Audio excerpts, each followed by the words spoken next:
up. Way up. Way up. Way.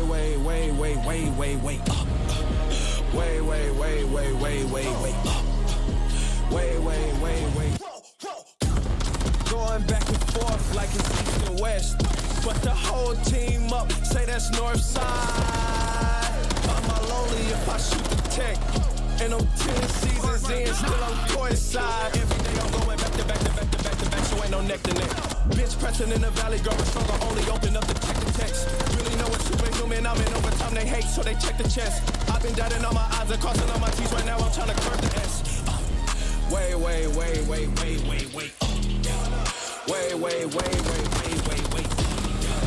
On the gas and I'm smashing it. Hopping in my lane, I'm probably crashing it. Way up.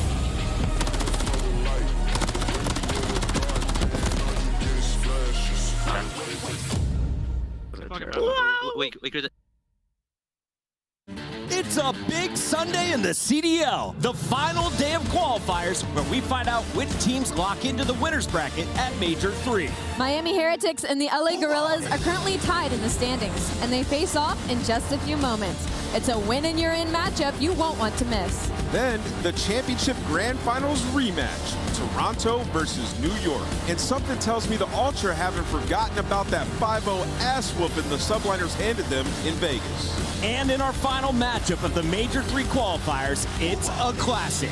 Two of the top orgs in esports square off, Optic Texas versus the LA Thieves. It's all coming up right now on the Call of Duty League. Tell your mom you'll love her.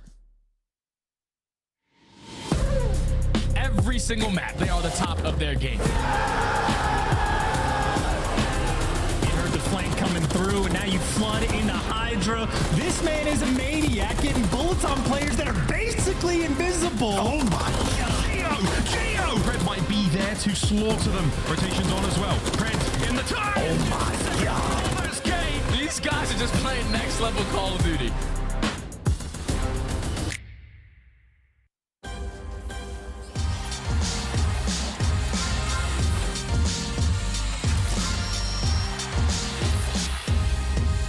Listen, where am I looking here? It's Mother's Day, all right? Call your moms, all right? And maybe I'll call them too. That is the GOAT Crim 6 with one of the most iconic lines in Call of Duty history, and he's right on the nose. Call your moms. It's Mother's Day, but wait for the break because we got lots to talk about. Rosalie Nameless here in the studio. And Rosalie, should we give a shout out to your mom? Of course, my mom's been super supportive of me ever since I started my gaming journey, so happy Mother's Day, Mom. Happy Mother's Day, Mama Parker, Nameless. Feeling good. Happy Mother's Day to all the moms out there. It's going to be a great day. I know that they'll be watching their sons go crazy. Right. Let's talk a little bit about the children who are going to be playing today, because we got 6 teams in action once again, and you can see where they're at in our current standings with Toronto. Just about 5 days away. This is the last chance to earn points towards your seeds. Optic and Ultra battling for the number 2 seed there with LA Thieves, but it's really the Heretics Guerrillas match that we have highlighted as the most important, because that's another win and in scenario, Allie. Yeah, all of our matches today have implications, but the most important one is going to be the win and in versus LAG and Miami Heretics. And me personally, I don't know which team to pick in this one. They're both very, very even across the board. Let's take a look here at this matchup, starting with Miami, who surprised everybody with a Game 5 victory over a surging Surge. Now, this squad had a lot of trouble against teams like Toronto, LA Thieves, Optic Texas, and Subliners, but the Guerrillas are much more in their same region, same playing field. 100%, yeah. I would say it's like equal in this one. I would tend to lean towards the side of the Miami Heretics. I feel like in Hardpoint they've had a lot more success since bringing in Real. The Search and Destroy's been great, sitting at 5-4, and even in their losses, it's been close Search and Destroys. The Control has been a pain point, 1-5 there, but lucky for them, that's only 1 out of 5 game modes in a series, right? So they've done just enough, and now they have to go through LAG, who have been one of, if not the worst Hardpoint team throughout this entire stage. They're feeling confident today, and their best player is their new pickup in Real. Just like yesterday's Gwyn versus Lynn's battle, we have another rookie showdown with Flames from LAG taking on Real. Yeah, both these teams looking for a start and winners here. And on the flip side for Miami Heretics LAG, Flames has been doing it in Search and Destroy, a 1.52 overall. The biggest issue right now is he brought in and fixed the S&D, but the hard point and the respawns are still really struggling. They're 1-5 in map 1 specifically, but overall 1-4 1-7 in hardpoint. And what's really painful is we see them have a couple of close matches. They're just unable to close it out. Yeah, I mean, they're really bad at holding kills. I mean, their differential is like 41, but in the first rotation, they've actually been pretty good throughout this split. But yeah, everybody performing statistically, like putting up a lot of damage, just the small things they haven't been able to get in order. But when you talk about their search and destroy, it's always been decent when we got to land. Flames is unreal in that game. You can play around him, you can play aggressive, or you can put him on an island. He's #1 in terms of KD. He's winning 75% of his opening duels. That's 3 out of 4. And this is an unofficial stat, but it's a Puckett stat just from watching. Yes. He has the most kills per cruise missile of anyone in the league. He had a triple, multiple double kills. The man makes them count, and he's almost good for 1 per map. But can Flames keep it going today?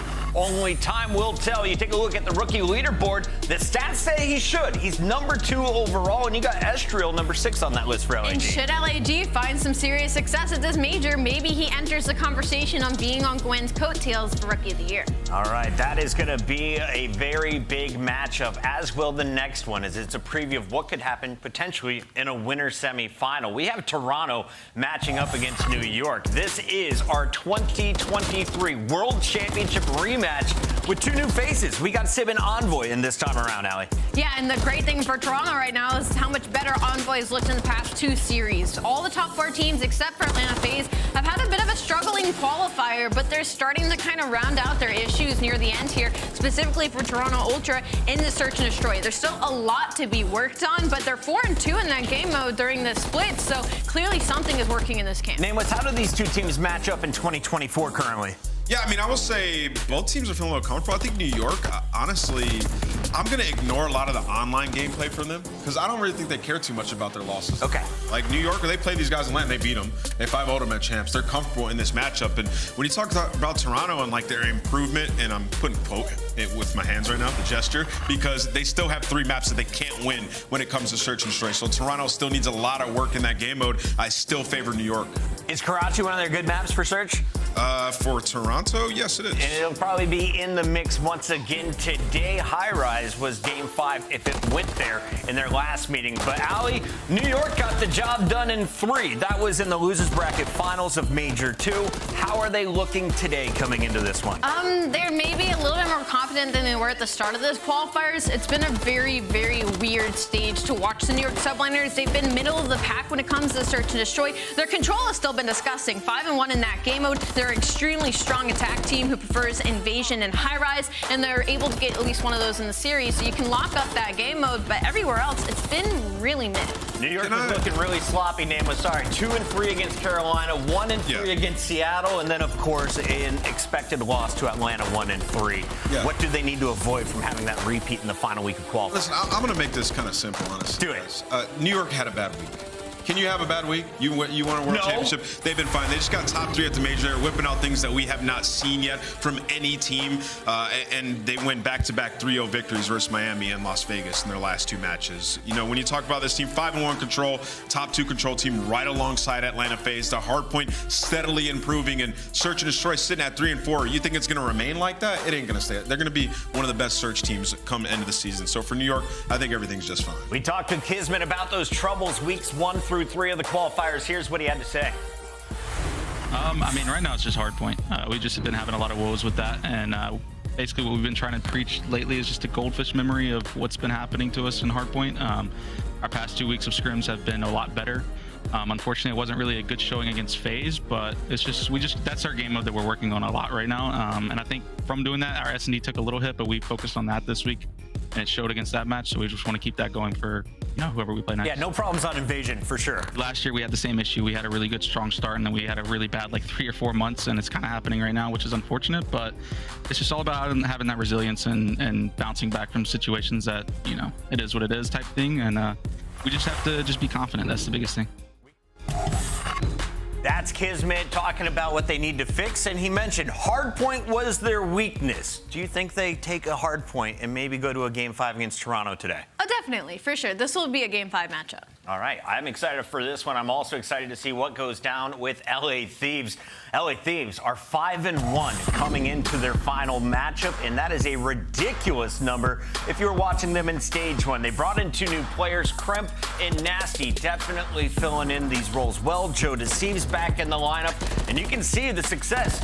Legion, Heretics, Rocker, Breach rather, and Surge all taken down by the squad. I mean, you have to say respectfully, though, like the most impressive of these wins is their most recent one versus Seattle Surge because of how good they've looked and also the Carolina Royal Ravens. Everybody else is kind of an expected W for LA Thieves. I'm not taking that as a knock on them, but more so, I'm really excited today to see how they're able to match up versus a team like Optic Texas, whose only team that they struggle against is the #1 team in the league. I mean, all this is telling me from their performance throughout this stage is it's no longer just a Big 4, it's a Big 5. Like, these guys are legit. I mean, when you talk about last stage, they're winning their Game 5s as well, 3-1 in that once again throughout this stage. Everybody is playing well. There's not a single player underperforming. They've identified their issues when it comes to the respawns. Joe Deceives has come in, and with the new meta and the map set, they have been winning their hardpoints. They're a top 4 hardpoint team throughout this stage. You see all their improvements. So for Thieves, I mean, you wanted to fix your HP. Well, you've done that in 2 stages. Yeah. They had to clutch up on the final hill in their most recent hardpoint. Can they do it against Optic today? Only time will tell. And if you look at the results of this match,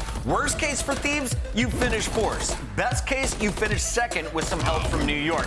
On the other side for Optic, similar situation. You can't finish below a top 4 seed. What are they playing for today, Ali? Right now, they're just playing for, I think, confidence. And the fact of going up against LA Thieves is that's one of the teams looking to be an underdog heading into Toronto. And also maybe to work on their control a little bit. They're going against an LA Thieves team that's already struggling in that game mode. So maybe they decide to test a map here, map number 3, to see how they can expand their map pool heading into, another matchup against Atlanta. Yeah, 100% agree. I think the main thing for Optic in this series, and we'll wait until we get these maps, but they need to play Invasion Patrol against them.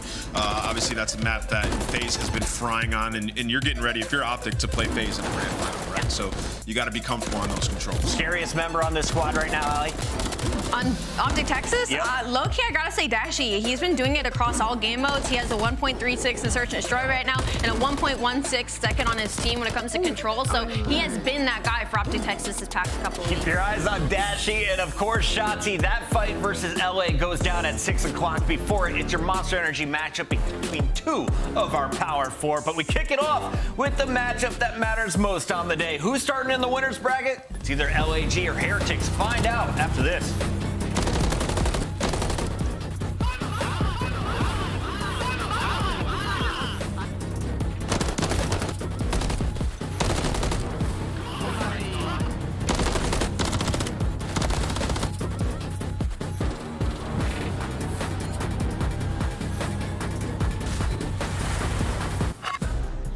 Fans, time is running out to make your picks. Choose your winners now by scanning the QR code you see on the screen. Hurry, it closes at 3:15 Eastern. Slice up your competition with the Executive Chef Operator, now available in-game in the Call of Duty store. Never miss a match of your favorite teams with the Call of Duty League Calendar Sync. Here's the fun part. When you add a calendar, you'll also receive a squad up calling card you can use in-game.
Eyes watching for the opposition, how they crushing any competition. Long range, yeah, I got the vision. When I'm in the trenches, anyone can get me. I'm with the team when they need me, or out on a dolo mission. It get rocky riding on this road to riches. If I catch you slipping, then it's over finished.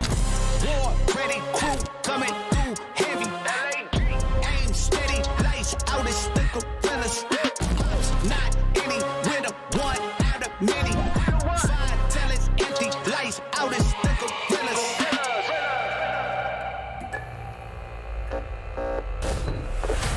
It's winning in for the winner's bracket, and we will see who takes that final spot. Heretics taking on LAG. We're told the players are ready, so let's jump right into the maps and modes. Alley Cat, you've got the numbers in front of you. 6-star, Highrise, Karachi, Rio, Invasion. Who has the advantage? I gotta say, I like these respawns for the side of LAG, even though they've been struggling in the hard points. That Karachi control is going to be huge for them because Miami has not been pushing these round 5s when it comes to map 3. No repeats here, Nameless. Do you think one team has an edge over the other? I mean, I think it's honestly pretty split down the middle, but due to the hardpoint success in Miami and LAG being terrible at that game mode, I'm going to go with Miami Heretics in this one. I think they end up taking this in a 3-1 fashion. What's this? What is this? I think because you're at the top, it's the final day. Alley, is there even a way that Alley can catch you? 106. Oh, wow, that's a W right there. Going for 107. All right, Nameless, it's time to make it official. Our scuff pick'em. Where's the king going today? Miami. Vamos, baby. Going This dub. Miami. Yes, sir. Rosalie? I'm still behind too. You got to go opposite. I have to catch up today. God, I'm I playing gotta go with catch up. LAG. I'm wearing all purple today. It's fitting. All right, I chose Miami to win. They won. I chose LAG to win. They didn't win. Today, I choose LAG. That's my logic. What a breakdown. Thanks, fame. All right, and of course, the fans going LAG as well. Is the king right or wrong? Let us know, Miles and Chance. My liege, I do believe you might be right. Wow, what a... And it suits you. It really, really does. Well, that was today's desk. God damn, what a fantastic day this is going to be. Welcome, folks, to the first day, first match of the day, a winning in. You've heard the desk labor on about it, and we're going to labor on about it too. A big deal as your corduroy-clad casters are ready to get this one going. Here we go, Chance, map 1. And I love these series too, because like both of these teams are going to be walking into like their office space or whatever space with a degree of intensity that they're going to be bringing into the major as well. It is your final bit of prep work. It is your final opportunity to like sort of get that momentum really solidified on your side. And of course, with winner's bracket on the horizon for one of these teams, like they're going to be fiending for it. So many young players on both of these squads as well, or at least fresh faces, we should say. So a lot of energy is going to be expended in this match. It's a wonderfully exciting series as well. I mean, yeah, you're not wrong about our opening players. Flames has been the certain fuel the LAG boys have needed to get themselves back into the swing of things here in the league. The Heretics are Real. He has been the catalyst for their success under the tutelage of the boys. Lucky as well, a standout player. Keep eyes on him. But Metals, though, he's the guy trying to keep the members of LAG out of the point. And so far, not a bad attempt whatsoever. Back and forth. And the purple and white pinstripes here of our kill feed. It's nearly done. And my goodness, one opening upward. Yeah, and look at those spawn flip too. So Miami gonna have a small little advantage on that rotation still though for the initial time. Well, Estriel wants it and he is going to take it. LAG, by the looks of it, gonna be able to get those final 10 seconds. Miami attempting to set up towards New, but they're getting picked apart by the pistols. Flames and Diamond Con, and even Flames again deliver. Vehicle last man standing, trying to stay alive for this squad, but he does not last. Heretics might have been get to those back spawns, but LAG currently just running them over. Well done with the observing team there, catching nearly every kill. The Codcaster client could barely keep up with the blistering hits. Vehicle finds his. Pinch is now on. This should be a break. Miami are in. Miami. Oh no! Estriel guns them all down. Metals with a pair of his own. Trade's complete. And that's going to be the Heretics in control. Yeah, I couldn't see if they have a trophy in the hill for the moment, but well, yeah, no, I hear it popping off. So Metals got it in the right spot at the right time. So instantaneous break for Miami, and neither team able to hold on to any hill for a substantial amount of time. But Heretics want to convert this final 20, maybe dodge a couple extra nades, but that is a nice little gift. A good chunk of scrap time. His vehicle on a 4 spree gets to lead the charge, but doing the smart thing. If you go this direction, you're going to go into certain death. And Diamond Con, well, he'll be the dealer dishing it out. So Vehicle gonna have to pump the brakes and maybe wait for someone like Metals to make a play on the flank. Well, it's gonna take some sweet time. Flames Flames has the flank covered. Meanwhile, Diamondcon continuing to hold these members of the Heretics back on the front. No one's getting close. Metals now makes himself known. Flames with a hop, skip, and a jump into the kills. Diamondcon once again pushing forward. Estriel now on that side of the bar, and the hard point's looking great. Yet to take the lead back, though, if you are the Guerrillas. In you go. Estriel finds his. Vehicles with the trades. Lead change. LAG are holding on. Yeah, they got a nice setup as well, right? Flames going to be looking over Estriel. You each cover the other side. Metals attempt with a nice angle, but Flames there to gun him down, and LAG looking to string together a nice hill of their own. Heretics one last hit through blue, but LAG, I mean, they got the pressure on the back line. Yeah, Diamondcon going to close that door. He picks up 2. Fame locks down the 3rd, and now actually this is worst case scenario for Miami. 2 players spawn in the back, and this might be a gift of a rotation, but key gunfights being won by the Heretics players who are desperate just to stay alive in the back. Estriel, well, able to hunt down Lucky. The Heretics still at least set up around new, though they're not going to be collecting the time just yet. Perfect call, man. I mean, those spawns were only as good as the gunny that the Heretics had, and so far, the gunny is just that. Metals sends it, though. Real might be able to catch a player or 2 on the way to the window. He's got to get there fast. Here we go. Fame. Hold on, son. That's a lot of pumping. On the outside now, a couple more members of LAG break through. Security there. His top side open. Vehicle in trouble. He might be able to find one here. And then the coverage from his teammates as Metals is right back in it. And this is already a spicy hardpoint indeed. LAG, another crack at it before we have to go to next. And Vehicle gets to hide behind the indestructible door, so time certainly going to be collected, at least initially here by the Heretics. But LAG, I mean, they've been flooding just into the absolute blender. Estriel, though, going to wait to heal up. You see his teammate picks up a few, and yeah, he just sets up Flames for the easy triple kill. So a little bit of scrap time there. And on the rotation, Diamondcon already got his floaties on, swimming in the water. Heretics were here first, but now Fame's causing chaos. So I don't even think Heretics necessarily know Diamondcon's in the pool, but if they didn't before, they certainly do now. One gunfight to win in the water for separation. Lucky isn't gonna get gunned down, and LAG win the rotation. That's a nice little string. Might be an urban myth, but apparently there's a chemical agent that you can put in swimming pools. If anybody does urinate in them, it makes it go bright purple. Is that what we're dealing with here, Chance?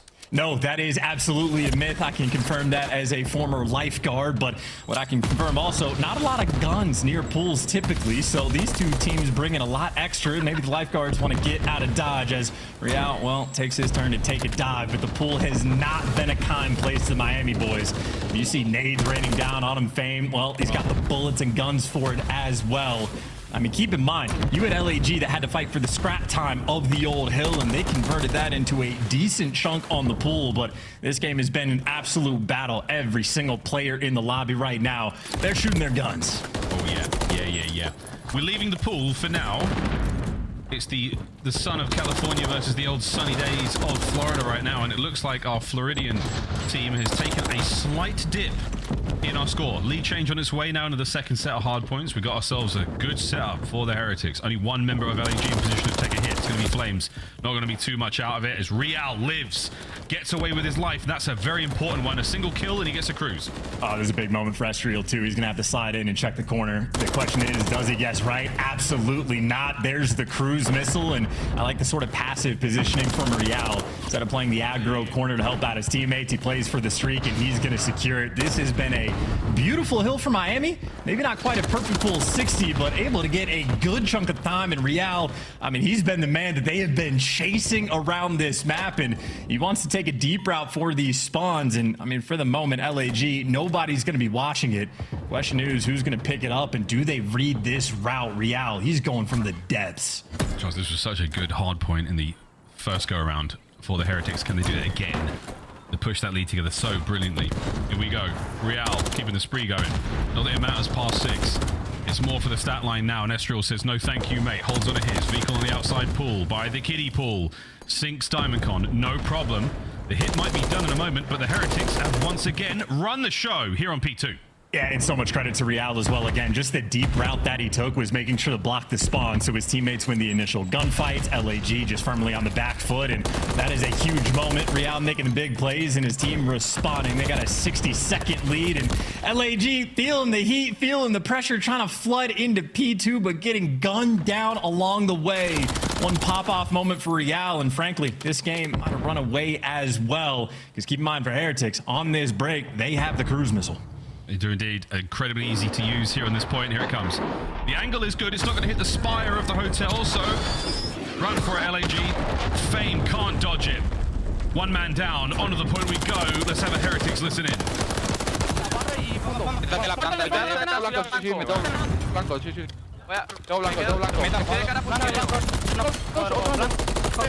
Un tiro blanco, blanco, vale, otro más solamente, sí. Han puesto blanco, he nacido pedo, nace medio, este chaval, nace medio, no curva, chavales, curva es uno, vale, tengo otra media, es medio, blanco, blanco, eso todo medio, tío, no hace mía, creo, no hace blanco, aquí no más, es solo uno, un tiro literal, otro de frente, más, tengo de cara para medio, cuando esté la L, damos, chicos. 20 segundos. Dos por larga. Metal, metal. Dos por larga, ya estoy por eso.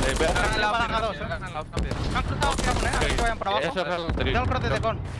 Una estatua. También. Es el anterior, solo. Está todo apoyado. Vale, buscamos uno. Estoy bloqueando tú, estoy bloqueando blanco. Deberían hacer tenemos la estatua medio. Una por larga.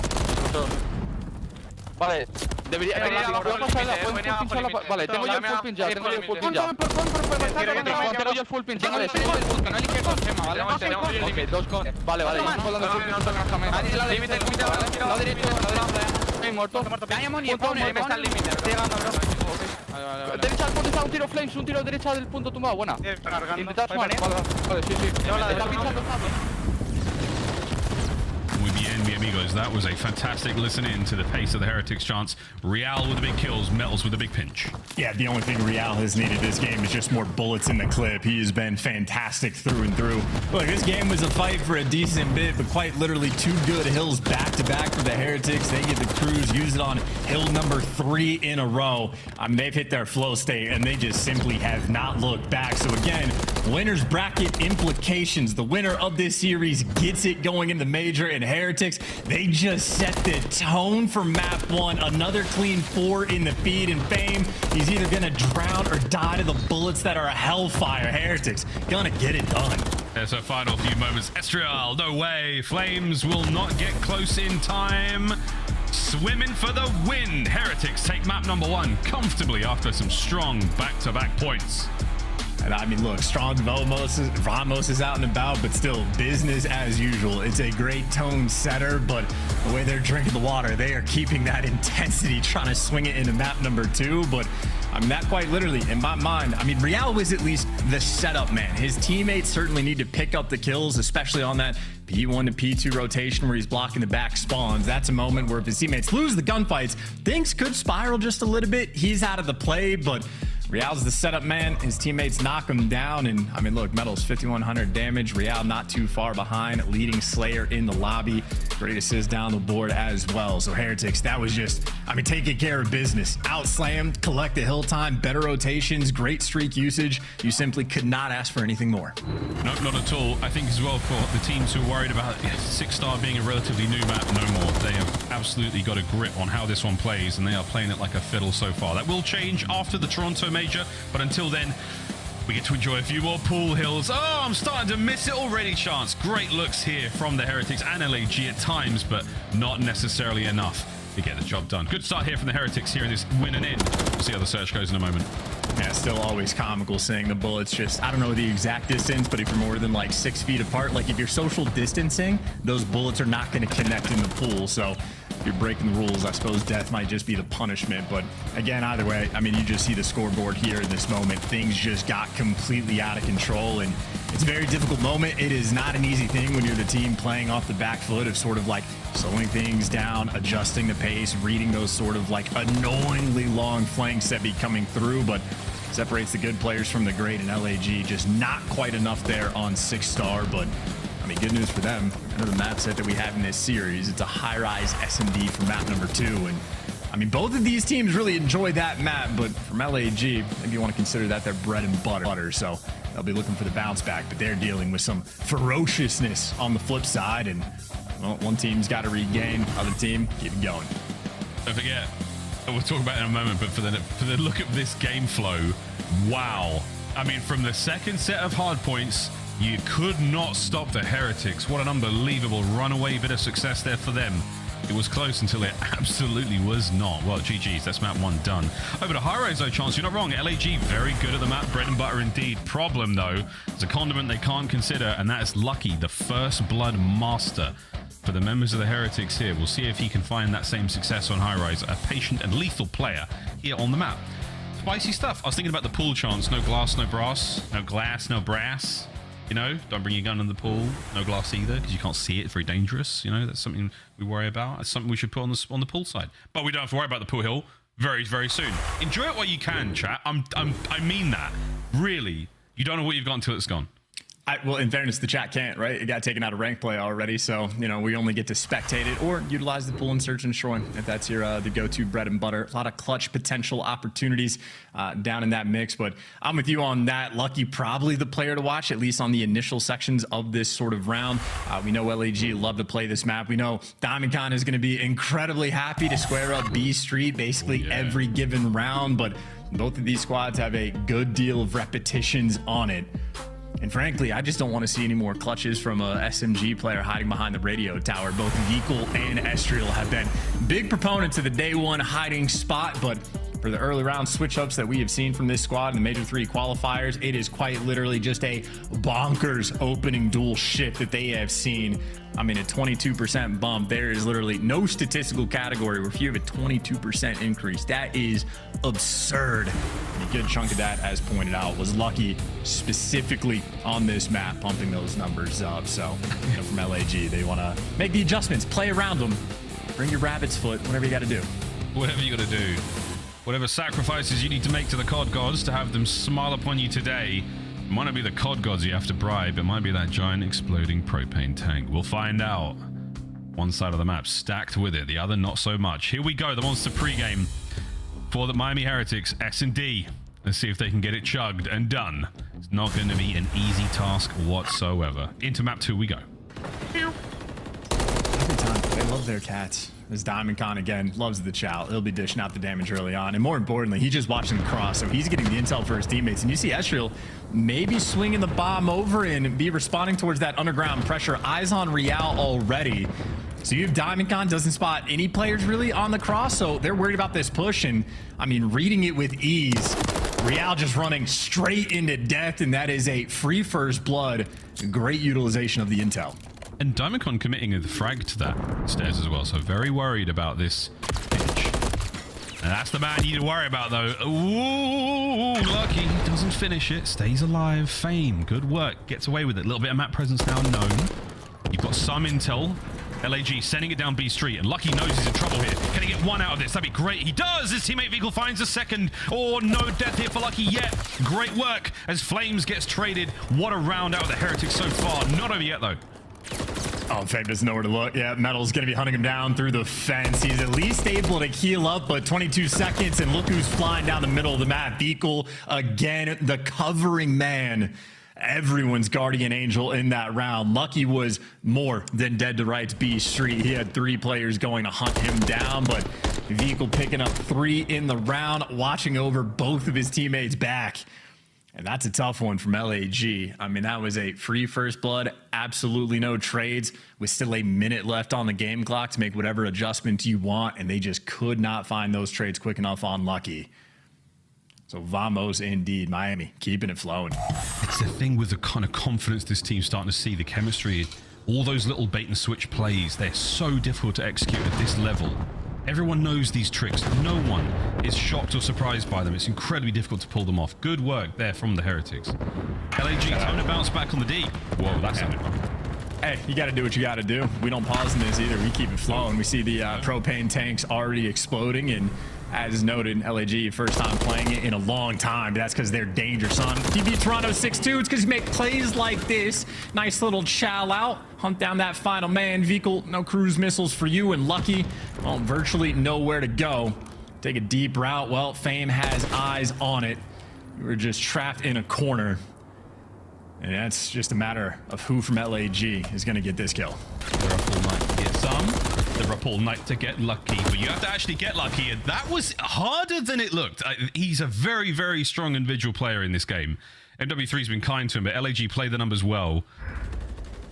If he doesn't hit the bomb site, I mean, there's a possibility you draw someone down the street, you make it another 1v1, and something about him on this map, confident indeed. But LAG, that's what you want on the bounce back. Fame feeling the pressure, I think there, mate. And that was I read the soul of that man. He looks tired, he looks haggard.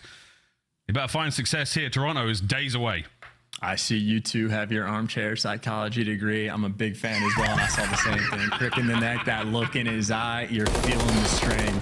Winner's bracket, I mean, it's literally, it changes the tournament. Instead of it being a one and done, it actually turns into a double elim situation for you. So getting a guaranteed extra match goes a long way, as well as B Street. Again, these teams willing to square up, but LAG, by the looks of it, they're getting back down. So B Street control, and look at what Lucky does when he gets it, finds the first blood again. That is what he does, and that is the perfect time to have that graphic on board. Heretics, they're in their flow. Oh yes, yes. 2 down for LAG. A massive advantage here, but not an impossible one. Highrise, you can hit those in and out kills. Not easy though. Run, Estriel, run. He's got Diamond Con in spawn. Worried about the flank again. Mid smoke. We're gonna be out. Metals stays in exactly the same place. Estriel, we're gonna repeat the same play. And this time round, it doesn't work out. Lucky finds another. Awkward moves from Estriel. Surely hunted. Heretics, another banger. And it's just exactly how the Heretics want the rounds to go, too. I mean, they tripled up B Street in that moment to make sure that they get it with like a commanding presence. And then it just opens up so many angles for you. Like, even if you're playing on the opposite side of the map, going on heli steps can be weird if the guys are bright propane. Jumping on top of the back green shack can be awkward, too. Lucky, again, a player that has the devil down to the details and metals. That man has some energy right now. He's always been that player as well. Back to BO4. He ran War Machine for the Heretics back then, and that was the name of the game. Just super high octane gameplay, explosive, literally. Lucky again, folks. As extremely calm as you like, he's allowed Real to push forward to take over the bomb site as well. Will it be the high energy of Metals or the cool calm of Lucky that finds the next kill for the Heretics, as LAG on the back foot already? Well, I think right now Heretics just want to get the information before they go for the A bomb plant. Real in the perfect spot. I feel like if you get in this situation without being spotted, you feel like you're going to get a guaranteed kill as anyone runs over to that right window. And he's going to jump on it, waits for the timing. He might get traded out, but certainly makes a dent. 3v2 now in this round, and look at B Street. Lucky, he's soaring for it, but so many elevators to check. He gets the call out, but Diamond Con gunning you down. The Heretics might have just thrown this round as Diamond Con gives you 3. The bailout man on Highrise. Well, he simply does it again. Loving the elevator. He was living it up as it was going down, and going down indeed. The Heretics, tough one from them. DC, another shooter, who's managed to make a real splash here in MW3. Ups and downs indeed. Here's a quick look at Diamond Con's round again. What an opener there. In and out, straight into that corner. And Chance, look at him, constantly playing for the info. Great comms there from LAG. The call on Lucky, essential. All tied up 2-2. And now he is arrow-smithing his way to another round win. Tied up 2-2. LAG that needed those bailout moments because the first bloods have not exactly been super kind to him. Looking again, Metals, yeah, shooting through the trash can. Well, there's the trades, and Lucky can't even get it. Flames. Clean shots just to back him down. More gunfight wins on site. 1 HP. All that Estriel is going to need. You got another 3v2. Fame, well, he's over by the chopper as this bomb is going to go down. Vehicle and Lucky testing their clutch abilities, but Vehicle, he's not on the radio tower this time. Vehicle, hold it. Estriel loves that lane where you've seen him there all round. Lucky from the chopper. Here comes the nade. Is it good? Oh, it was, but not enough to get the kill, so you at least know where one player is. Lucky's managed to infiltrate the bomb site. Perfect post-plant position, though. He's not going to be able to defuse without putting himself in danger. Oh, but Danger's Vehicle's middle name, baby. 1v1. Oh, what a fantastic fight. Flames wins it. No shenanigans this time round. Last time we saw Vehicle in a 1v1 on that spot, it was nutty. Flames with a big win. That's gorgeous teamwork, too. I mean, Flames was absolutely the guy that Heretics were trying to isolate. Vehicle was underground looking for him, trying to get the angle. Lucky doing the exact same thing. So Fame is going, like, working overtime to try to protect Flames in this moment. Then that, of course, towards to, well, Fame, the attention is now on you. So Flames, if he plays it passively in that moment, I don't know if LAG get that round, but he recognizes as soon as the action is on his teammate, gets involved. 3 kills in the round as well, and LAG now in the lead. It's just so fun watching two teams wonderfully confident on a map. Try to outplay one another. What the CDL is all about, folks. 3 spree from Flames in that round. Can he turn it into a 6? And he gets to drop a big old stick on this map. Real getting very tricky with the nades. It's going to force that player out on the other side, Estriel, but not enough. And here comes the hop. And man, chances, a lot of guessing here on Highrise. Tons of guessing, as a matter of fact, and no one's guessed right so far here by the B-bomb site. And what's interesting, I think that nade was meant to clear out Estriel. I think that was it. You wanted to look for the hit marker to see if he's going to be nearby, but Estriel repositions after the stun, gives you first blood, technically traded out, but Estriel, I think he wants to go right back. Good information on Real, going to be down blue. Fame just doesn't turn, though. Fame right now looking the wrong direction. You know someone's underground, and it had to have been called out, but LAG, maybe they're not going to listen, but if they're not going to listen, better shoot your guns, and, well, they're doing exactly that. Estriel and Flames bailing you out. Vehicle for a 1v2. Big time. 10 seconds. Find the kills. You're all good. Oh, Vehicle's in trouble. He's going to commit. He's trying to get towards the bomb site. Is he going for the plant? He's got to kill both these players. Nice shots onto the first. Flames, stay down, son. You are going to be safe. I mean, nice 1v1 win from Vehicle there, but not going to be enough. Polar opposites there from LAG save the round. Yeah, props to Estriel on that round as well. I think that was the strat. Like, Real tosses the stun into, like, the pit on the other side, doesn't connect, but Estriel just jumps down from that ledge spot immediately after, and that was timed perfectly for when that Semtex was going to be landing underneath him, and Estriel wasn't scared of death, but it would have given away his position, which he ends up utilizing perfectly. Not get 1, but 2 kills. His Flames, well, the 4 spree continues. Maybe a cruise or maybe just another round win. Diamond Con roaming towards B Street. They're going to have Propane control. Propane. You called it, mate. You're going to see Diamond Con on this B Street a lot. A straight shooter, great in those longer range fights. Be interesting to see who gets the most long range kills throughout the league towards the end of the season, but that's a question for another time. Now, stalemate across Highrise. Uh-oh. Uh-oh. Nothing yet. Oh, and I see that radio tower position being used as well. It's a day 1 spot. We've seen so many clutches from there as well. Gotta use some sort of tack or nade just to clear that spot out. This is what it looks like at a high level, folks. I think empty pockets. Estulo, brave. 2-man hit. Here come the potential trades. Heretics are in. Heretics fine. Whoa! 2 from Metals. I don't believe it. Metals! The damage hasn't stopped. He's got 3. Can Metals find all 4? What are we watching? Fame says no. Vehicle now another 1v1. What a round! I had playing a little respawn there, and that one, why don't you? Start flying at everybody. I think the Miami players, again, they're like coverage so far. Vehicle just like overseeing his teammates. I mean, LAG jumping through the middle of the map, jumping from underground. They were hunting that player on the radio tower down, but Heretics just getting active, clean shots, and Flames tagged up in 1 shot as well. Metals soaring. He is happy to get active with his teammates, and that is a wonderful call. And of course, Vehicle there for the follow-up. 9-3 for him. I mean, Vehicle's sometimes the guy playing those tight angles, cheeky spots, but ever present on S&D, he'll mix things up this time, choosing to go top heli. So many explosions. I wish. I mean, that would have been one hell of an ace for Metals, but he's kept the spree going. Trades complete. Real lives to fight another day with that bomb in hand. Man advantage goes to Heretics. That's interesting timing too. Diamond Con actually gets through, but it's 2v3, so how much does it matter? Because Metals there to read it, and well, Flames for a 1 versus 3. Rookie gonna have to clutch on this one, or Heretics gonna tie you all up, but looking at the situation on the minimap, this would be impossible in my mind to get this win. I mean, even from top heli, he'll pick 1, and then he has to instantly melt the second player, and it's not going to happen. Statistically unlikely, even worse in actual fact. Heretics find the equalizer. We are tied up 4-4. Because you're not wrong, mate. They do like to drink their water bottles fast. They're keeping the pace up. Out of game as well. Heart rate through the roof, and Metals still bobbing and weaving.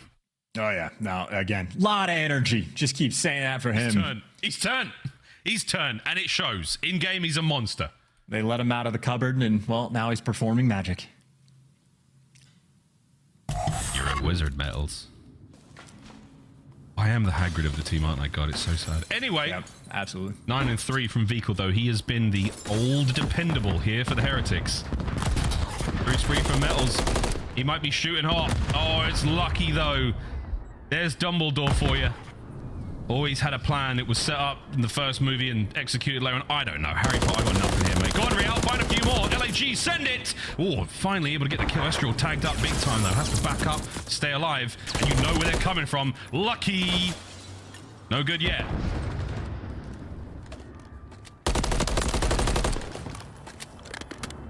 Heretics, take the lead. Yeah, again, it's just the coverage, man. Lucky's like in a dangerous spot, but everybody's always there to look over. I mean, these rounds have been almost overwhelming. I think literally half, if not almost all of Vehicle's kills have just been protecting his teammates, making sure they don't get the trade. So the teamwork has certainly been ramped up. So many of these rounds have been overwhelming in LAG. I mean, 3 tough losses in a row, and I mean, props to Lucky as well. Pumped up sort of his first bloods, talking about how good he has been on this map specifically, and he is absolutely provided. I believe he's already gotten 3 in this game. Metals on a 4 spree, Vehicle on a 3, and I mean, it's enough rounds in a row. Heretics feeling that momentum, and they might crush LAG on one of their better maps. This would be a devastating turn of the series, right? Real, starting to feel the first blood. Don't worry, man, leave it to Lucky. He's been doing it for a couple of weeks now with tremendous success. If I were every other team in the league, I'd be looking at this gameplay and finding where he plays from. Take care of him, put yourself at a good advantage. Here comes the nade. I don't know if that's going to connect on Estriel or not. Yeah, there's Beach, there's the intel, and got to be worried about the jump up spot, so he's going to get back down. Estriel has been quick to hop back up, but yeah, I think if I'm Heretics, I'm wasting no time. You get him off the spot, go for the plant, and reposition. This will be a true 4v4. The Estriel does a lovely job of finessing around that generator as well. Real, no need of finesse. It's a massive hit. Trade's done. Flame manages to do a little bit of work there to keep the boys up. Metals answers back immediately. Whoa, Real from one side of the map to the other. Metals wins a big one. And with that, wins the map. Roars in the player cam as Heretics go up to the nada. Yeah, and if there was any doubt about how intense these guys are going to be on this fine Sunday we have, that answers the question. I'm telling you, man, they're bringing it like it's a LAN environment. This is the setup. It is the difference between a one-and-done tournament in just a few days' time or playing a nice little double elim. You get a little bit of wind in your sails. Heretics taking full advantage of the opportunity. I mean, it was destruction on 6-star. They played it pretty much perfectly. Streak utilization on point, great rotations, great breaks, and then in the Highrise, I mean, they had a couple tough rounds that they were dealing with, but they soared straight on back. 10 kills for Metals, 10 kills for Vehicle, quite a few clutches as well. And on the first blood front, well, Lucky provides again. Maybe honestly an off game for him. He only had 3 this time. Oh my word. 250, 129, 6-4. Heretics with a lovely start to this win, and you're in for the winners bracket in the Toronto Major in a matter of days. LAG, though, are not out of this yet. We're going to be going to a control after this very quick break, but Chance, again, looking at this, statistically, First Blood's very, very good for Heretics, as is tradition, but a lot of back-to-back rounds there. Those 4 straight, it was just game over. Great looks from the Heretics there. LAG still a little bit to go for. Will they turn it around after this break? We'll find out here in the CDL.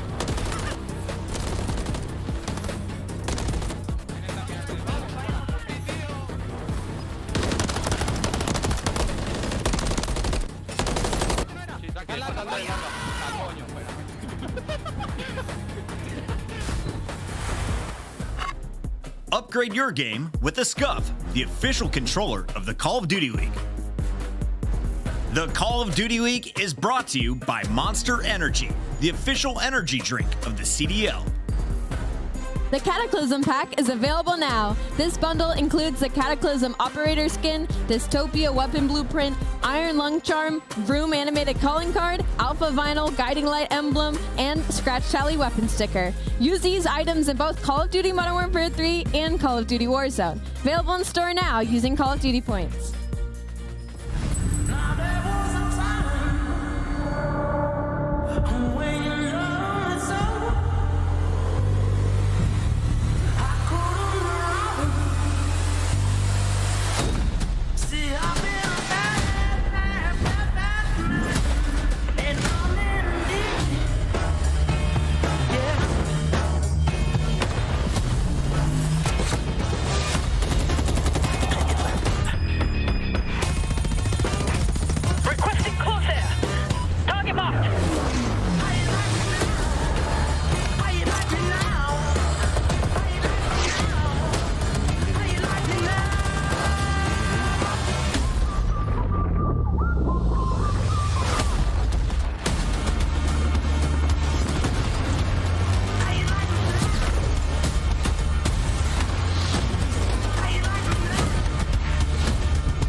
Oh, welcome back, friends. We missed you. Hope you missed us. What we haven't missed, though, is map 3. We're about to get to that in a moment. Myself and Chance ready to party through this one, as are the Miami Heretics. If you've just joined us, it's an absolute ding so far up against LAG. LAG have seemed to lose just a step or two chance here. They're not necessarily flying as high as they were. Flames has simmered out a little. It's more just a flicker than a flame right now. Okay, there, he's right back in the shot. Honestly, I just don't think they've really had too much of like a choice in the matter, I would say. Obviously, Flames, he has been on point. This team just needed more kills from a main AR standpoint, and he is absolutely delivered. His S&D has been fantastic. His KD, decent for an AR player, 1.07, super solid. And obviously, these are your rookie ranks, so he has been outperforming. Granted, I mean, I think most of the rookies this year have been SMGs now. Trying to like go down the list. That seems typical, including some of his teammates. Esriel, another SMG rookie player, but Flames has gotten his team more kills. Well, they needed a fair few more on the 6-star and needed more in the S&D as well. So maybe look at this guy to heat things back up for the map 3. But again, Heretics, they're just playing good Call of Duty. Like great rounds, good execution on the First Bloods. The teamwork is always ever present for him. And the 6-star, well, a thing of beauty. Real making some very solid plays. And for a Karachi control, this is a tough one from LAG. Record overall, not exactly on point, neither on the attacking or defending rounds. It's not like Heretics are dominant on this map, but for a back against the wall moment to see a Karachi control LAG fans, well, they're a little bit concerned about a potential hot 3-0. A very, very hot 3-0 could be on the cards here. Let's see if LAG finds something special, find the magic. Hoods up. That is a Death Eater joke in here somewhere, but I just don't have it. I got a lovely DM from the Miami Heretics Twitter account saying, "We're loving all the Harry Potter references. The spirit of Dave Paddy lives on." Oh, absolute magic here in the CDL. What a big family we are. Big wins, though, right off the rip. There from LAG. They're going to keep the A zone nice and safe. I miss Dave Paddy. I hope he's doing well. As Heretics are doing well, because they could just walk straight to the B zone. That'll be number 6 on it. This is every kill going their way. Real's doing a great job getting the cutoff kills. And again, I'm telling you, the only thing Real needs is more bullets in the clip. Outside of that, he's been fantastic. Give that man a 100-round drum and let him sing. Vikal here on the wall. That's the Hot Flames. Big tags, not off the kill. Nice nade. You saved the day for a moment. Metals, though, right back in there. One more to deal with. Gets it. That's big. That could be the B zone wiped out. Love the nade. Watch for the mid-alley push now as Metals captures B, all down to A. This is the worst possible start, especially with Real controlling the power positions. He just gets the easy cleanup kills, and his headset clearly works. 2 players underneath, and LAG, you got too much to do. You can't be belly down. You got to kill this man. That A zone is collapsing before your very eyes. This might be one of the quickest Karachi control rounds we have seen as Heretics dominate, triple stack, going through in a 5 spree as well to boot. They could get the cruise missile in this next round on defense. That was too easy. Wow. Okay. Lucky didn't do enough damage to kill 2 people, and they capped both zones. Felicidades. Round 1 is done. Lucky is so cool, man. Like, he is chilling. You know what, Lucky to me, I mean, this is a very strange comparison. They're incredibly different players, but the composure of someone like Major Maniac. Hold on. Let me slide there. No one has the composure of Major Maniac. Okay, maybe you're right. I appreciate the comparison, but there are levels to this. Lucky can have the second most composure of anyone on planet Earth. He's always going to be behind Major. Yeah, that's pretty fair. Okay, round 2. Let's see if LAG can pull off the crazy fast attacking round. So far, not bad. That's going to be the first segment gone. Trades are there. Numbers are starting to thin out. DC still holding it down in the zone. Here comes Fame. Reinforcements show up. LAG, baby, not a problem. That's going to be the A zone cleaned up very quickly. They've done it even more decisively, dare I say, than the Heretics did in their round, Chance. Now we go to Bay. Well, that is the easier zone, though, to be fair. You got a guy like Deagle playing a filthy corner over by Junk to make sure you're forcing out the deep spawn. So Heretics happy to play the long game in this moment, and for good reason. Metals, well, he was able to earn that cruise missile in the meantime. So LAG, they got their work cut out for him. By the way, Beagle has actually claimed so much space that he's calling out to his teammates. Like number 5 on the minimap, he's watching mid-alley cut. You got Real ready for like the full flanks to be rolling through. So it's an awkward spacing on the minimap. The Heretics, they're heads up about it, and they are picking him apart. LAG, they are not comfortable in this moment. Vehicle, his bread and butter, doesn't get the extra kill, but that push has been completely stopped. Yeah, even if he doesn't get the second would have been great. It doesn't matter though. You've given the information to your teammates. Oh, they're trying to make the most of it. There's a couple of big kills though, down to Lucky. He's got to win at least 2 here. Otherwise, this is going to get real ugly. Can't buy the time for his team. You're into the B zone, LAG. Metals calls the cruise. It lands, not enough for the kill. The capture continues. I still don't know if I've seen too many cruise missiles actually get kills on this B zone, but we'll keep trying just in case people don't want to stand, I don't know, inside a building, but that at least buys you time maybe to flank. And well, Lucky soaring through, able to pick up 1 and does enough damage. Estriel should get traded out. Real taking care of business. So cruise missile extinguished, but that is the only good news. Bad news from LAG. Well, Estriel had to find his first kill and still have to reset. You got a minute, and they're working the full flanks. They haven't been getting these close spawns. These are extremely difficult rounds to win. Very, very long journey from your spawn to the B zone. Diametrically opposed in the ease of leaving to getting into. It's all bad, folks. Heretics roaming the map now, looking for anything, but it might be too late. Oh dear, the one avenue LAG found, they're in. Flames lives. Oh, Real with a pinch, gets there in time. Fame now all alone, waiting for the reinforcements to show up as again, the Heretics, such a strong defense. Oh, it's the flank 2 though. Vehicle, yeah, he reads it. Estriel gonna get back down. Great reaction time to not fall and send in Fame for the kill, but Fame, food for fodder. Too many players there for the trade, and now a moment for Lucky where his major maniac-like resolve comes through. Big gunfight for him to win, and LAG just desperate to find anything because the teamwork for Miami, it has been on point this entire series. Absolutely brilliant so far. Absolutely brilliant. You have put LAG in a seriously tight box. Look at the KDs. They are brutal right now. The Heretics are playing Karachi immaculately. Attack and defense, very, very strong. Could this be it, Chance? Is this the 3-0? Yeah, Real's 16-5. So I don't think like LAG have too much choice. I think they're just get taken to task. And that was an extremely well-played round on defense as well.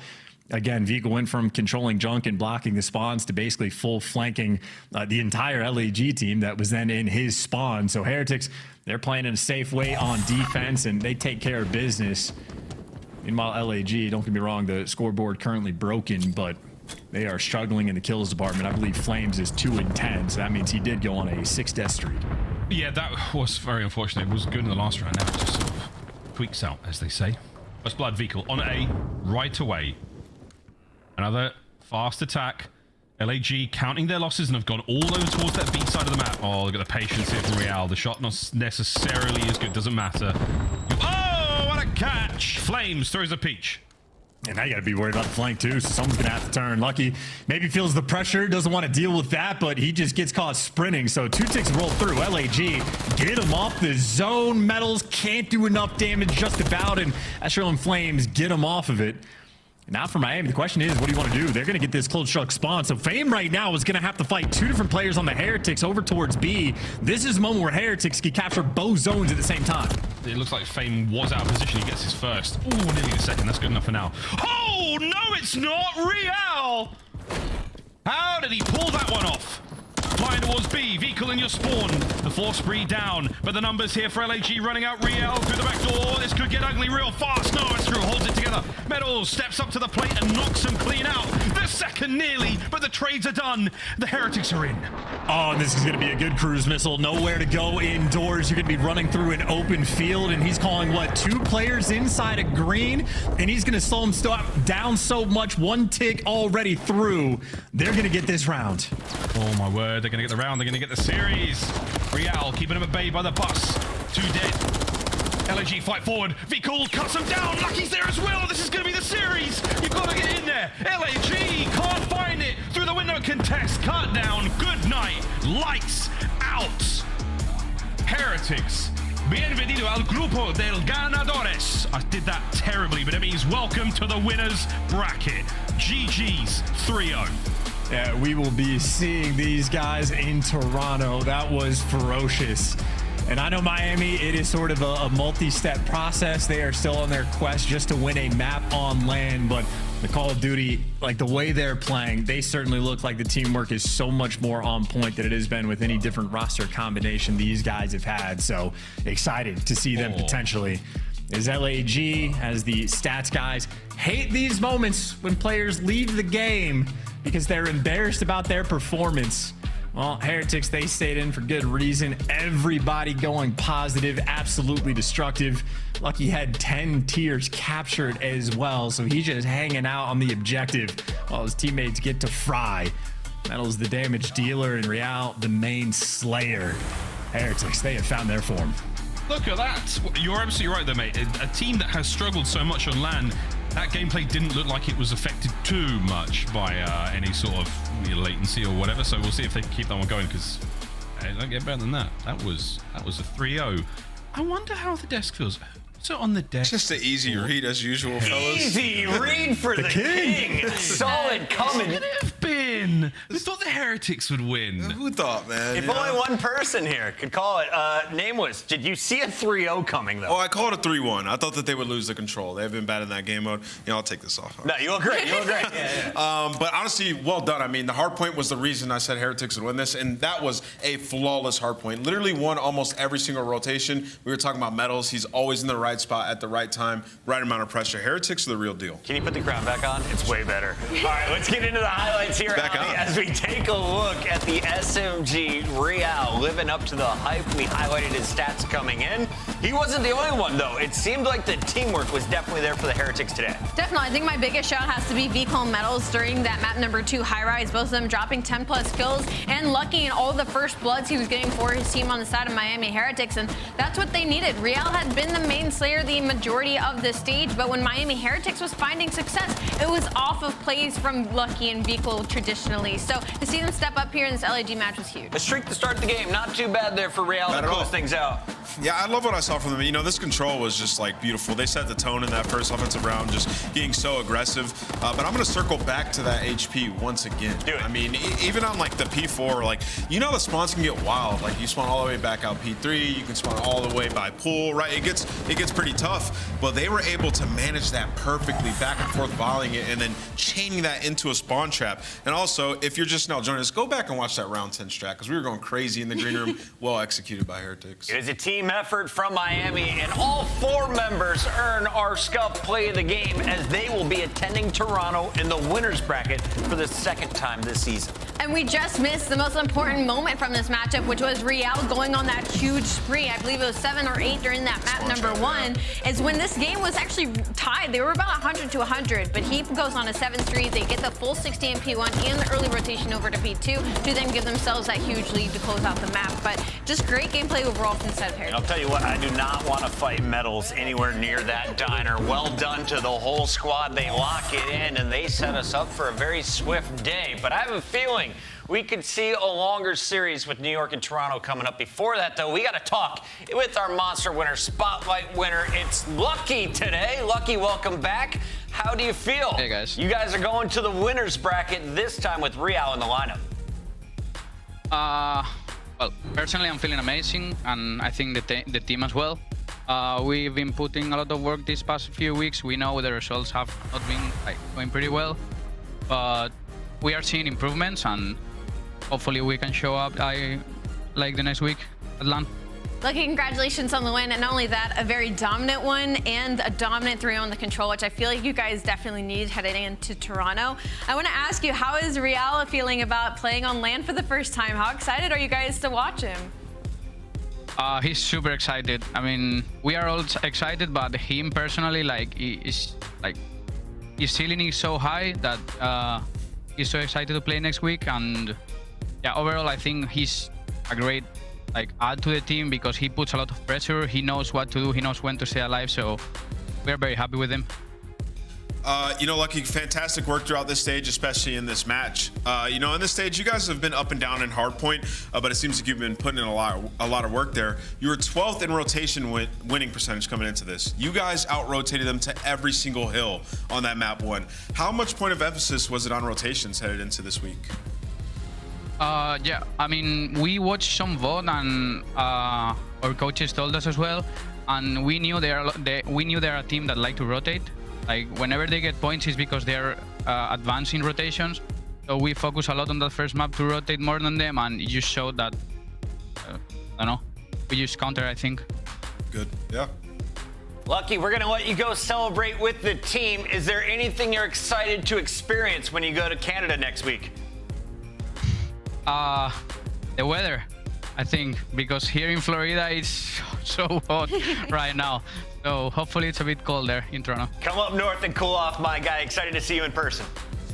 Thank you, guys. That's Lucky. That is the Heretics locking in the 8th seed in the final week for the second time. Now on the other side, LAG, you got 11th because you didn't even take a map. You could have finished as high as 9th seed, getting 3-0'd. You now are right above Boston at the bottom of the barrel. For now, though, we got to go to a break. When we come back, we got 2 teams who are fighting for their spot in the top 3. It's Toronto taking on the Subliners. Can the Subliners finish with a winning record?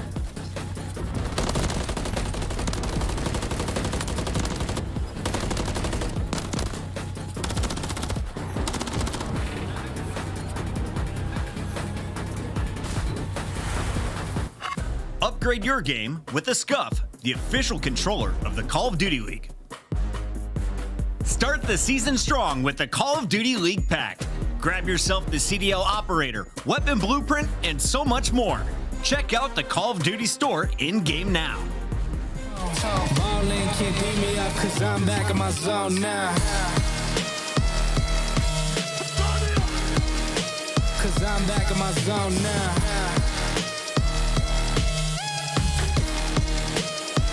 Back in my zone now. Ballin' can't beat me up 'cause I'm back in my zone now.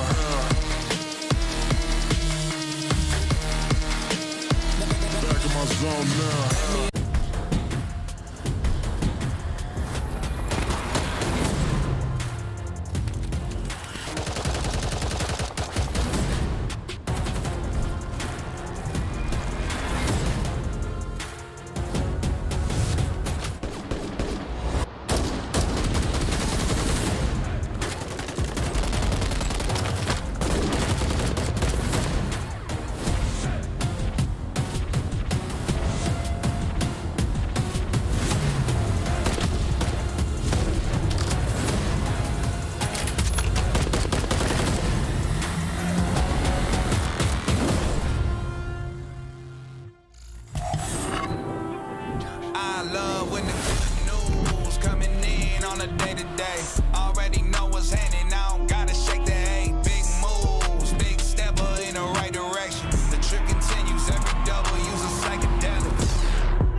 I'm interested in making as opposed to making friends. Double bags, I've been paranoid, having the safe so take a check. Finishing his drink should only take a sec, but Mark just cut me off. He told me that I go on stage and tan.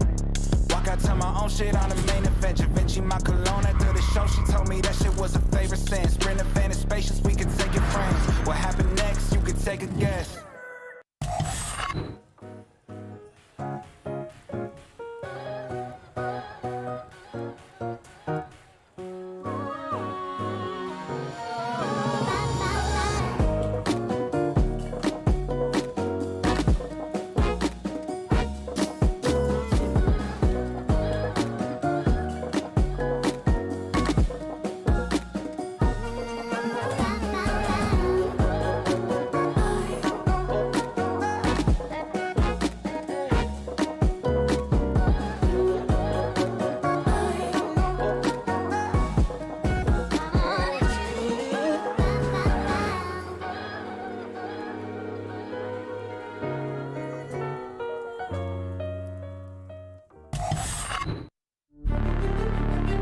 The Subliners are your 2023 champions. Scrap digging deep as he's absolutely mauling Optic on the approach. Big three for Hydra. Oh my God, Hydra. Obliterated. The championship grand finals rematch, Toronto versus New York. It's the rematch not only of the 2023 Grand Finals from our World Championship, but also the losers bracket, or the third place matchup that we saw just one major ago. Both of these teams in the running for a top seed. And if you're looking at Toronto, you could finish as high as second with the performance, especially if you finish with a 3-0 here today and Texas has some trouble. Yeah, but for New York, the highest they can finish is fifth, which isn't what I thought I was going to say. So Toronto in this matchup are looking to maybe feel a little bit more confident simply because across the board, they have done much better on the tail end of this qualifier while still holding a top seed. 6-2 in Hardpoint, 4-2 in S&D, and 5-1 in Control. Their biggest strength has been in the respawns. However, the Search and Destroy, looking better recently, still has some angles that needs to be cleaned up. They went from number 3rd in attacking in the lead, now dropping down to 11th with 9-21 attack opening dual win rate. Nameless talking with our producers. It looks like if Toronto wins 3-1 or better, that being a 3-0, Toronto will get the second seed. With our monster pregame, how do they get it done today? How do you get a clean win over a squad that just 3-0'd you a month ago? Well, yeah, I mean, you got to come correct in the Search and Destroy, right? We know if we know anything about New York is if it goes the distance, they're going to be comfortable,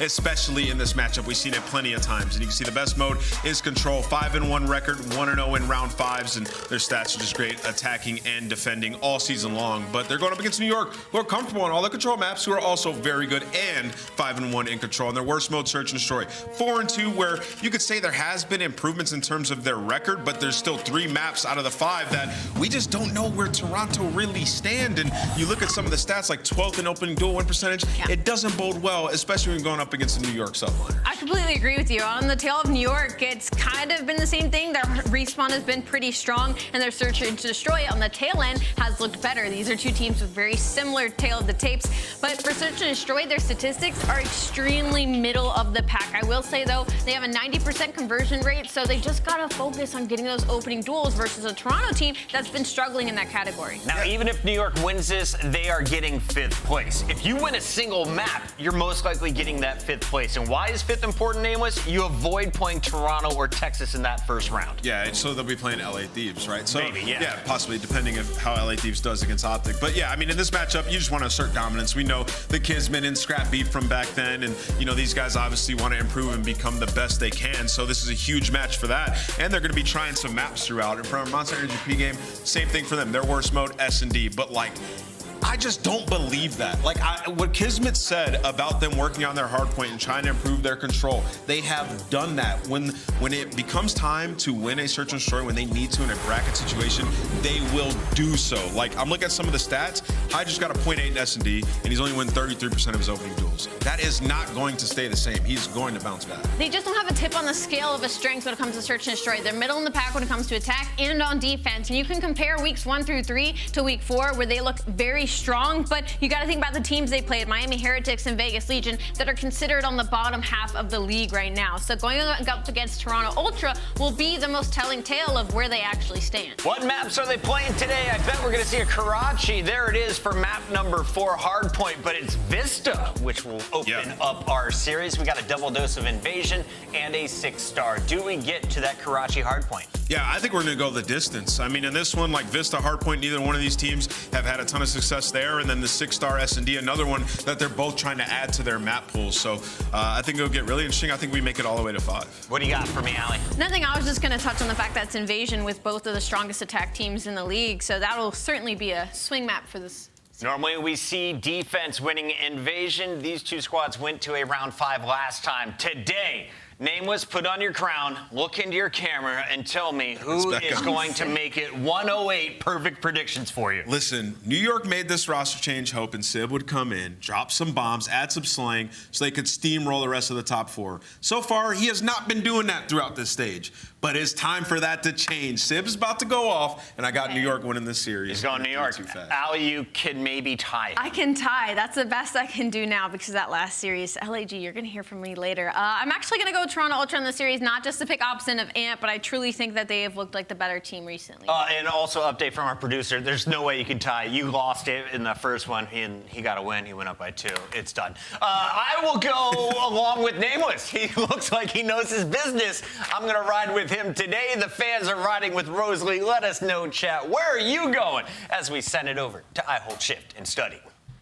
Can't believe Chris is out here breaking hearts like that. You see how deflated Allie got as soon as you said that? Chalked. Absolutely chalked it up. But Send no, us to this the could be a green banger matchup. Honestly, this one and the next one, I think both have a chance of really seeing the extent of this series go all the way to 5. But hey, Jay, we talked about this series. These are 2 teams that we convincingly said are in the top 4. We've had questions about that lately, and this series is all about reproving to the fan base at large that these 2 guys could possibly be championship contenders again. Yeah, to start off with New York, obviously so far on this stage, they have been struggling in Search and Destroy. Last week, they walked away with 2-3-0, so obviously you're taking that Search and Destroy, but that's the mode that they had to put a lot of focus on. But when you put a lot of focus on one mode, you tend to struggle in another. They're 5-5 in this stage in Hardpoint, and the thing that's really scary for me is that every team right now, at least the top 3 teams, top 4 teams, are trying to prepare their map pool for the major. That's why you see sub-base not really into play, because teams like Atlanta are not going to play it. You're never going to be able to play the top teams on some of your favorite maps, so that's what Toronto now have to try to figure out, adding Vista to the lineup, adding 6-star to the lineup,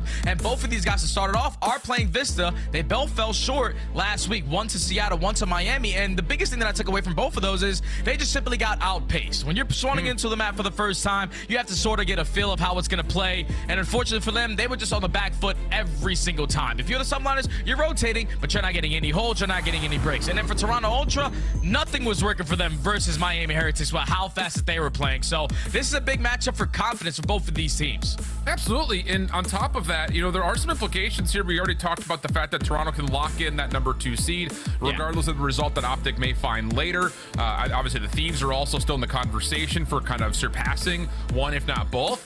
But for New York, you know, this is all about putting yourself in the best position possible to have to, you know, give a little bit more favor towards an upper bracket, which is going to be guaranteed. Maybe a chance to do some damage here and kind of change the influence, even though statistically speaking, there's no way that they bump up behind the 5th spot. So there is a lot to be considered. The interesting thing about this quote-unquote Major 2, or pardon me, this Modern Warfare 2 championship rematch is that it was a convincing 3-0 the first time for Toronto, and then the flip side, when they played in Major 2 at LAN, it was a 3-0 for New York. So they really haven't given us the drama that we were hoping for in this quote-unquote rematch. No, because you remember what it was like in the grand finals of last year. A quick beat down from the subliners to walk away as your world champions of the 2023 season. So you got to think, Toronto Ultra, every single time they spawn up against these guys, they have an extra chip on their shoulder. They're 1-1 so far in the season, and now let's see who's going to take that advantage here.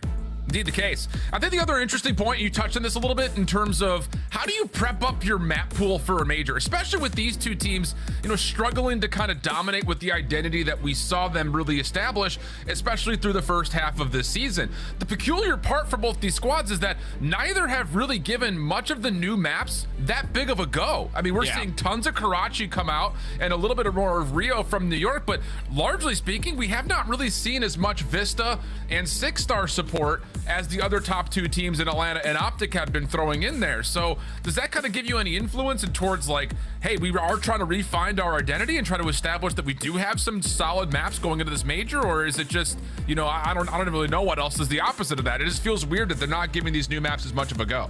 Well, if you think about what Ultra did, they played 6-star and it was versus Atlanta FaZe. After Atlanta already got a rep on it, so they were able to make the adjustments after that series versus Optic and then come in versus Toronto Ultra and absolutely run them over. So that's a confidence shot right off of the rip. You're going up against one of the top teams on the new map. You're thinking you're getting a lot of great practicing on the back end, but then when you actually have to play it in a match, you get steamrolled. So that probably shook them up a little bit to play that 6-star. So that's why they're adding Vista into the lineup, because they probably think versus Miami, we just didn't play the best. Like, Like, we didn't rotate, we didn't break hills, we weren't really finding success in our holds as well. Like, nothing was going right. But the one thing that has gone right for this Toronto Ultra squad has been CleanX. He did it all throughout stage 1. He's sitting at a 1.23 so far in hardpoint of this stage. He's just looking for his counterpart in Envoy. He's sitting at a 0.8 right now in both of the respawns to step it up alongside him so they can get back to that final 4.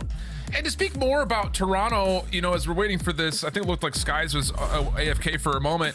You know, for Toronto overall, it's been really strange to see them not just not playing the new maps, but they've really struggled in terms of rotation, which has always been their most categorical success comparison on every other map out there. I mean, they are top 2 pretty much everywhere across the board, but both on 6-star and Vista, they've had a hard time controlling pace and tempo, which is, I think, why you look at players like Insight and CleanX in particular to see what kind of dualities that long-term duo bring to the table, and can they continue to find the success that they've had statistically across every other part of this season on the new maps. That's where you need to have it. I think that kind of spotlighted focus in terms of the stat line we just saw really helps echo that point.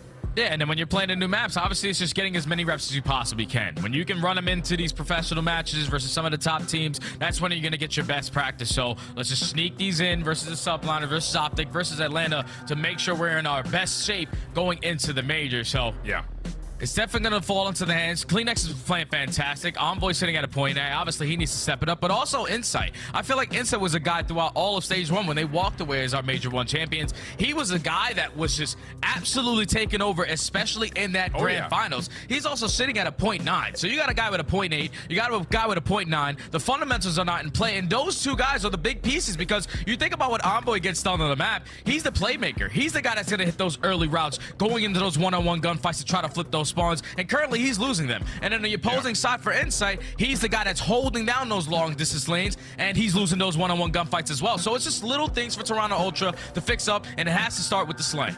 Well, let's take a look at the Subliners a little bit more in depthly then as well, because they are not, you know, outside of the conversation of individual performances. For a moment there, we had, you know, an opportunity to kind of see what Kismet was going to bring, kind of a slow start from him. But like Nameless had said in the desk, we're also seeing the same thing come out of Sib. And for a team that made a change that came with some heavy criticism, started off the season pretty darn strong, and now a little bit of a lull, you look at the new guy and say, all right, like, you were supposed to be here to put us at the top of the leaderboard with some great space in between us and everybody else. And as you see the overall season standings, although they are comfortably in 4th, they're still a pretty far cry away from where our top 3 are in overall point standings. And if you think about it, it's just based off of that Major 1 performance. You get double first rounded. Who the hell was going to think that for the New York Sunbliners, our defending champions, coming into the first major and getting absolutely slammed? So you still have a lot of time, though, to make up all those points that you were trying to chase to try to get into that top 3. And I think a lot of it is going to obviously start with Kismet, the playmaker for this New York Subliner squad. He's currently sitting at a 0.8 in HP. He's tremendous in search and destroy. He's also doing great in control, but hardpoint has been where the Subliners have been struggling. He's a guy that definitely has to step up. And then you talked about it a little bit with Sid. They picked this guy up to simply be a slayer. He showed a lot of it in the beginning of the stages of this game, but recently it looks like he hasn't been as comfortable. A 0.9 in HP, a 0.9 in control. We picked you up to get some kills, so Dante, it's time to lock in. And it's funny because even though he only holds a 0.9 in this particular major qualifier, his overall season stats are still pretty convincingly and comfortably above a 1.0. So it's just been one of those stages that New York has had a little bit of a tough time trying to find a way to get involved. And now you jump into what we're currently seeing in the Vista hardpoint after the long podcast, friends. Again, second in overall rotation, but their ability to hold for New York has been really miserable. Where on the other side for Toronto, they've only had 2 total hold opportunities. So they're struggling on rotation. So that's largely where we'll keep our focus as we jump on into the Vista hardpoint between these 2 top 4 squads. And this is going to be an exciting Monster Energy matchup between 2 top 4 teams early on into this P1. It's an all-out mix fest. CleanX switching between the Ravenant and the MCW. Can only find one before falling, but Subliners with the numbers going to be able to bombard their way right through the backside of the door and continuously soak up this P1 time. Yeah, a little bit more patience here for Toronto, just waiting for all 4. Clearing out the outsides of the hardpoint best they can. Hard to do so, though, when Sib is locking down that outer catwalk area. Sib just playing a bit of a shoulder. Sky staying down with the cover of a trophy system early planted in. And, well, so far, so good. One last maybe hit here for Toronto. Sib, the last New York Subliner standing. Little finesse around, but CleanX gets the final kill, and we take our focus down towards bottom burner. Now it's an instant battle off this rotation as well. Kismet's able to win the one-on-one versus Envoy. Such a crucial kill to get on the map. Shut down the opposing playmaker, and now you're finding all the kills in the feed. Toronto Ultra have to rally the troops together, trying to find a way on in. They're trying to bombard their way up through the middle of the map. Sib did a great job of at least contesting a couple players, but they haven't been able to sniff even close to this hard point yet. Really good start for New York. Zone of control also extending beyond the hard point. Sib will be eliminated. It gives Toronto a chance to try to hit this from the low ground, but you do not want to be single-handedly flooding this from the bottom part of this hill. Nades are coming through. Kismet playing it off corner. That's good for the first. Follow from Hydra up top. Yeah, so well done. And the last one standing turns into essentially a 1v1 between Scrap and Sib. But Kleenex rotates back through mid, and it gives Toronto a chance to get some of the scrap time. Yeah, but this is only 20 seconds. So now if you're Ultra, you have to send someone early off that rotation. It's going to be Envoy. Trying to right the wrongs from his teammate's woes currently in HP. He's stuck his way all the way behind enemy lines, but there's no one near him. And subliners have gotten a read that someone is out of the play. Envoy's able to find one. Great shots onto Skies. Not able to finish the kill, but you see the mini-map. Subliners are starting to spawn now. It's a big play out of Envoy. The block is good. Scrap now also hunting down Skies. Finds the kill. Toronto has a chance to flip over the spawns, but subliners very quickly off of their off spawns. Right in through the front door, and it's the SMGs clearing the way for a follow-up. And now all of a sudden, it's just, again, a tug-of-war game. Backside of the hard point versus Toronto. Then it's New York. And once more, we've got 30 seconds to fight for New York all over this P2 time with a lot of focus over towards the rotation 4. And that is a beautiful break coming in from the subliners. 2 players falling down. You're able to execute a perfect pinch on every single kill in the feed. Jeez. And Sib is getting it done even with the Renetti in hand. It's a clean kill feed, all yellow for the subliners. They're starting to run away with this game, and with the control that they currently have on the map, they know exactly where their Ultra are coming from. Final 5 over towards P3, but off the rotation, subliners are going to be fully set up. And you could just tell for Toronto, they are just in pieces, trying to figure out the tempo of this map. Envoy 3-11 just finds his 4th kill. I mean, considering he's had no hardpoint time, he's the one who's supposed to be just kind of roaming, finding openings, and there's just none to be found anywhere on the map. Inside a decent kill through mid, but all of it followed up by the Bulldog. Double for him, turns to try to find Envoy, but the follow-up elimination is perfect from Hydra. Scrap, the last one standing, does get chased down. Sib trying to spam down the last bit of this Ultra reinforcement, but cannot win the gunfight, and now finally a chance for Toronto to look at more than 30 seconds worth of time. Yeah, and they need this time. The sublines are not going to give this one up for free, though, as Kismet gets it done. The Bulldog is coming out barking in this map number 1. Almost an 100-point lead. Ultra going to fight for the final 15, but this is going to be another rotation won by the subliners. You have players in some cheeky spots, just making sure they're playing safe, waiting for the teammates to rally around them. But Ultra just trying to stay into this game. With the final 20, final 15, you just have to start winning a couple rotations. And you guys start winning some gunfights on these mid-map routes that we're continuing to see from Envoy. I mean, he's so far outside of the play. Whereas, meanwhile, Hydra is 13-5. Kismet at 14-9. The SMGs are dominating for New York as we see the points go to right around a 100-point gap. Toronto just getting picked apart individually, piece by piece, person by person. This has been nothing but New York all the way through. Yeah, this has been perfection from the subliners. They were caught off guard the first time that they played this versus Seattle. They say, you're not going to catch me slipping again. As Hydra now finds himself on 5 in a row. Kismet sitting at 16-9. This has been another full 60 hole from the subliners, and now they can chain it over to the P1, and this is where it gets truly scary. Yeah, and this is Toronto and kind of a do or die moment, but I mean, with the score the way it is and the Bulldog on 5, we got to see how the subliners are feeling with listening with that.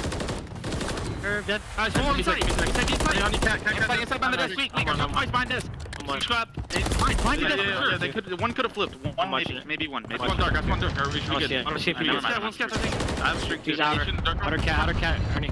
Hold on, I can't have a kill. Outer cat. Outer cat. One shot. Scrap. Absolute cat. Absolute cat. One shot on time. What the fuck? Into this one shot. One was close B2. Close B2. Burger. Under burger. Close time challenge. Scrap. Okay, one's under burger. Yo, chop burger me. Look at your low. I'm looking at your peak steps. I'm leaving that guy snacks. I'm down. What's down on me? He backed up. I'm going cat. He's probably behind the desk. One shot. Yo, probably behind the desk. Absolute. You still outer cat. I'm watching you. On the desk. One shot inside. Yo, rush that time. Insight's one on the street. I'm going middle. One's water step. Yo, top snacks. Nice. Inside one off the street gold. One shot. One streak. You got a streak. Inside. Water step. Go on me. I'm dead. Go run a minute. Listen, they're gonna streak. Back burger and grill on me. Back burger grill. Blue is blue. I'm tax. I'm rapping blue. Slow down. I heard you. He's out of blue. One P1, one. I'm the street. Top snacks. They're gonna be snacks. Alright, take your time. Alright, listen. One guy short. One P1 shot. One top snacks. Okay, snacks. Yeah, I'm gonna kill the guy time. Double two. Burger. Burger. One shot P1. Average shot. Let's go P1. Maybe snacks. Me. I have. Yo, mid short. Snacks. Now water steps. One shot. Water steps. One shot. And one's front. 20 seconds. Take time. One of us. You need to. Don't give him a free 20, bro. I'm a rep left. I need them all. Someone. I got dead. Mid on me. Short. Inside. Short. I'm watching him mid. Short. Top burger, guys. Alright, take your time. Let's get scrap. Alright, this break huge. Just make sure we load up together. No solo. I'm gonna go top burger. I'm gonna go top burger dead. I'm so front. Lead starting to get cut into just a touch. Ultra's able to string together 5-1 to 2, and a chance here at bar on 3 to possibly make it even closer as we jump over to an Ultra listening. What's up, you want, man? Could have gone short. What's up, you want? Close doors. Our doors? Yeah. Rails, two rails. Couches sit. Rail or short? Couches dead. What's your ship? That's another one. They're gonna be short again. What's your ship? One is ship. Yeah, look at that. I'm backstairs, for sure. Backstairs and short. On the bar. On you. Both weak behind the bar. In it. Absolute kiss. Mid short absolute. Try and pinch the guy times. Rails. Short. Nice. Let's get short. Trying to block, bro. They might come here again. I'm back to new. Stage one shot. One pillars, Hydra. Yeah, Hydra. One more pillar, stage. He's one shot. Go. Mid here. Mid. Two mid. Two top tower steps. Ivy's tower push down. Steps. Yeah, top tower. I got stuck, Jimmy. I got stuck. Can we push tower and top? What's your time? Must be tower steps. One absolute. We'll see my close pillars now. Really weak as well. That's one front, by the way. He's P3. Come up through tower. Oh, he's close. Like backstage. They're spawning out. That guy's spawning out. Yeah, one front. He's like low alley. Hydra. Stage now. Weak. One stage. Sim. High mid as well. Wait, when? Done in tower steps. One top plat. One stage. The tower steps. One top back plat. Just one. I gave us a slow down. Double the tower. Weak. Doing a time. One stage. Gonna pitch for Jimmy. Stage. Keep back stage. True as well. I'm at one time. We can count time. Hit twice. And you do. Trying to cut there. One's deep stage. One close. You're gonna put one dead. Nice.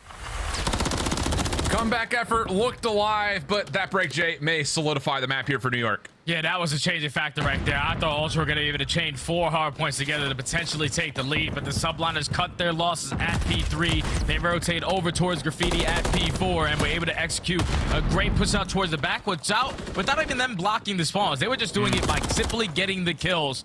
And even though Ultra have fought their way sort of back into this game, you still have insight in the back pocket with that cruiser missile, but it's only 8 seconds to the subliners call game 1. And you've got another 5 spree for Skies. Civ off the pinch. It's just the focus for Toronto. A couple of decent moments there between 1 and 2, but largely speaking, still struggling to get a handle on this map. Back and forth go the kills. And that's another 8 seconds needed here for New York. Kismet trying to secure it himself, but unable to. Insight's double. Opens up space for Toronto to keep the map alive, but this is where it really matters the most. Being able to hold this off cleanly and get the clean rotation into 1. Maybe we see some late game heroics, but New York going 2 for 1 in the feed. Here comes the flood. Yeah, here comes the play, because there's only one player on the point, but at least the reinforcements are going to be here. So Ultra, they were able to flip these spawns. They breached that 200-point mark, and now they have an opportunity to still be in this game. Insight with 2 minutes in Hill, but you need another flawless hold at P1 to keep it going. And Gizmo's going to get called out here. Cruise missile, I think, was being called in for a moment. Here comes the play for New York, trying to come up from the front side, but Toronto perfectly holding, at least for now. Scrap able to reduce the presence from Kismet. Hydra down low can really only do so much from this position.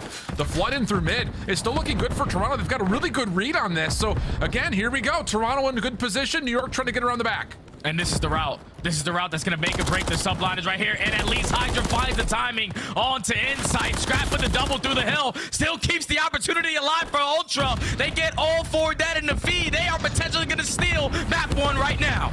New York has to hit this thoroughly from the front. Trying to play over the middle of the map as well, but last 8 seconds is coming through. Kleenex over the middle of the map. Oh! It still works out. Kismet gets at least a 1-for-1 trade, but is that enough? One more hit coming out of Civ, and it's Kleenex doing his namesake.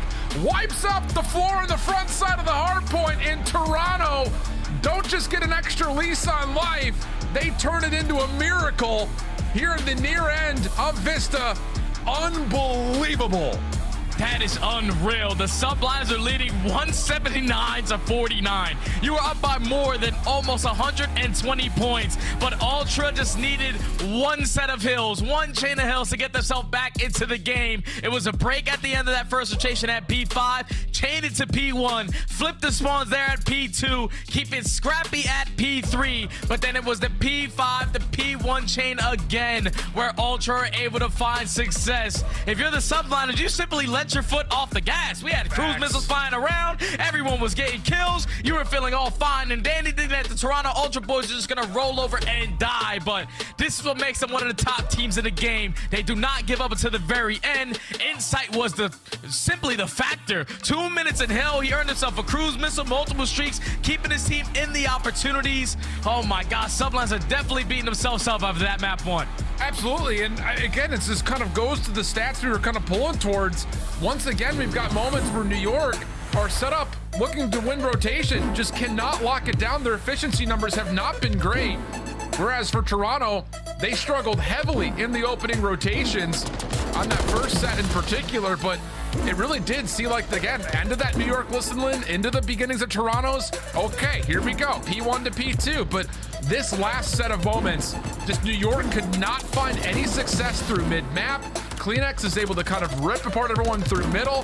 That makes this all one-dimensional for New York. They have to try to hit from the front, and Kleenex says, hold my apple juice, I'm way forward, finds the final kill needed to make sure no one can touch, and the pop-off is clear. Unreal, absolutely unbelievable start to this series. And I thought a few of the Subliners, when Hydra finds that timing to work his way all the way to the bottom side of P3 bar and kills that player in Insight in a one-on-one, at that point, the rest of the Subliners just have to hold steady. Because if you're just trying to funnel your way through one door, you already know Toronto Ultra are watching that angle, but you didn't even give them enough time to turn around and potentially play for Hydra, so then you can strike or collapse on that hill together. It was one-on-one after one-on-one, and then by the time Hydra got to the play, it was him in a one-on-two situation. Ultra just got it done in the clutching up, man. You needed to get a couple multiple kills, and it was scrapped to get it towards the final moments, but that is the way you come out and just completely shut everyone up. For everyone thinking that Ultra had an easy schedule, no, they're still a top dog, man. That's unreal. And even more fun now, we have a true square up map number 2 for the invasion, search, and destroy. Ali was breaking it down. Yeah, some of the opening duel percentages have not necessarily been great for either of these two teams, but the conversion rate for New York has been super strong in being able to at least win rounds out. I think the biggest thing about these two teams on this map in particular, though, Jay, is all about the objective focus. Both teams great at retaking. Subliners have an edge when it comes to being able to hold their post plants, but largely speaking, both these two teams are all about what happens with that bomb, whether they're on the defensive side or on the offensive side. Yeah, both teams are phenomenal when you talk about the attack side. 4th for the Subliners, 2nd overall for the Ultra.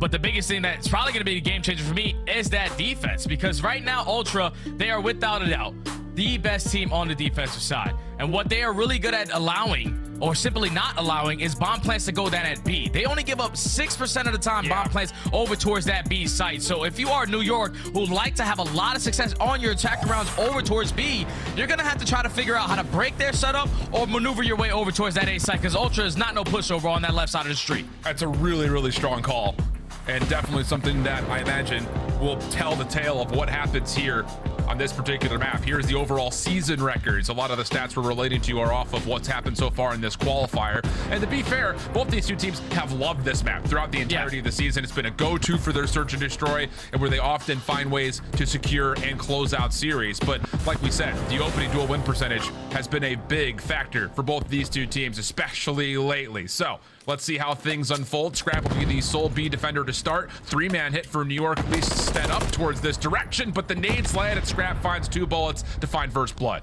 And it doesn't get any better than that. You said one player over towards the B side. He's able to find that first blood and basically shut down that early push or aggression coming in from the Subliners. But they said, screw that. We're not going to go over towards B. They already have a lot of mid-tank control, and they have no idea that Toronto are currently in Cafe.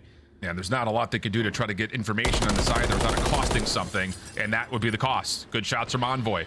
Opportunity for, Sky's looking to try to flush it out. The Kleenex is waiting just down to Kismet, and there's just not much they could do. Great opening utility from Toronto. Good finish up by Scrap, and then, like you mentioned, the forward pressure from the defense, insurmountable. Yeah, that's all it really comes down to. The fact that your player who's on an island watching over the B site with no trophy system finds a first blood, basically shuts down that push on that side of the map. So already showing their strengths on defense. Setting the tone early on by taking a lot of that mid-map control, catching the New York subliners completely off guard. Toronto take the first round. Yep. Okay. Not much to take away from that round outside of, again, Toronto's done their homework on their nade spots. So now New York's time, trying to respond. Two players, again, over the top with nades. Kismet will go aggressive in towards DVD, and it's not just him. Sib is also watching this really close corner cross. Toronto trying to teamwork this out. 1-for-1 would be fine for Kismet, but does not expect the quick push, and Toronto once again secure first blood. Big first blood out of the Ultra. They have been struggling in that column so far, 2 on this map. But now you are forcing the subliners to try to make a play. Hydra tries to push through Cafe. Fortunately gets caught off guard with great shots out of Kleenex. Sib responds, but it's still a 2v3 in favor of Ultra. Yeah, Trophy will keep him planted here at Cage a little while longer than maybe Toronto would like, but like you mentioned, all you gotta do here is kill noise, create some doubt, and stretch this New York defense out a touch. Sky's hoping to gather information from that top sandbags position. Unable to find too much. I believe he has seen the shoulder of Kleenex, but again, that doesn't give you much of an idea in terms of where everything is going. Pistol out, Scrap will drop, follow-up elimination, and trade not there. And now we've got a 2v2 with 25 seconds on the clock. And that's a situation where if you're Kleenex, you just got to play around your team. You can't back up and go all the way towards the deep flank area. He eventually gets caught, and then Skies with the beat down. Sublines don't even allow that bomb to get planted, but once they were able to spot the Kleenex off the rotation out of that mid-tank area, there was no hesitation to push up through the courtyard, take care of the bomb planter, and then Ultra, they were thinking we were going to have a post-plant scenario. Like, the bomb's going to go down. No way in hell someone's going to push it through courtyard, but just the heads-up play out of the Subliners to catch them off guard in that scenario, tie the game up at 1. That feels like a miracle, I think, if you're New York. Wow. All right. That is a massive bounce back round. Keeps us tied at 1. Envoy, a strong start for the side of Toronto, but a lot of that coming in the first round, and that same double setup over towards Cafe is now going to extend a bit beyond that. Kleenex is deep over towards the front side at Rugs, but the B defender and Scrap has dropped, so now you got to go quickly and try to shut this down, and Skies gets a whiff of it, sniffs it out, finds the kill. 4v2 situation with New York working on the plan. Yeah, that's going to be easy. You find the first blow to Scrap, who was the sole defender last time around, have at that B site with the frag. And then Skies was playing it super slow in this spawn to find Kleenex. So instant 4v2. Inside is able to at least find one, but where the hell are the rest of the subliners? Because time is starting to get away from you. And for the subliners, they know that both Ultra members are playing off the flank. Yeah. You've got Sib, who's re-wrapped all the way through courtyard. Envoy would love to try to isolate Skies, but not giving him the time of day. So now they have to make the play on towards the bomb site. Here comes Envoy. Pistol out. First shot's decent, but no immediate kill, nor immediate trade. Insight still dancing with Skies, and this is a tango that is going to see Toronto lose the round. And again, the opening aggressive play just largely shut down thanks to that opening nade from that B straight onto Scrap. Yeah, and what a play right there on Skies to just simply play his life the way that he did. He doesn't fall with 2 people putting all their focus on trying to take him down from that position, but just finesses long enough to by the time someone gets to the site, they were ready for that push. But the subliners take full advantage of that first blood. No hesitation for that B bomb plant. You get it down. You put yourself in your post plant setup where they are one of the best, and they stand strong in that category. Yep. Okay. So, how about this? New York putting together a couple of streaks all of a sudden. And, well, hello? Opening cross, Scrap. I think there was some help there. It wasn't just Scrap initially, but Sib does drop first blood tallied again. Kismet, the sole defender at B, is pushed up in towards Broken, and he would have to essentially get 2 if Toronto were to confirm this play towards B. Yeah, and I love the way that Kismet has changed up this angle because now he knows I'm in the man disadvantage. I need someone to turn this corner for me to get a free B and then potentially play for the second. But Ultra's still just trying to get a read on how they are playing these defensive setups. Scrap gets some info onto Hydra. You're going to put him in a position to back down from that spot. Right now, Ultra taking all mid-map. Yeah, this is big. Ultra being able to clear out mid-tank gives them a very free pathway to get this bomb confirmed on A. But Hydra through DVD, that's going to slow down the play for this A hit, because now all of a sudden the flank becomes a bit of an issue. Envoy trying to get this thing planted, set up for the water side street, but they don't expect Kismet taking the long route behind. Things once again start to become in shambles for Toronto's post plant setup. It's just down to Envoy for a 1v3. Kismet on 4 in a row, and this stun's gonna lock him into place. The shots through the wall are gonna land, and New York continue to pull back odd number man situations. That's insane plays right there out of the subliners. Like, they already spotted. Once Hydra gets that info, there's a couple people pushing up the middle of the map. It was him and Kismet. That dynamic duo working their way around the pinch. Hydra gets the timing onto Scrap working through DVD to make it a 3v3. But then while Hydra was causing all those problems over towards the DVD area, Kismet already found himself on a route working his way behind Mannequin. So a freebie onto Insight catches them off guard. And you're never going to catch Kismet slipping. He knows that the pressure's going to be on him. He finds a second onto Kleenex. The stun is going to connect, but the shot's a little bit better. So fun watching the Bulldog in S&D. And this is just so opposite for Toronto, a team that over this course of the major qualifiers through every map rank 11th in opening duel win percentage. They found a handful so far. Yeah. Cannot convert hardly any of them.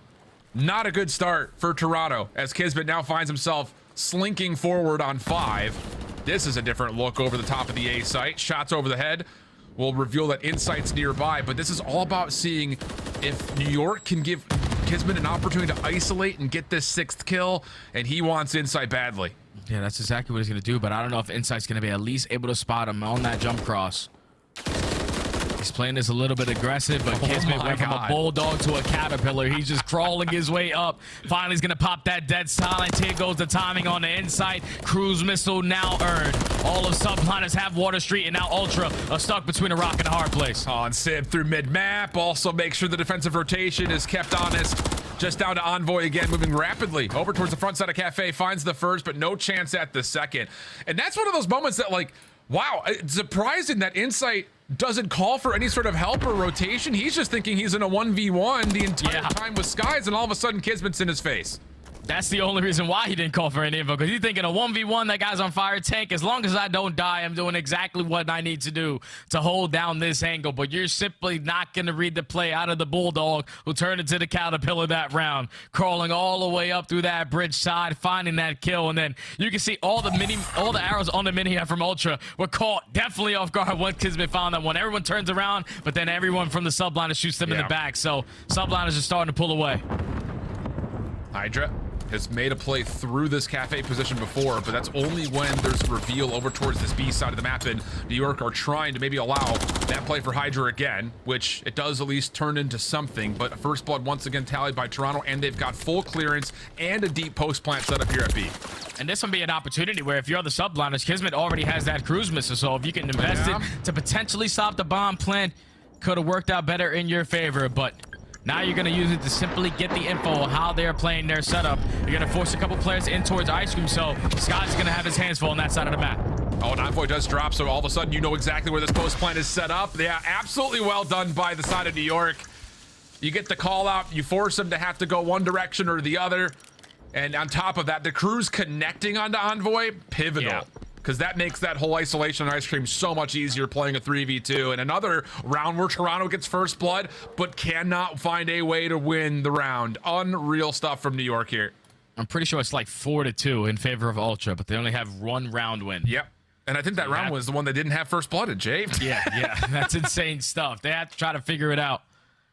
Because the subliners are starting to run away with this search and destroy, playing perfect counter S&D, because it's been a majority of those first bloods for Ultra, but the man disadvantages, they still are putting themselves in a great position to clutch on up.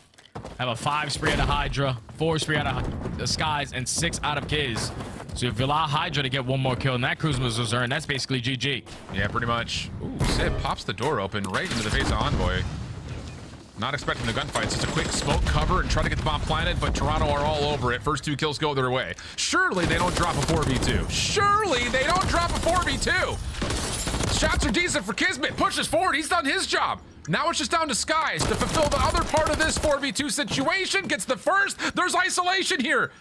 Not going to be able to get the regen, though. Insight pounces, finds the kill, and Toronto stay alive. Oh my God, the fact that even turned into a one-on-one. Like, you see Kismet, he slides out the freezer door, puts himself on the site to work that objective, and at an instant, 2 of his teammates fall. I would have instantly jumped off the bomb and tried to play for kills, but he gets it down. He also finds the 2 pieces somehow, some way. He's able to try to put that round back in favor of the subliners. But Insight able to clutch on up. Able to keep Toronto Ultra in this game, as they are trying to rally a couple rounds together to force that round 11, but they have to figure it out on their attacking side, because subliners, even with them dropping a man early on, you still haven't been able to play your man-up advantages correctly. And this has been the same setup for New York almost every single round defensively. This time Kismet, yeah, maybe a little bit too bold, but you've got a lot of rounds to play with. I love the idea of just throwing a curveball, but doesn't really work out here. And Hydra, once again, this has been conditioned and expected from Toronto.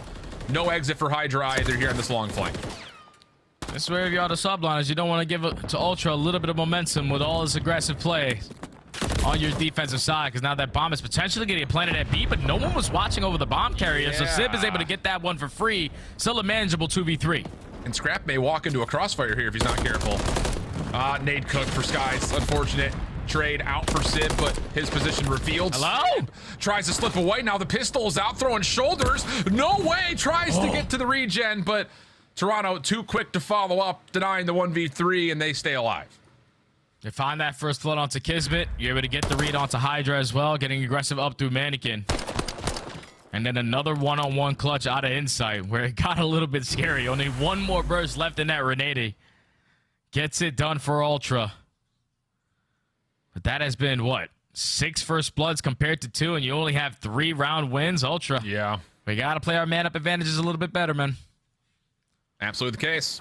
But, again, that was, I'm sure, one of those plays that you don't pull often if you're New York on that defense, trying to play aggressive through Cafe and in towards Broken. Not often you'd expect that. New York, gonna get some nade success over towards B. No trophies down here for Toronto. They have to wait to cross, and while they do so, Kleenex try to get aggressive at mid. That gets punished. So first blood good for New York, 4v3, and some extra patience here for the subliners before they approach a site. And I promise you, for everyone that plays Invasion, Search, and Destroy in ranked play, the worst thing you can do is die in the first 15 seconds, because then it basically puts everyone else at a stalemate. You're forced to slow down and try to get a read on it. And now, with 3 players from Ultra up on the defensive side, no one is going to be coming over towards that B site. You're only watching the cross. So if you are the subliners, let's just bully our way out one direction. All Skies, bomb in hand, nearly isolated. Scrap trying to follow up on the initial information from Insight, not going to be able to tally the kill. And New York will say, all right, 2 defenders over on A. Let's just take our 4v1 on B. Envoy is only here to be responsible for the cross. This is taking time for New York. Wow, this is taking way too much time for New York. So all of a sudden, what was a free first blood, essentially, in the first 15 seconds, turns into a 2v2 with 15 seconds on the clock. Shots from Scrap are decent, but things reset. No bomb in hand still. Hydra. It's just down to the 1v1 between Sib and Insight, which Insight beats him to the punch, and that's a missed opportunity for New York. All right, so if you're Ultra, let's just get first blooded. We stand a way better chance at winning these rounds. It's another Insight one-on-one, but subliners just, you gained all that information towards A Street, just way too slow off the rotation. And instead of committing your way over towards B, when you spot some player over towards the deep side of Water Street, and also someone on that A bomb, you still try to take mid-tank control to contest over towards A, because you had no info on at least where the 3rd player was from Ultra. He was simply watching that cross. If you bombard your way over to the B Street, you have a better chance at walking away with that round, but that has now been 3 rounds in a row for Ultra. We saw it a little bit in map number 1, the insane comeback, and we have potentially another one on our hands. Surely not. This is a much more stable defense for New York. Solo defender at B, solo defender on Water Street, and a double stack at mid. Lots of early nades have already been used for Ultra, trying to get some information at mid. A lot of it not really landing. Envoy still holding onto the smoke. That may be what they need as he sets up for maybe a play towards B. Yeah, he's just clearing a lot of space right now. No one pushed out Ultra's broken, so he's giving all that info to his teammates that all we have to do is invest our smoke grenades, check these corners over towards the site, and potentially work this objective. But you know how the subliners always play. Those tacks are going to be in the back pocket, ready for that push to come over towards B. And a lot of this for Toronto is, do they get a read on what was surely going to be a defensive retake on the pinch? Here comes the play forward. Sib still tucked in a corner. Scrap very nervy about this approach forward. Still no commitment for Envoy in the smoke, but Sib gives himself up. Follow-up kill though from Hydra mid-map. He's trying to get Hydra wins a key second. Bomb now down. Smoke carrier also out of the picture. 18 seconds on the clock. Scrap gonna recover the bomb. Sees Skies at range. Even battle. Follow-up from Hydra at mid. That will work out. Just down to inside, and he's stuck on the wrong side of the map. Should be no problem for New York to stay alive through this, and that will indeed be the case. A tight one again, though. And it is up until New York play that more stable defense that they lock things in. Yeah, that was Hydra calling game right there. He finds 3 through the middle of the tank, almost earns the ace in the final round. But I thought Ultra stood a pretty good chance at walking away with that attack with the info that they already gained. You knew that Sib was trapped over towards Cage's side. Scrap did a good job of trying to at least draw some attention his way to potentially set up a team push coming in from the opposing side. But he also wins the one-on-one gunfight. While he wins that one-on-one gunfight, though, your bomb carrier dies through mid-dark, and that is the worst possible scenario because you were expecting, all right, I kill this guy, we can work the objective. But when you now drop the bomb in the middle of the dark alley, you have to rotate back. You're giving the subliners a lot more opportunities to maneuver their way around the map. And when Hydra finds that first kill and somehow, some way is able to snap onto Kleenex for the second, that was basically a GG. The subliners walk away with the search and destroy in a 6-4 fashion. They tie the game up at 1, and now we 100% have a series on our hands. Definitely a Hail Hydra moment right there in the middle of the map. And with that, now we go to an invasion control and at least the Karachi hardpoint. These have been maps that we've seen a lot of teams getting tons of rehearsal on, especially if you're looking at that from the FaZe and Optic point of view. Feels like these are the maps that are going to likely dictate late round moments in this upcoming bracket. So with a lot of rehearsal that's been thrown for both these teams on both of these maps, it feels like, again, this could be anyone's series. But after a dramatic comeback in the first map and a near comeback in the second, we're tied at 1 with invasion control coming up next.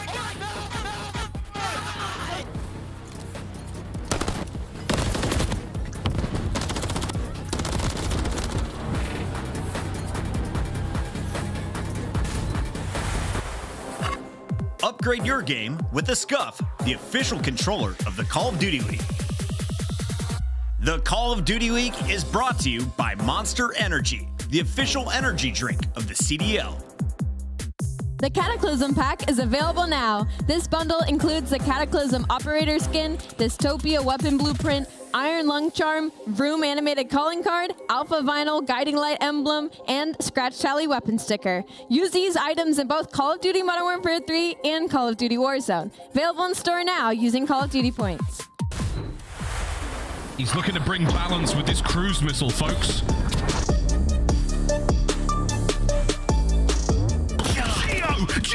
Geo, my God, it's his hard point. He is on an absolute spree. 39 and 19. The women, the children, you name it. Dude, he's back on his Rio BS. He cannot be killed if we catch it from the third person. This man is a maniac. You burst on through, but that's the streak in. Now, Selly, a minute or so left on the point in desperation time. Royal Ravens getting just enough kills. No, not yet. Not done yet. Yeah, not done yet. They were trying to rotate over to P2 and flood, but does not happen. There was always one more player left for Atlanta FaZe. Runs it. Can't find the next. Hydra's there for the pickups chance. This could be game.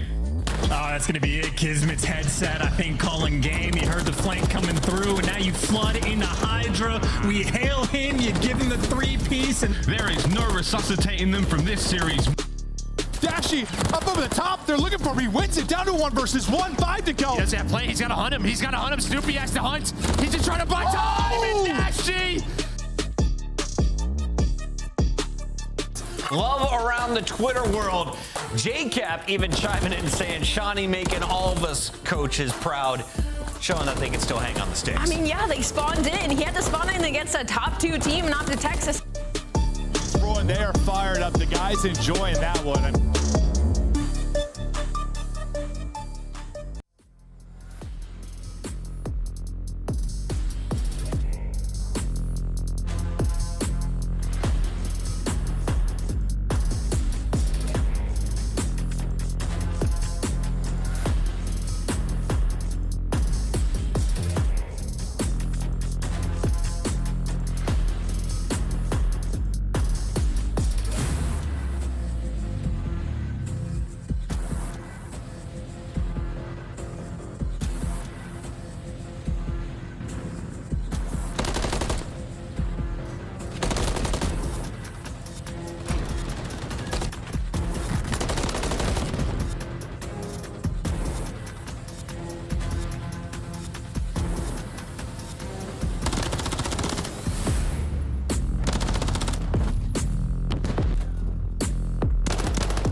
Well, everybody, and in case you're new, well, there's a lot of history riding between these two organizations. Last year, it was looking like this was about to be a grand final worth remembering. And to be fair, it was, just for maybe not the reasons that Toronto fans would have liked. It was a speed run through and through, all 4 maps going the way of New York. And we looked like, going into this year, Jay, that it was going to be a rivalry that may dictate the champion of this year. And after a quick 3-0 from Toronto in the first matchup, it was a 3-0 in their second meeting at Major 2. This would be their 3rd time here today, and it may be a little late, but it looks like we're finally getting the barn burner series we expected between these two teams. This is exactly what we wanted, man. And as even square field after 2 maps. We got an insane comeback at map number 1, and almost insane comeback from Ultra at map number 2. But the Subliners shut the door with only finding 3 first bloods out of the 10 rounds we played. They walk away victorious in that map. But now this is the most important, because you're going into an invasion control, and even thinking more bigger picture, this is the map you're probably going to play versus the rest of the league, especially when you get deeper in the bracket for Major 3. So we already know the Subliners are one of the best control teams that we have in the game, but so are Ultra. The only difference between both of these teams is that Subliners, for some reason, always find a success on any map when it comes to the attacking side. And that's the biggest thing when you talk about an invasion control, because if you can walk away with an extra segment at A, it's chef kiss, because you guarantee yourself that round 5 defense, you're basically calling game. But both of these squads have been stellar in this mode. Yeah, and again, the success on offenses is what often give you the edge. Last time these two teams played, they did play the invasion control. It went all the way to 5, where New York held the edge, getting the round 5 defense and securing it there. So again, these numbers are, again, very parallel, very even between the two of them, especially through this qualification stage in particular. But even on total, they again have been just as good throughout the entirety of the season. So like you said, this feels like a map that's going to be a swing map overall across a lot of different matchups we're going to get likely in Toronto. So who knows if this feels like another map. Like I said before we went to break, should be a pretty much gloves off square up here. And the thing that I love about how the way the Subliners approach their attacking rounds is that even when someone is making an individual play, that individual play is a part of a team push. Like, that's what they are so great at doing, is that we usually find someone in a 1v3 scenario just simply playing his life in towards Cafe. He finds a double, and instead of going out there to sprint towards the point, he's simply staying alive to allow his team to get back to him for a team push. So that's what the Subliners are really good on their attacking side, because everything is all about teamwork. Absolutely the case. So here's a look at, the online versus LAN statistics, as this is again where the other point of focus is going to be as soon as we get there. We talked about both Miami and LAG and what they've been able to either do or not do based on their first matchup when it comes to online versus LAN. But hey, the thing about it is this New York team kind of finds themselves more in that Miami camp of, yeah, you've been great online, but how do we get this to start turning up on LAN? And in particular, yeah, it was a decent showing at Miami, but what really hurts them is that first major that we saw in Boston, where they got surprisingly double first rounded. Yeah, and you can just tell it's right there, right in front of you. Like, the S&Ds are 50-50, but the hard points, that's what they really need to work on, because on LAN, they have a couple losses where they probably shouldn't have. Majority of that is due to the performance at Major 1. But you just have to improve in your HPs. You have to get your S&Ds back to where they're locked, because if you're turning up in control on LAN, those are basically guaranteed in every single series that you play. So it's all about the hard point focus, all about the search and destroy focus if you are New York. Indeed the case. Players looking like they're about ready to get locked in here in just a moment. Hands being warmed up. And the focus has never been higher. I mean, again, this is a huge, I think, momentum shifter going in towards the major. Toronto, of course, trying to put on for their home crowd. New York trying to take it a step above their 3rd place finish at Major 2 to be in the conversation for another grand finals and do what this roster was built to do. But I think overall, when you look at the home team going into their own major, there's going to be a lot of pressure riding on them. Not only because of the, we'll call it a quote-unquote underwhelming performance when it came to what they did at Miami, but they're looking to also shut up a lot of other players in the league, I think you know who I mean, when they eventually get to LAN, in particular in front of their home crowd. Yeah, because you got the buff. You got the hometown buff, so you're going to have all your fans rooting you on versus every single team that you play against. Probably not going to get the advantage versus Optic. No one gets the advantage versus Optic, but Ultra, they have to make sure that they're putting on a show at their own event. We saw all of it throughout Major 2. Wasn't really the best performance out of Insight and Envoy. Kleenex also had a bunch of hiccups, but Scrap has always been the shining light for this team. Yes. Right now, you see him, he's biting his lips. He's absolutely locked in, and as long as he consistently plays at the level that he's been playing at since the beginning of the year, without question, one of the best players in the game, he's just waiting for the rest of the teammates to show up a little bit on lane. Absolutely the case. And, you know, again, as much as there's criticism over New York and, you know, did they actually upgrade going from Sib or Pre-Sib to Sib? But the same conversation here starts to kind of come in with Envoy in terms of, you know, he's fulfilling a role that Hixie was running for this team last year. I still maintain that Hixie's probably one of the best overall SMG IGLs that has probably ever graced, you know, the CDL in a while. He's been so clear, so communicative, and he's always the one doing the dirty work. And Envoy has provided moments where you look at him and say, oh yeah, this is absolutely an upgrade. But lately, it really has just been these two guys as kind of a quote unquote weak spot in being able to hang with the other top two teams that have shown that they're a full squad from top to bottom. And that's completely insane to say because Ultra, they took Major 1. Envoy was playing great, but you picked up Envoy on this roster to be able to slay with those top teams. Right now, he's looking like Hixie in the slaying column, but everything else is still basically the same. He just has to get back to that slaying ability that we all know he is capable of. And then for Sib, just do what you do best, and that's shoot your damn gun. Put down damage to set up your SMGs who love to roam around, especially in control. Kismet is sitting at a 1.19, but Hydra a 1.43. There's simply no one that probably plays their life than Paco Taco. That guy's a man on a mission every time he spawns in on control. All right, friends, no more talking. Let's get to the action. Here we go. Invasion control. 1-1 map count going into map number 3. It is Toronto starting off on the offense, and not a lot of hijinks or hilarity here. Early focus to come in over towards the B street. In fact, they're going to get Envoy into DVD early. Kismet trying to flush him out, and him with the combination of Hydra will do more than just that. First 2 kills going to New York's defense. Yeah, they find the initial 2 kills, shut down that early pressure over towards B, and now Ultra stuck in a very peculiar situation, but Scrap has stayed alive the entire time over towards Water Street. It was Skies that was trying to locate where he was, but you're not going to be able to get the indication that he's on that point. Segment starting to work his way up. No trophy system earned as of yet. Help on the way, but it's late for Ultra. So New York will get through, stop the progress of the first tick, and also follow up with good kills through the middle of the map. Envoy tried to turn it around, but not able to do so. And all of a sudden, you've got New York looking at 45 seconds worth of defense left, and they're up through B, up through A. Toronto need to figure out what they want to do here quickly. Yeah, we need to go to B. We cannot waste a lot of time trying to work our way over towards A. If they find a couple kills through the middle of the map, now you just have to get past that 50-yard line and work up some progression because it's only 30 seconds remaining. Sky's going to be the sole defender over towards B. He finds one, and now he's just simply trying to finesse his life, waiting for his teammates to get back to him. Yeah, I was expecting a follow-up trade. Tried to break the camera, go up and over the doorway. Doesn't really work out for him. First tick of progress now locked for Ultra. More on the way as there's kind of an in-and-out double stack here. Kismet, though, from the top rope. Able to shut down Scrap. Trade still allow Insight and Clinics to continue to teamwork over towards the B zone, but here come New York, feeling like they've got a chance to jump on in and get the contest through, but the kill is in. Second tick of progress, I believe, was fully locked. Yep, there, confirmed. And now it's just down to how much does New York really want to still commit to this, with Toronto reinforcing with numbers now over the top of B. Yeah, they might not have another opportunity unless Hydra's able to get a kill from mid-dark. He gets shut down, so time is going to get extended by a minute. Ultra currently only down by 1 life, but if you are the subliners, we definitely think we should have potentially had a shutout round here with all the map control that we had, but we gave up that B those 3 segments at B. Now we have to stand strong on our setup. You already have one player in Kismet pushed out towards the spawn, but Scraps gets right behind him, and he can potentially just push his way right up the street.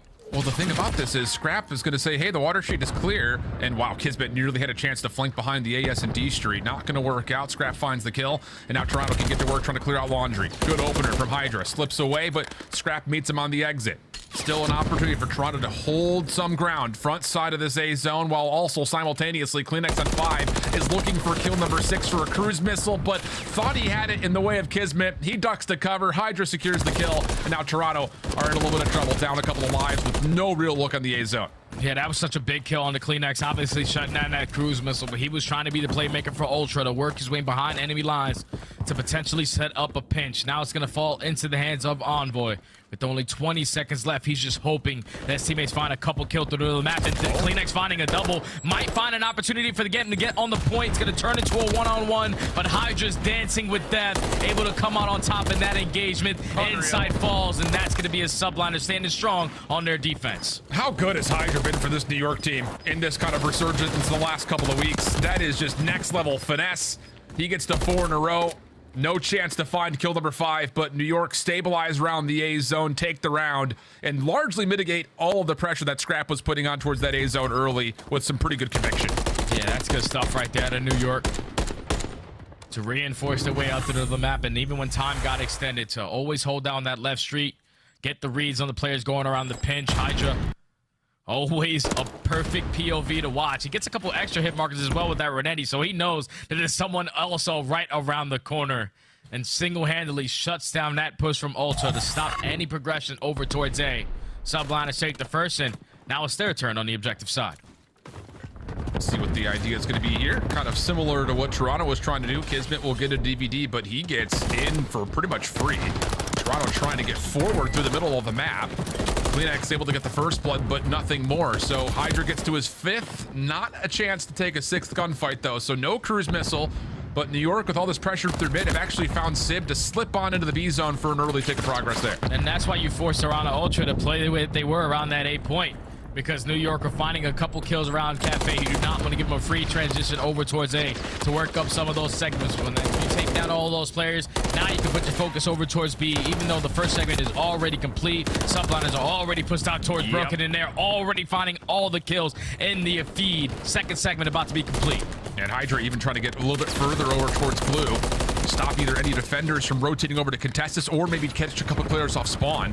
He's done a little bit of both to this point. Sib is also having an unbelievable control to this point. 12-6, 11-4 for both of the two that we've mentioned. Hydra not done until Envoy steps in front. Kismet not quite able to secure the trade. Toronto through mid-map will make sure this A defense stays stable, while New York will just rotate in towards B, get the extra 60 seconds. And you see exactly what New York doing on all their attacking rounds so far. Is that we're going to show a little bit of presence at B. We're going to get all these kills and then start to push our way over towards A. Going to force Ultra to basically give up B for free. Great wall bangs out of Skies. Not able to lead to the kill, but inside is definitely bleeding red. Do we decide to send it on him? He does find a kill. The trade is going to be there, but now it's only Skies. You have to play your life. Yeah, there's really no reason he should try to overextend in this position. Does catch out Kleenex, but Scrap very easily able to find the trade without too much concern. New York still trying to force this thing down through the previously captured B zone, and Kismet starting to cook up a little bit. 2 in a row for him. Now quickly on his way over towards this front side of shops. Just comes down to, does he get a full read on where Toronto has spawned and how they're trying to hit? And he says, maybe not. Maybe try to hold my ground a little bit longer, but Toronto once again find the kills they need to keep this A zone completely locked down. Yeah, that's good stuff. The players coming all spawn, hold down their spawn to a T. And at least if you are the subliners, you shut down Scrap up for potentially earning that cruise missile, and now you reinforce your way up to the little map with all the kills going in your favor. Car bombs not treating inside well, but all the map control still in control of Toronto. Carbot was triggered because he threw a trophy into another trophy. It's just one of those interactions that tickle you a little bit. 10v11, 30 seconds on the clock. Toronto have not given up even an inch of progress over towards A, and that doesn't look like it's going to change anytime soon. With especially this forward contest over towards Courtyard, New York would have to hit this from Water Street, and without any information on where this defense is positioned, that's not going to feel that good. So Toronto look like they should cleanly take this defensive round, and with that, if that holds, it'll just be 3 ticks to 3 ticks. Hydra does get caught over towards mid-map. Kismet dropping will put to rest any further antics for the subliners, and we'll go to round 3 completely even. Yeah, we'll go to round 3 completely even, but I think the subliners are at least slaying a little bit better. So right now, even if we're all tied up in segments, subliners in the advantage to get that round 5 defense with the way that they were able to put Ultra in a little bit of a trap in round 1. But a great response right there from Ultra. Not a pushover on the defensive side, even though they're sitting at 6 overall between all 12 teams. But as we take a replay look at this again, the trophy system just not his friend. You understand, from the bottom of his eye right there, he spots that trophy on the floor, and he's just sitting like, uh-oh, it's not a good idea. And unfortunately, comes back to bite him. Small moment of comic relief in the midst of what has been a very intense series. Here we go again, though, for Toronto. Same double stack over towards this B zone. Same idea. Try to get Envoy up in towards the side of DVD, but Hydra's there to meet him. Nades this time, locking him into place. First trick being worked on, and Hydra actually trying to get cheeky through mid. That gets shut down, and with the trade on to Sib, Toronto could still make some progress here in the B zone.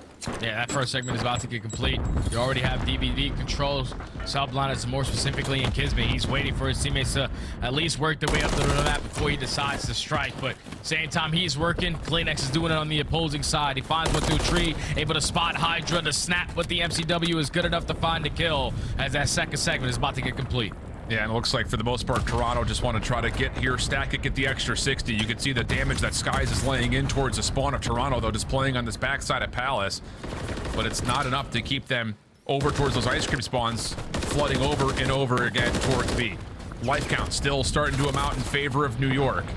Envoy, Scrap trying to work together on the OE, and they will do so. No goodness, that last burst was not intended for Scrap, but a quick turn has him taking down his comrade, and now all of a sudden New York able to utilize the spawn trap to great accord. Yeah, that's tough right there. Scrap was absolutely one-shot, and unfortunately Envoy a little snappy in this control. Puts all of his teammates back over towards the Palace side, and Subliners is trying to keep them trapped as long as he potentially can. The 1v1 gunfight, bad timer right down to Envoy, and now Toronto Ultra, not a fun place to be when you're spawning consistently over towards Palace with all the Subliners everywhere around the map. And for two teams that we praise their attacking sides for, my goodness, the defense has been convincing for both. Oh, yeah, this time, New York have them absolutely in the blender, and this is where things start to get really deadly. You have to be thinking for Toronto, not much of a chance for us to cleanly actually get looks over towards A, but we do not want to allow Skies to get this cruise missile and aid in the next Subliner's offense. Problem is, it's just no good way to chow them as they're still working on Sib over towards the Dozer, and that will work out. Hydra at mid-map continued to be an issue here, though, and life for life, Toronto just keep running out of reinforcements. Yeah, they just don't want to contest Skies over towards the Water Street side, because if you give him one free kill, cruise missiles are going to be earned, so they're forcing themselves to either double team him or work that overextension, and that's where the Subliners are filling all the gaps at. Consistently slaying over towards that right street. Skies finessing over towards this bridge side. Has Scrap absolutely one shot, but he's setting up his teammates for success. The slaying differential in this round is heavily in favor of New York. Oh, Skies, he really wants Oh my God. That's a hell of a way to grab it. So now the cruise missile's been earned, and that slaying count that we were questioning in terms of who's up, well, you don't have to ask the question anymore. 18 plays 6. Skies will eventually drop, but I mean, I want to say damage dealt. It feels like a lot more than just that, though, as Toronto will not have even remotely a chance nor a look over towards A. 16 lives remain for New York with the cruise missile still to boot coming forward into this next offense. Toronto has to pull off a miracle 4th round if they want to get consecutive defenses. Yeah, you have to try to shut them out. Not allows New York to walk away with those 3 completed segments over towards B is your best bet, because the slaying column is heavily in favor of New York. I'm pretty sure Skies only dies once or twice that entire round. It was 2 minutes and 20 seconds. He only falls once, but Skies was making plays time and time again. We got to take a replay look. You have inside one shot, but the jump shot a little bit too good right there for Caesar Skies Bueno. Always investing in this game, and it's showing. I'm sure if you're inside on the other side of that, you're like, dude, what? You can't do nothing about it. You literally can't do anything about that.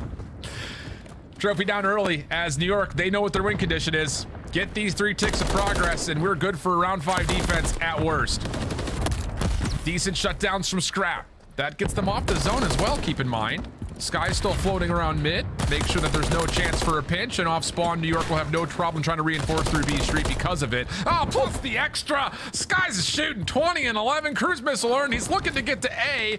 Possibly sneaks into laundry completely. Oh! Insight gets burned away. Hydra follows up for the trade. Maybe a little extra, but wow, New York are flying right now. Toronto just trying to regain some ground. Yeah, they are coming out swinging. You're finding every single kill through the map. You're able to at least get one player on this A point. Now you're going to force the split setup from the Ultra. You can no longer contest towards B. So that's basically going to lock up that guaranteed round 5 defense for New York. But now you have a couple cruise missiles and a lot of map control to still contest this round.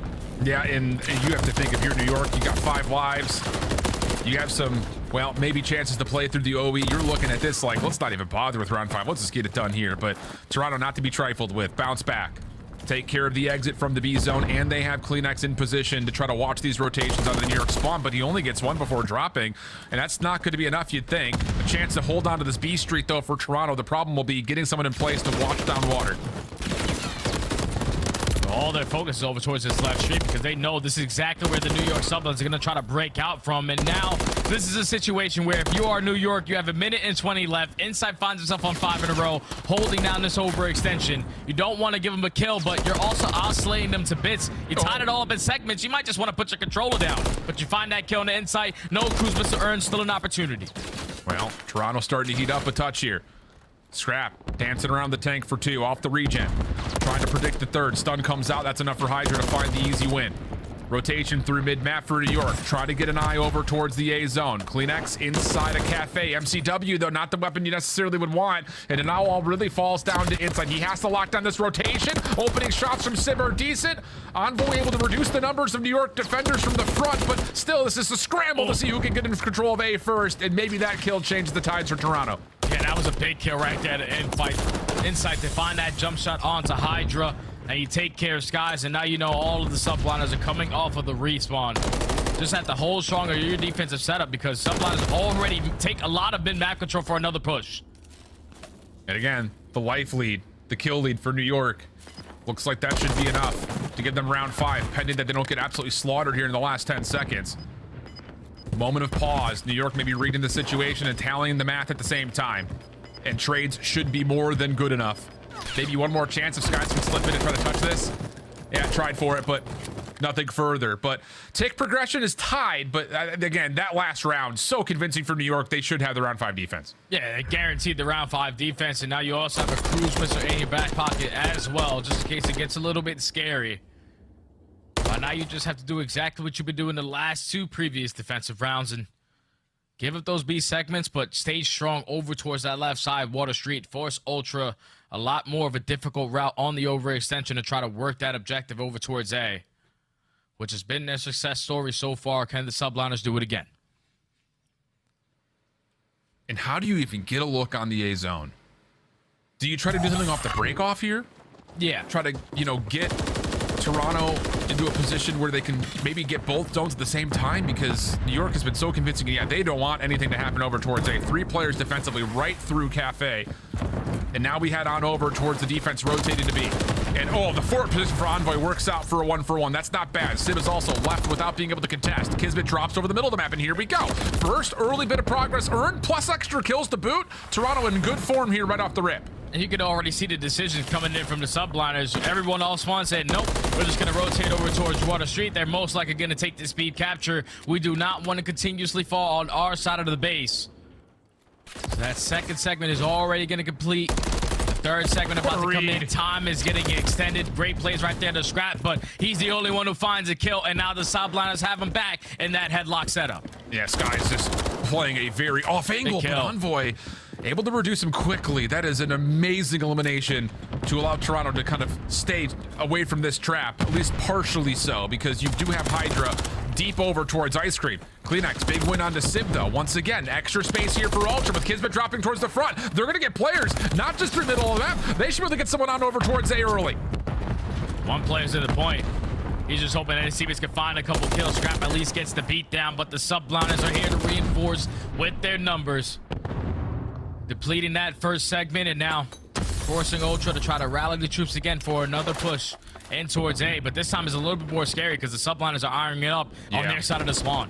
And again, you have to worry about any long pushes in the open areas possibly being countered out by that cruise missile that's still being held down to by New York. So the long play through the overextension is what's being called for. 2 kills for Toronto. There's 3. Fourth one's going to be found. This is going to be a potential for a stack, but Hydra, he gets a quick spawn and finds 2. That will slow things down for Toronto just a touch. But New York have to worry about getting back in towards the zone. A couple of quick kills off the spawn will allow the defense to start to make their way over for the contest. And as insight drops, New York will reestablish defensive control. And that all falls into the hands of Hydra, the first player to fall, the first player to come off spawn, and somehow, some way, he was able to catch 2 players off that cross.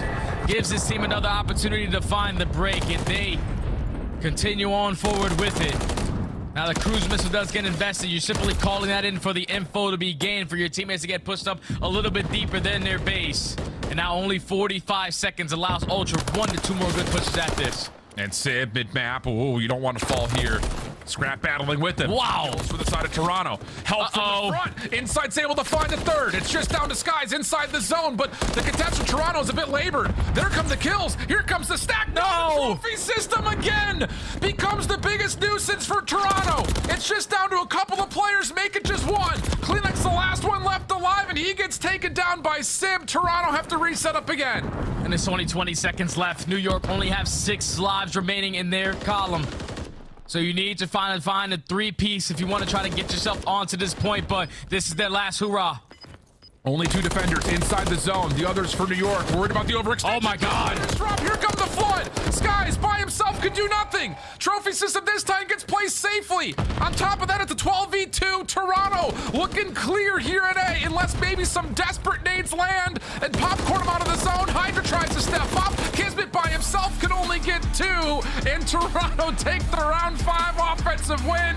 Try to tell me you don't love control after that. Oh my God, Ultra, another insane comeback. Who was expecting them to win map number 1 and now map number 3 with everything that they had to go up against? 2 minutes on the defensive side on Invasion with the cruise missile in the back pocket for the subliners, but they were just so much more aggressive on that round compared to the others. Every time players were coming on spawn, they were taking space. And the subliners, for some reason, they were not moving out of the spawn. They were more focused on getting these kills, trapped over towards Mannequin, and not taking any of the map control, at least pushing forward. You were giving opportunity after opportunity to the Ultra Boys, and finally, with their final opportunity towards the very end, they make it count. Scrap almost 40 kills on the map, but 73 under damage, was always putting down some great shots.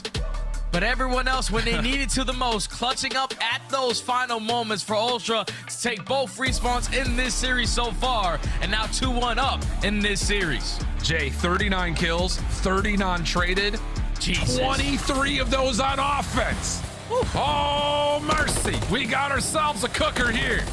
And at some point in time, Toronto's probably looking at this and being like, yo, we're playing a 5v4. This trophy system's got a 2.0 KD. But the thing about it is, it's again, like you mentioned, and we'll probably see it here in the replay, New York aren't getting bad spawns there at the end. But maybe it's just the conditioning off of Toronto finding so much success in those A approaches through the overextension, around the backside of blue, through Mannequin, that keep New York a bit staggered. And those 2 defenders inside the zone don't know if there's a hit coming from the front. And I think that setup really does tell the story of how that last moment went. Yeah, New York just need to bite down and realize what we need to do to win those final moments of that game. To simply spread the map. I know it's very difficult when you're the team calling all spawn. You don't have any idea, especially when you're spawning over towards the back gas. If they pushed out towards Treehouse, if they're already pushed out towards blue, so they were not contesting that side of the map. But even when you found a clean 3 to 4 dead in the feed, when Skies invest that cruise missile just simply off the info, no one was reinforcing over the overextension position. They had no one watching the front side across, just freely allowing Ultra to work on the back side, and just way too tight on their defensive in this final round costs them that game. They're definitely going to go back and watch that one like, damn, I can't believe we really just gave that one up. But still a great map for practice going forward. But Ultra feeling without question a lot better after walking away with that Ryan Palp attack. And honestly, I think if you're a New York fan, you're looking at this series jaw drop being like, what the heck? We should have just 3-0'd. Yeah. I mean, you're up 170 to 49 on the hard point. You're going into a round 5 defense on invasion control with the cruise missile. That should be win condition every single day of the week and twice here on Sunday. So now you've got Toronto continuing to pull off these heroics, and wouldn't you know it, Jay, we're heading to one of their best hard points on Karachi hard point next. And that's why it's scary, because Karachi should have got map. Karachi's been a map that they've been trying to add to their map pool. This is one of the maps where they are decent at rotating, but hold percentage is abysmal. Their break is not that consistent. And when you're going up against Ultra, who are always going to do the fundamental parts correctly, you have to just make sure you're having such a hard start and not getting it away, because Ultra love themselves some Karachi. And that's the thing is, if you find yourself starting off slow against this Toronto team, my face is the only thing going to get burned here in map number 4. You've got a 3-0 team on Toronto here in this qualifier where they have been putting a lot of time and focus into playing this map. I mean, really both teams have. It's been their most played hardpoint for both these 2 squads up until this matchup. But you can see the difference numbers, not just an overall point average margin per time played, but the hold percentage, the break percentage numbers for Toronto. This is where they find their categorical success compared to the newer maps that are up. So New York have to set the tone early if they want to have a chance to get to a 5th.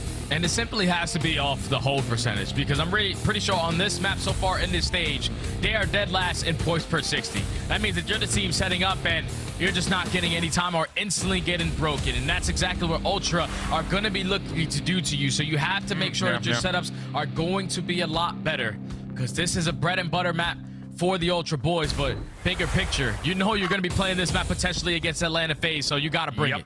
And Optic, for that matter. It feels like, again, the maps that we're seeing between the new ones up and this Karachi hardpoint are going to be some of the playgrounds in our pivotal series when we eventually get to Toronto.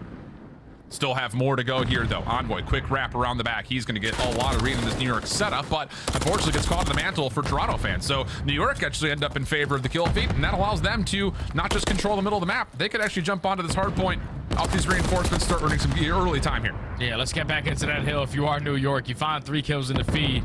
A couple players are trying to play a little bit more of a cutoff angle, but we need that hill time to keep going in our favor. As now there's only 20 seconds remaining on P1. Sublime is currently in control of the rotation over towards the next, but Ultra trying to play super aggressive up to the map to potentially try to flip them out or keep Sublime trapped in towards the back end. Yeah, the line of scrimmage has been set. Maybe a little bit more passive than New York would like. Oh my God. Scrap winning a key gunfight battle up top towards Castle. Kismet, Hydra getting to work, keeping the middle of the map safe, and okay, that's very well done. The only one to stay alive through this is Envoy. He's being hunted, but only marginally so, as Hydra knows the value of this office position. But you see that one spawn coming in from Kleenex. He's going to have an opportunity to work his way around the pinch. At the same time, Hydra is starting to get aggressive up through that ticket area. Unfortunately, he's only able to take down one, but the rest of the teammates are finding all the kills in the feed. Spawn is now flipping. This is not good if you are the Ultra, because you have to try to get this break to not give up all this time, and at the same time, someone has to hit that rotation, because Sublime is going to run away with this chain. This has been an incredible start for New York, in the face of what were a couple of really great gunfight wins for Toronto. They aren't able to capitalize on it, so they're going to get the 18 seconds with the scrap time, likely. Skies is going to kind of sneak in from behind, though, in Toronto. They're left to pieces, not just on the old time, but it's going to be staggered individual plays over towards New. This gunfight right here could be everything, and Kismet trying to value the spawn location more than the gunfight. Will back up, wait for Hydra to support. Tough gunfight, and Toronto will hold the early numbers, but New York still battling, and oh, Kismet nearly turns the tides completely. Sid, the next one to follow up, will jump in. We got a 50-50 battle here over the top of 3J. Yeah, it's an all-out scrap fest at this P3 hill, but at least Ultra find himself in the hard point for now. But Hydra cutting off the rest of the teammates on the opposing side now keeps at least one player trapped in towards the middle of the map, but Scrap walks right up and is able to find a triple. Now it's only Hydra towards the back end. Scrap finds all 4. I'm telling you, that guy is unbelievable on the map. 11 and 4. More than his teammates combined, or the same number of his teammates combined at the moment. What an unreal start for the side of Scrap. Now finally allowing these kills to turn into some good progress on the hard point here for Toronto. And on top of that, there may be an early cruise missile talent if Scrap can keep shooting like this. Looking for maybe an individual isolation on towards Kismet, but instead the focus towards rotation. Scrap's trying to beat New York here, and he's able to catch at least the majority of Sib. Helps his teammate get the kill, and with that, Toronto automatically right back into the hill for some early time. Yeah, Scrap's just sitting there like, somebody get somebody one shot, but let me get the damn kill. I need this cruise missile going forward, but this time he's not going to need any assistance. Sib is going to be one shot, turns that corner, and somehow, someway, Kleenex steals it with a nade. So give Scrap the damn 6 kills that you earned a cruise missile. Still Ultra chaining these 2 hills together, though. Some great time here at P4 so far. Yeah. I mean, again, for the battle of getting the cruise missile, Toronto is reaping. Hello! On the hard point. Oh, dude, that's going to feel terrible for Scrap. He had 5 different players one shot for that 6th kill. Didn't get any of the eliminations. But at the same rate, Kleenex said thank you very much. Good. For cruise. So, in what has been a string of Toronto Ultra kills, the only person to maybe not get the cruise missile is the one who had the higher start, as Envoy's now also away from a 2nd cruise missile. Oh, he's started up. So far, he's been a playmaker. He got it done a little bit scrappy over towards P3, and now starting to turn up in this game. Kleenex has got a cruise. Envoy has got a cruise, and now Ultra have the rotation over towards next. We see that one player who spawns out in scrap. He knows that there's pressure coming from the front. There's pressure coming from the back, but he's going to take the super long route, tell his teammates to all focus on the front end, and unfortunately, the game is going to end. All right. That is the worst possible situation if you're a Toronto fan, considering that you had 2 cruise missiles and I think in a lot of ways should have had a 3rd. And you can see Insight is like, what gives? Wow. That is a big momentum killer. But I will say this, as much as obviously the observers were hunting down cruise missile urns, like, even though Toronto was starting to really put together what looked to be some clean chemistry and some clean cohesion, same side of things for New York, they were still hanging into this map. I mean, a lot of 50-50 gunfights. That's the biggest takeaway here. So it's just down to, I think, if New York can just individually stop these guys from getting multiple cruise missiles. But I don't know what happened right there, but you can see some very unhappy faces in the Toronto camp. Oh, you definitely are unhappy. You came out swinging. You got 2 people with cruise missiles. You won the last 3 rotations of the final 3 hard points before the game ends. And you were going to put yourself in a position to start to run away with this game. And it all started with the play that they made at P3. Like, the subliners, they were doing fantastic at P1. You chained it a little bit over towards Cafe. And then Ultra, they break in for the final 15 seconds. They only rely on 1 person off the rotation, and it was Envoy, who had a slow start. But the 1 kill that he was able to gain in towards P3 stalls enough time for his teammates to get back into the play to set up Scrap having that 4th place. So already Envoy not having the best performance so far in this stage when you talk about that hard point, KD, but he's always going to make those heads-up plays. And so far, so good. And that's one of the things we talked about, even, you know, across some of our teams who don't find themselves in the top 4 is, you know, Envoy is kind of looked to be that guy that roam around and find kills. But sometimes the ARs just are not fully there to help support those plays. And you kind of feel like you're forcing things to happen when they're not actually available. But when Scrap starts off that hot, I'm sure Envoy's looking at the kill feed saying, all right, bet, let me get to work. And when he turns the Jets on with some good help around him, things like that could definitely happen. But we're still waiting to see what exactly had happened in this map number 4. Obviously, Toronto not particularly pleased, but we'll see what happens when we come back from this quick tech break as we try to restart Karachi hardpoint after this. Don't go far. Upgrade your game with the Scuff, the official controller of the Call of Duty League. The Call of Duty League is brought to you by Monster Energy, the official energy drink of the CDL.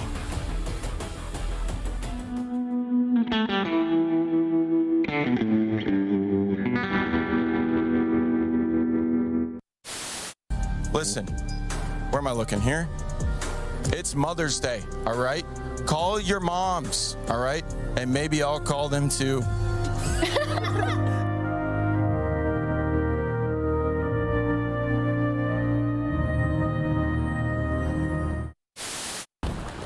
On team bridge. Yeah, our bridge is shield. I'm cutting mid. I'm not sure if I'm getting old, but I swear to God, Joe, sometimes when Celium talks, all I hear is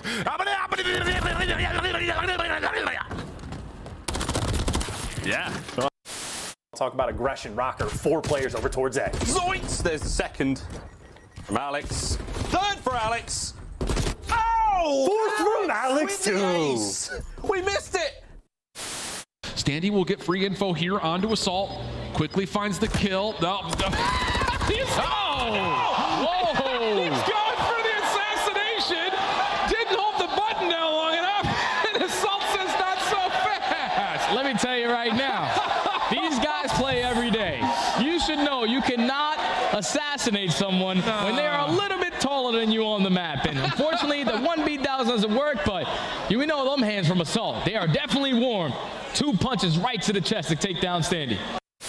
If the cruise wasn't bad enough, the spawn trap might be worse. There's nowhere you can go. Abizi gets dealt with, but it is just, I mean, you're stuck. You're done. Oh, hell no. That is insane.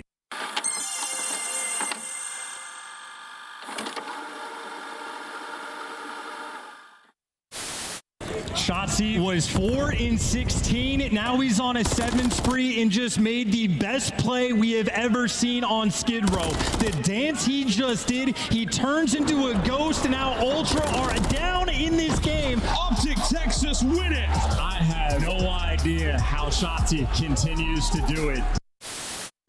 With kills early, Wallbang's coming through, 38 HP for Abizi. He's dodging. Sometimes you just got to try different strats. Okay. As Abizi, he's up to 8 quickly. There's another one. Be a little bit too late. Another 10 spree and an ace. Too easy for Mr. Abizi. That is disgusting and also can't happen. And I don't think Hydra's going to be in a position to at least get towards the bomb. He's not going to get up with his life. Akko, the 1v2 takes him off to the fuse in the perfect amount of time. And Krim cannot believe it. Let's take a look at this again. Look at the top side of your screen. inches away. That's got to be 0.2, 0.1, and also. Everyone from Vegas Legion trapped behind enemy line. This is tough. As Ghosty finds 3 with 1 clip. Those are great shots. A single second, the Seattle Surge, they are going to send it. If any team is set to fall apart in a crazy way, go. Oh my God. Reggie, what a play! Oh my God. Go, man.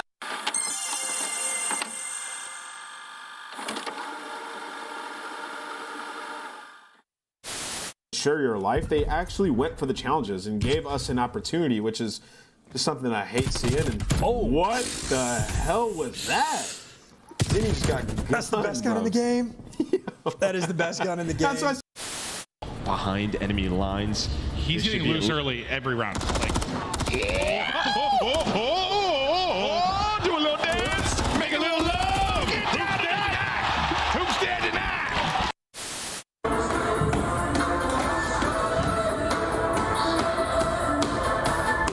Absolute loving the Rio edition to the asset. And you get into the Karachi S&D just so. We thought the race was going to favor over to Seattle Surge, but it's just been a multi-kill or somebody going beast mode. It's Gio who kills the entire squad. He is lighted up. Give him more. Papa's hungry. He's got to be so happy. He's finally doesn't have to worry about getting first blooded in round 11 on his team. You're like an adamantium werewolf. Oh no! Oh no! He couldn't get out, but he can do front flips. Oh, Daddy's hungry! Oh my God! Finally takes him out. But it's dog-on-dog warfare! No! That was the most intense round of S&D that I've ever casted in my damn life.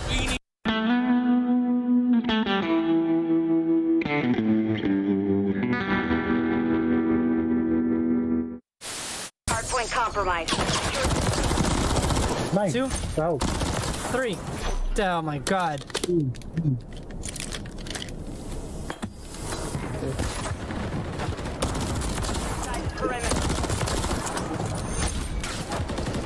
low. I hit him like 2 times. Compromised. Secure the area. Standing by. My hell. Oh my God, dude.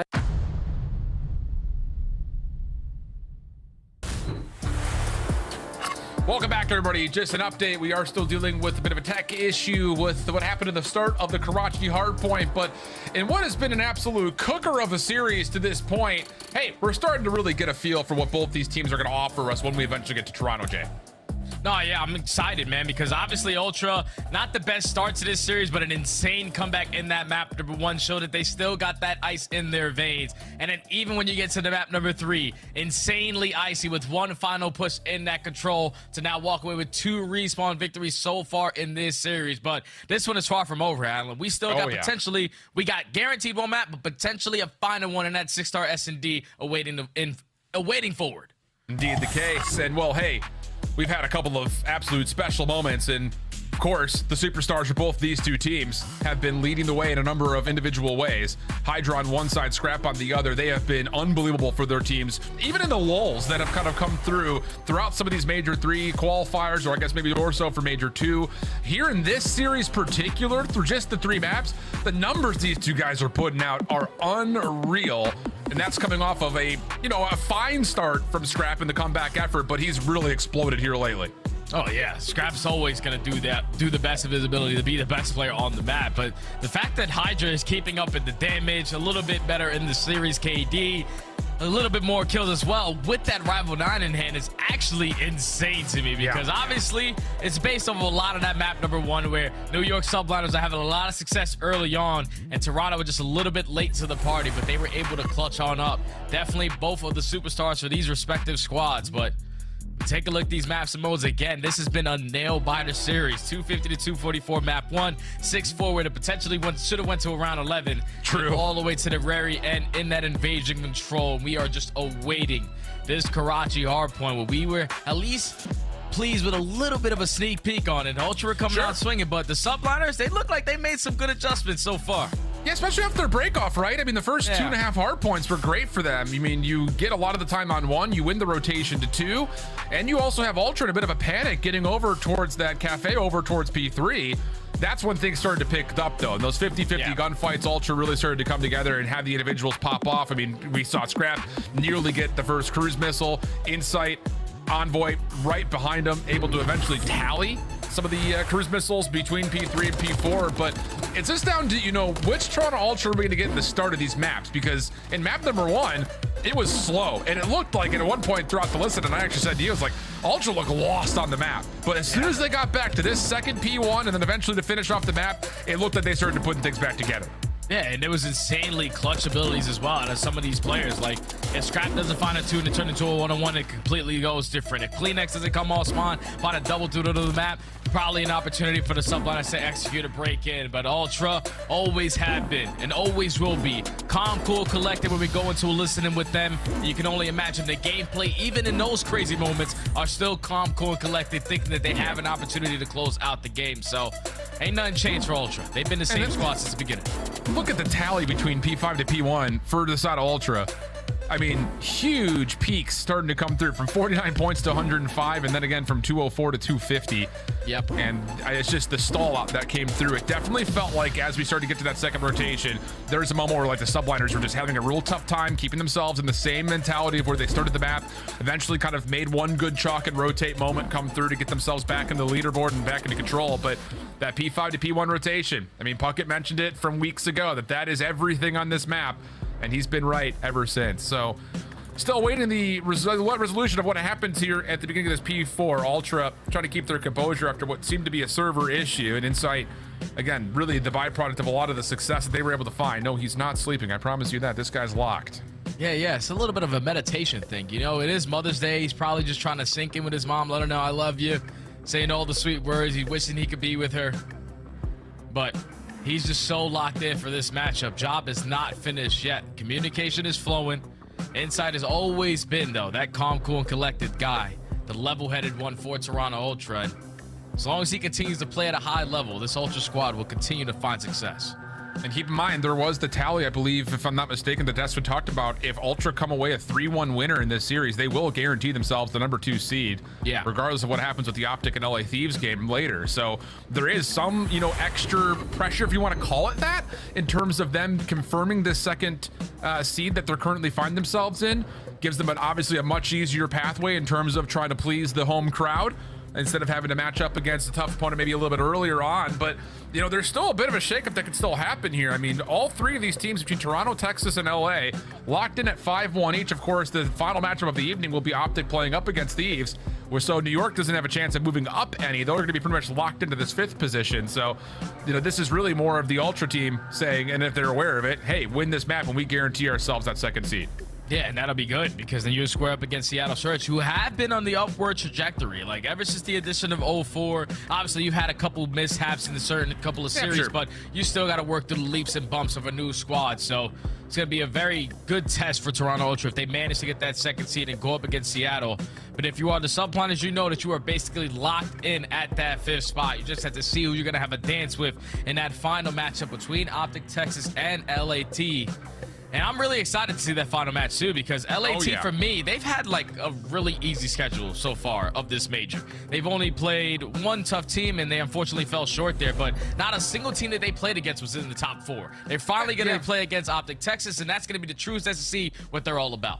Proving point. I mean, we said the same thing about Seattle yesterday was, you know, what were they going to actually be able to provide against what has been one of the more indomitable teams in CDL history against FaZe. Yeah. And they put up a pretty decent show. Yeah, they got a little beat around a little bit by the end of some of those hard points, but they were fighting, they were shooting. And I think that's all we're really looking for, to see if Thieves can either be not just a dark horse, kind of sitting in that 5th position, but maybe even a surprise favorite in a lot of regards if they could find a way to beat this Optic squad, who has been, again, using the majority of this major qualifier as a way to build up a map set that they know they're going to be playing up against your Atlantas, your New Yorks, and your Torontos. It definitely feels that the top 4 have set themselves up to square up on maps like Karachi, 6-star, Vista when it comes to the hardpoint overall. So I imagine that map set will probably favor most of those maps. Yeah, you want to make sure you're prepared for the big dog. It's not really a top 4 anymore. It's like a number 1 and then the next 3, because Atlanta, so far throughout all of this major, they played against every single team underneath them, and they beat the hell out of every single team. So Atlanta, without question, is only Big Me up there. The rest of those guys are still trying to figure out how to catch up to those Atlanta FaZe boys. Indeed the case. Again, we're still waiting a resolution here for what's going on with map number 4. Server has been changed and selected, so we should be loading in hopefully pretty close here. And let's take our conversation then right back over to what we've heard and learned about this series. I mean, how much do you look at what's happened so far in terms of the fact that New York fans are sitting here saying, how are we even loading into a 4th map? We should have gotten done with this in 3. Do you look at that as kind of a downswing for New York, or do you like that more as a favored storyline for Toronto being able to keep their composure down in some pretty terrible spots and still finding ways to fight back? I think I like it more for the favorable side for Ultra, because obviously we look at their schedule so far in the stage. They only had one tough matchup, and that was versus Atlanta FaZe, where they got steamrolled. But everybody else, they've been making easy work of. So now you're going up against another top 4 team, and you had such a slow start, but you were able to fight back. So you already gained that momentum, knowing that our backs can be completely against the wall, but we are always going to put ourselves in an opportunity to make sure we are in these matches or in these series completely. And on the opposing side for the subliners, I also take it as a good thing, because you should have walked away with this series in a clean 3-0. You've had 2 moments where 2 different maps where you completely choked and broke down at the end of these games. So it's just those small mistakes in New York would have been able to extend their day or close out this day a lot sooner, go spend time with their parents, and prepare mentally for that major next week. So I think if you are subliners, like, it's just a couple mishaps, but you're still a top dog. And I like that call, and I think on top of that, you know, we expect that when we get to the major, it's going to be a lot of nail-biter series, especially as we start to get towards the top 6. And even though you may not have been able to convert on moments you should have closed out here, at least you've got the chance to go back, relook at it, and say, okay, let's just make sure next time this happens, we're cleaning this, that, and the other thing up to put these maps away. Because as much as Toronto can do that to you and punish you for your mistakes, you can obviously take that conversation 1 step, if not 2 steps further with teams like Optic and Atlanta, let alone the underdogs that are also sitting below you with teams, you know, like LA Thieves, you know, like Miami all of a sudden sneaking into a top 8 position. Seattle and Carolina also on the upward trend towards their stock. So, you know, you just don't want to take one for granted, and you don't want to find that moment of letting your foot off the gas, which it kind of feels like that's been the story for New York in both map 1 and 3. Yeah, you just got to keep on pushing forward. Do not put your controller down until the game is officially at the end. But I am simply not worried about this subliners roster, because they somehow, you even heard Kisman in his last interview say, last year, we won the first major, and then we went 3-4 months without being the best form of ourselves. So right now, they find themselves in that form where they're shaky a little bit in hardpoint, shaky a little bit in that search and destroy column. But control has always been strong for them. Unfortunately, fall short, obviously, in this one by completely choking at the very end. But they are always going to have those players on their team who are world champions, who understand what it takes to win and know the adjustments they need to make going forward for the biggest one of all year, which is champs. They want to make sure that right now we won't be in our final form, but when we get to the very end, we are going to be in the best form possible to potentially go back-to-back this year. Could be an opportunity for them. Still waiting on the server to get fully set up, so we'll step away for another short break. Don't go far, friends. Stick with us. We'll be back, I promise. You don't want to miss the end of this series. We'll be back after this.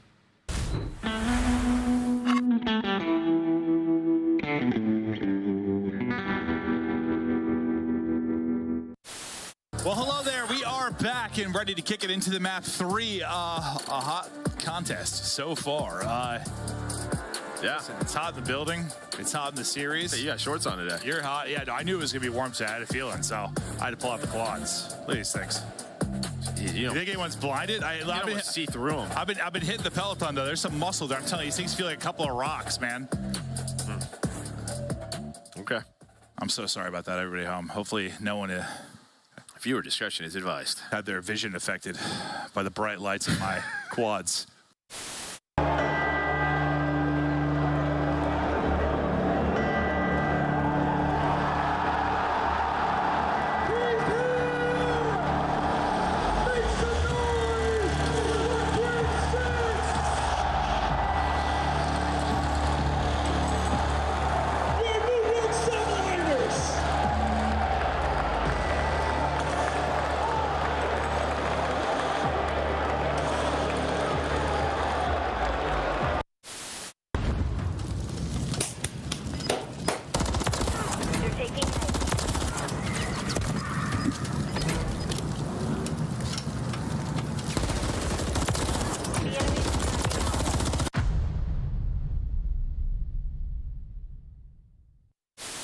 to find out and in a very quick manner.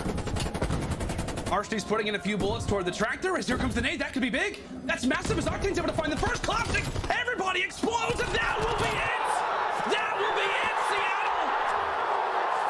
Getting one of the biggest upsets in CDL history.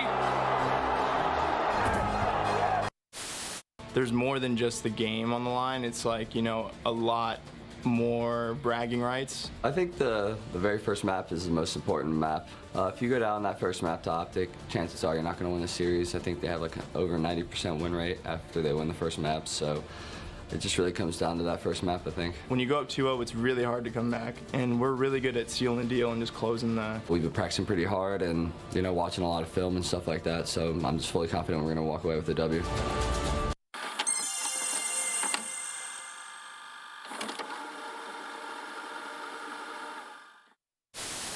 Unless Priesta can come up with something magical, something historical.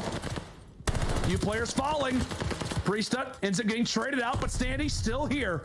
No respawns right now for Rocker, but hey, we've got to put ourselves on pause. 1.5 seconds on the clock. Atlanta FaZe, they've got to push their way in. They've got to dig their way through. Nades, tacticals, utility tossed out. But take a look at this. Take a look at right now from Minnesota, and they do not push on to the And he just throws it. Stun has a couple of kills, and now push it forward. Sim with 5. Standout player, especially in the slaying category. Can he turn this around? But right now, it is all Atlanta FaZe. 8 in a row for Sim. Make it 9. Sim's like, I can do better, looking for double digits. And there it is, 10 in a row. In a grand final, and he won't slow down. Up to 11. It's a godly effort. 12. Keeps going, another 13! Simp erupting on the main stage.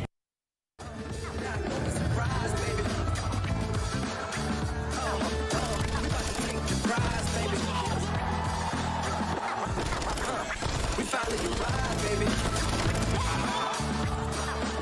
You better open your eyes, baby. Not no surprise, baby.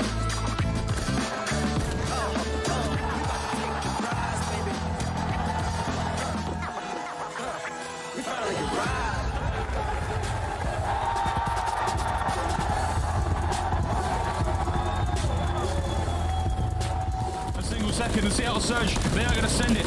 If any team is set to fall apart in a crazy way, go. Oh my God! Reggie, what a play! Oh my God!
And I'm 10 seasons in, still I'm courtside. Every day I'm going back, so ain't no neck to neck. Bitch pressing in the valley, growing stronger, only open up to check the text. Really know it's superhuman, I'm in overtime, they hate, so they check the chest. I've been doubting all my odds and crossing all my T's, right now I'm trying to curve the S. It's been a battle to this point, and well, it may have been a little bit of a battle for all of us waiting to see the continuation of this series, but we don't have to wait much longer, friends. Lock on in. We've got Karachi Hardpoint in what is a 2-1 map count favoring Toronto after some drama in their map 1 and map 3 comeback efforts. Now they find themselves on what should be stable ground, Jay. But the thing about it is New York had a really good break off when we attempted this map the first time. They're trying to find that replication here off the get-go. Yeah, that's already a great start. You're finding nade over the top, shut down Envoy, was trying to work his way into the objective, and then another nade takes down Insight. That's already 3 kills in favor of the subliners for this P1 time. They're doing exactly what they're doing before that replay.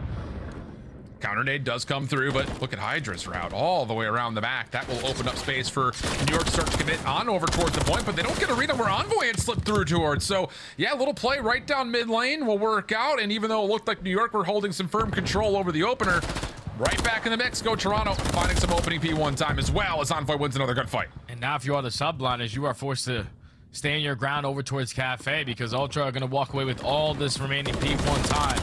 They already have a couple players trying to take a little bit of ground off the rotation. Inside is only able to take down 1, but now Kleenex and Scrap are here for the party. New York subliner spawning in towards the back, but they only have 1 player around the point, and Ultra just pushed right through the front door to find that break. Who needs cruise missiles? Not Toronto, apparently. Hell of a start here. Not only able to counter out the early success towards New York's breakoff, but now the setup over towards P2 looking pretty darn convincing.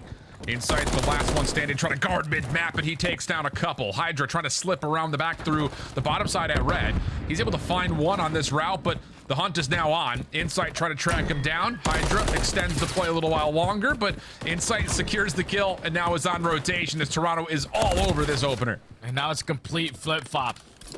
This opener compared to the last. Ultra chaining that P1 to P2, a full 60 at the cafe area. And now the subliners need a response here at P3. You're finding the initial kills, or at least trading effectively to keep the spawns in your favor. So you have an opportunity with a full 60 hole to get right back into this game, and you don't have to worry about any cruise missiles this time around. At least not for now, but Scrap's working on one. 4-0 start for him. New York very calm and confident on this setup around the third hard point. Decent read from Scrap. Lots of damage over towards Hydra. The snap over towards Skies is decent, but the wall bang better. So now Ultra still trying to find a way to set this thing up, and they will actually force New York to spawn out with the pressure coming from all sides at once. Good read from Envoy. Helps himself out with the stun. Now to Kleenex, able to break out into the hard point. What a masterclass of a break for Toronto, and Kleenex almost locks it in. Rebreak good for New York initially, but there's still a 50-50 battle for this last 25. And that's where the hold percentage needs to be a lot better if you are the sublines. You found the initial fights off the rotation. It's just the second wave is when you were not able to account for everyone on Ultra. You're looking at the different angles, and that leads to a break coming in for the Ultra boys for the final 15 to 20 seconds. Still heavily in this league, and to put themselves up by almost 60 points, but subliners need to be in a situation where if you're rotating early, you have that much time to set up. Even if we get the first wave of kills, the second wave still needs to be good enough. This is a good setup, though, for the subliners. Bridge control plus a little bit of low ground shops means that Toronto has to come all the way around the outside. And wow, how do you not expect that if you're New York? 2 kills immediately tallied. Sib is a bit stuck over towards backside palms, and Kleenex will find the snap to find the kill. Hydra Kismet still trying to work for this break attempt, but it's in pieces right now for New York. A really slow start for Kismet, 4-12, and Toronto are all over this reset. And right now, New York is just going 1 by 1, and that's the only thing that's making this game a lot more difficult for them, is that you're relying on someone to make a hero play happen so you can lead to a break, but they are consistently getting cut down. Final 20 going to go in favor of Ultra. Subliners have 1 player in Hydra who does spawn out. But if you are Skies in this scenario, you have to try to play your life. His positioning now known, but he's finessing long enough to now have some reinforcements in his back pocket. Problem is, Kleenex actually clears things out over towards market side, plus the push through with Envoy now joining the party from the front, and that is all 4 members dead immediately, plus the read in terms of how Insight is able to stop New York off spawn. This has been a masterclass of Karachi hardpoint. And I don't know, man. for New York, you need something, you need it quickly, because this is already getting way out of hand. They're just playing at 2 different paces right now. You see Skies, he's sitting at 4 and 8. He also runs that AR, but Kismet at 4 and 15. Almost 20 engagements so far in this map. It has to lead to some success, though. You have to find this break on towards P5. Kismet rolls his way on through. Not going to be able to locate Insight, so he's still going to be here to contest it, but he is going to fall. Subliners have the back spawns, and they should potentially walk away with this final 15 as long as you take down Kleenex. All right. Moment for taking a breath if you're a New York fan. Just comes down to, can you actually win a couple of these opening gunfights surrounding over towards the top of the P1 hill? And so far, so good. Scrap time goes their way. All 4 members in position, trying to deal with this top rubble setup. And so, yeah, so far, so good here for New York. But still, desperately, they need some of this time here on 1. Yeah, they need this time. Need to try to chain it the same way Ultra did to that P2. But Soko, as much as this middle hill time as you potentially can. 2 kills, make it 3, go in favor. All 4 in favor of the Ultra. They even catch the play off spawn. That's just way too easy. And if you're on the subliners, we have to be stacking on one side of the map, or at least setting up a team crossfire, because you are just getting picked apart one by one by one due to the teamwork out of the Ultra. And that's why this score continues to get out of hand. It just feels like New York is just so late to read what the play is going to look like for Toronto. Some of that off of maybe the awareness around where the spawns are. Some of it maybe just off of who's watching what routes. It just looks like there's a bit of uneasiness right now in the New York setups, which has led to a couple of big Toronto breaks. But okay, moment of recovery. New York able to secure the majority of the scrap time and start to make moves over towards this P2 side of the map with good control up top towards red, which Kleenex is working on, but only finds 1. So yeah, New York will get hotel control. Now it's just down to try to swarm out this Ultra setup around and inside the hill. Yeah, you need this break too, because if you allow Ultra to breach that 200-point mark, gonna be closer and closer to ending that game. But the energy and the confidence is gonna be deflated as all the kills are all gonna be purple. That's 3 down. Kismet, farthest player pushed up. You just have to try to play your life in this scenario. Stuns are hitting you right in the face. Nothing is going right now for the subliners on their first push. Second one not looking much better either. Hydra tries to get into the hard point. Contest is in. Like you said, this gets above 200 points. It almost feels like it would have to be another Vista-like comeback. New York still fighting. 1 more player to swarm from in the back, and that will work out. Envoy trying to come in as the last contestant possibly for Toronto. Gets across the middle of the map relatively cleanly, but Skies is there to put him to bed, and now it's all about this rotation. 10 seconds of hold time, but New York have a couple of members already getting themselves in position for new. You just can't allow any players to slip on by. You can see Kleenex, his route through bottom red. He's now worked his way, but he's going to play the cutoff kill. So he knows that his teammates are spawning over towards that chicken coop side. So a couple players for the subliners are trying to set up that repinch. He finds the free breed. You walk right through the middle of the map. The break is in. And now Kismet has his hands full to try to make a play happen here for his teammates to have another opportunity at this hill. And this has been where the issues for New York have been all throughout this Major 3 qualifier. Win rotation, but then they find themselves 10th overall in the league in points efficiency on their holds. There's a better moment of collection off the quick spawns through market. Kismet's able to put himself finally into fighting form, 4 in a row. And there's a chance here for New York to likely walk away at the majority of this back 20, putting themselves right within about a 60-point cushion. Yeah, this is going to be their time. You only have 1 player potentially going to contest it. Envoy does fall, so subliners slowly but surely starting to fight their way back into this game. We saw Ultra do it in map number 1. Now subliners is your opportunity to do so. No cruise missile earned in the back pocket for Kismet going forward, but now you're going into this P4 HP where you have to play for this hill time. Oh, good transition gunfights start to come through. Scrap up top. Able to get 1, plus the clean transfer down towards Kismet. Sky's playing backside bridge will at least give New York some stable footing around this hard point. But Toronto spawning a bit closer than the subliners are. Will be able to reinforce the hill a little bit faster. Sky still being an issue, though, up top. Kismet following 3 straight kills. And hold on, here we go. Late start here for New York, but picking things up quickly. The Bulldog in particular, now just to -4 after being triple negative at 1 point. Yeah, he's turned it completely around so far for this game. He's been the shining light for this comeback. And now the subliners are only down by 50 points. You see already on your mini-map, Civ is thinking about that rotation. They have Ultra trapped in towards the backside of this milk truck.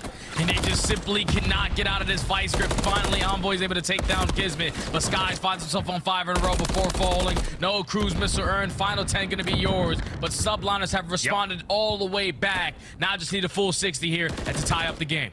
You just need to make sure you've got someone deep enough to lock down the favorite spawns. On in this setup. Tough gunfight for Kismet. Just could not lock things in. Kleenex was dancing and dodging inside rubble. Scrap also pistol fight when it comes through. So now all of a sudden, look at the spawns for Kismet. He is in Narnia, and the only one left standing is Skies, and he gets blown away immediately. And it's just, again, you have to find a kill if you're New York on a setup that looks like that. Toronto, once again, walk on in for a break, and they can put this thing pretty much well without reach if they can find the last 30. Yeah, they can't win it at this HP, but they can get pretty damn close. If you are the subliners, you have to try to execute a break. It's Hydra hitting a deep route, just waiting for his teammates to at least put a little bit of pressure from the front end. He wins the one-on-one. Now you got the reinforcements on the deep pinch. Hydra strikes again, only able to take down 2. Final player here is going to be Skies. He falls, and it's still Ultra holding on for this final 10. It's just, oh man, New York going to be kicking themselves. That was a picture-perfect setup. Maybe a bit too far forward to be able to lock spawns, but not to get a single kill? It's just inexcusable in a lot of forms, and Toronto are making them pay. The break back into P1, also looking good with the 50-50 gunfights. New York staggering. 10 seconds remain for Toronto. From them in a 3-1, and what would mean a guaranteed second seed position going into their home major, and New York nowhere to be found to contest this. A near 100-point lead, and I cannot wait to hear this post-game interview because there are going to be words that are have to be said after that reset came through initially. Oh, they are chirping indeed, Alan. Obviously, if you're Ultra, you were definitely frustrated off that replay because you had a couple cruise misses in your back pocket, but the result does not change the second go-around. This time, probably a little bit better. They just came out absolutely swinging, and especially off the rip. You get the P1 to P2 chain, but the subliners just need to work on their setups. They have been dead last in points per 60. They were 11th in hold so far in this stage, and it comes back to bite them right there. Like, you were fully set up, only down by 50 points with the full rotation over towards P5. But somehow, some way, a couple players dropping around the map, you're forcing the rest of the subliner players who are watching that angle to force them out of their position to give up that and watch something completely different and just simply get some bad timing in those scenarios. So I know Kismet said that they have been working hard on hardpoint, but you gotta work even harder because it can't be that easy to break into some of these money hills the way that Ultra were able to do so. Especially on maps that are going to be very popular getting into this Toronto major. I mean, flat out, this is a series that, again, is going to live in the heads of New York fans getting into Toronto. This should have been a 3-0. I'll just say it plainly. Let's just call a spade a spade. 170-49 in Vista. Sees it go backwards, 250-244. Round 5 defense into control with a cruise missile, and it's a full A capture that eventually comes through off the stack. Wow, just a series that's going to be, I think, for both these two teams, telling a very different stories. For Toronto, they're going to feel like God's greatest gifts to COD, especially after the long wait off the reset to immediately do that.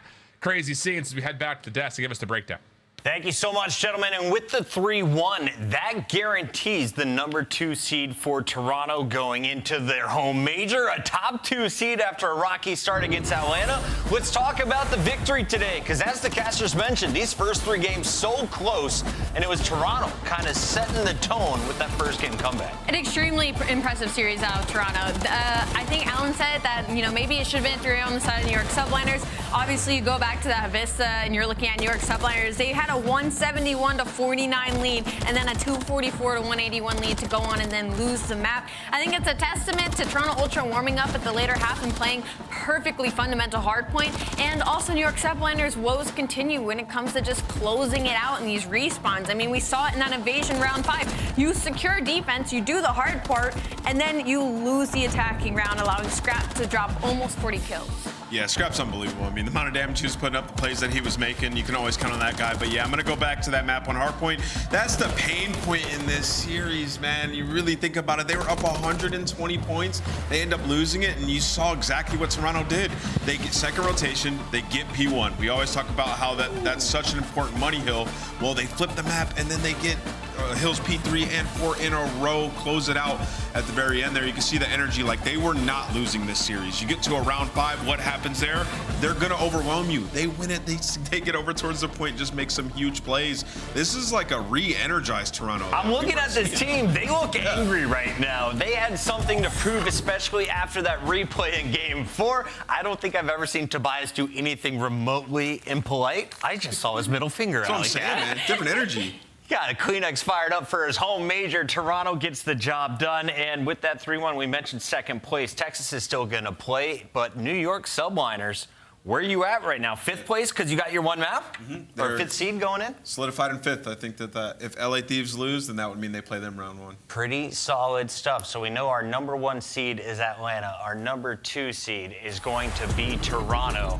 And our standings are now updated. Shout out to graphics. We still have Optic in LA, though, playing for that top 3 seed. Pretty crazy stuff here, Allie. It is. That is so crazy to me to see LA Thieves go from what was a lower middle of the pack team to now jumping to top 4 heading into Major 3. Never saw that coming. Taking a look at some of the numbers, Nameless. These are the best we have seen since Major 1. And what happened back then when Toronto finished 6-1? Listen, they ended up winning that major, right? And this is a Toronto team that is looking scary. Once again, like, their hard point is world class. We've been talking about it all year long. The control, obviously a very good control team, 6-1 throughout this split, and they just beat the other top 3 control team that we have in the world. So if they can figure out their search and destroy, especially versus the top teams, they can win this major. Is Toronto back? Down to. It might be. Honestly, I think the scariest fact is that I don't even think Envoy is hitting back to form yet. I think he's still struggling a little bit. So if he turns up on LAN, we could look at another Toronto win. We've got a man who is never off his game. Scrap joins us live, and I'm sure he has a lot to say about that series. First off, Scrap, is this the angriest you have ever seen Kleenex?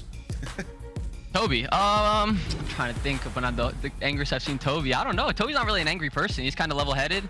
But yeah, no, we were definitely frustrated after the map 3, but we got the job done. You guys definitely did get the job done, and you are dropping some numbers along the way. Do you have extra energy when you face off against New York Subliners? If so, why is that? No, it's not even New York. It's just the fact that we're just bringing up excuses. We're switching servers. Like, brother, it ain't the server, bro. You're getting fucking slammed. Like, it ain't the server. They weren't beating us in gunfights. They said they were lagging, but every lag they were getting, we were getting, not complaining. So, it is what it is. And, yeah, we'll see them at the 8th seed. Toronto and New York, pretty close to each other, right? Oh, they're down in Texas. Got it. Hey, let's keep talking. Yeah, we're going to move forward. Scrap, so you guys didn't have the most ideal start to this qualifier. What did kind of the work putting into it to end the way that you have going into your home major look like for you guys? Yeah, I think honestly we just took like a full mental reset. After like Major 2, it wasn't even like the showing was terrible. We wanted to get back to Major 1 form. Just a big mental reset. The maps changed, everything kind of changed. So we kind of worked on S&D, worked on the new hard points, and yeah, everything's been clicking recently. We feel like we've been getting better every day. And yeah, we're super excited coming into the major. Yeah, you talk about the new maps. Looks like you guys have been sprinkling in some 6-star, some Vista recently when it comes to the hard point. Been improving, and you get a big Vista win here. But it didn't start off so great. Talk to me, talk me through like the comeback in that. Obviously, you guys flipped the spawns and hold it down from there. How'd that come to be? Yeah, I think the big thing on Vista is like if you spawn out, you're kind of in a blender. You're spawning across the map. And I think the first rotation they played it really well. But obviously we flipped spawns on the second rotation, and it was just kind of clinical. P1, P2, P3, P4. They just couldn't fuck with us the last half of the game, and yeah, they just broke the fuck down bad. We did see the breakdown, and we love to watch your celebration afterwards from Toronto's side of things. Scrap, final thoughts here. We now know officially the first matchup for you. It will be you with the number 2 seed taking on Surge with the 7 seed. How do you feel you match up against the crew from Toronto? I actually can't wait. I don't really care who we play. Surge first round, no EQ. I'm doped up, but it is what it is, and we'll see you there. All right, let me ask you one more question, because listen, man, the home major teams that have been hosting these events have been getting mollywopped. Like round 1 of these tournaments, what can the fans that are showing up to Toronto to support you guys expect here at this major? Yeah, we're actually a good team that's hosting an event. That's one thing. I mean, you have brought up, the home teams get slammed, but if we're going to look at the standings, we're going to look at the players, it is like, But yeah, no, we're a good team. We're excited to come. We're going to bring a lot of energy, and we can't wait to feed off the energy of the crowd. Love that. Bring it. We're all heading up there. I know this crew is going to be there on Tuesday. Can't wait to see you in action, though, for your first match Thursday night. Thank you. Have a good one. Shit on. Yikes. This is the energy we need, man. Head into a major, like... Diapers required. My major? What are we talking about? What? Little home trash talk from the man Scrap. You expect nothing less when we come back. It's a rivalry brewing. green versus red. This time, Optic Texas taking on Nade Shot's crew, the LA Thieves. Be right back.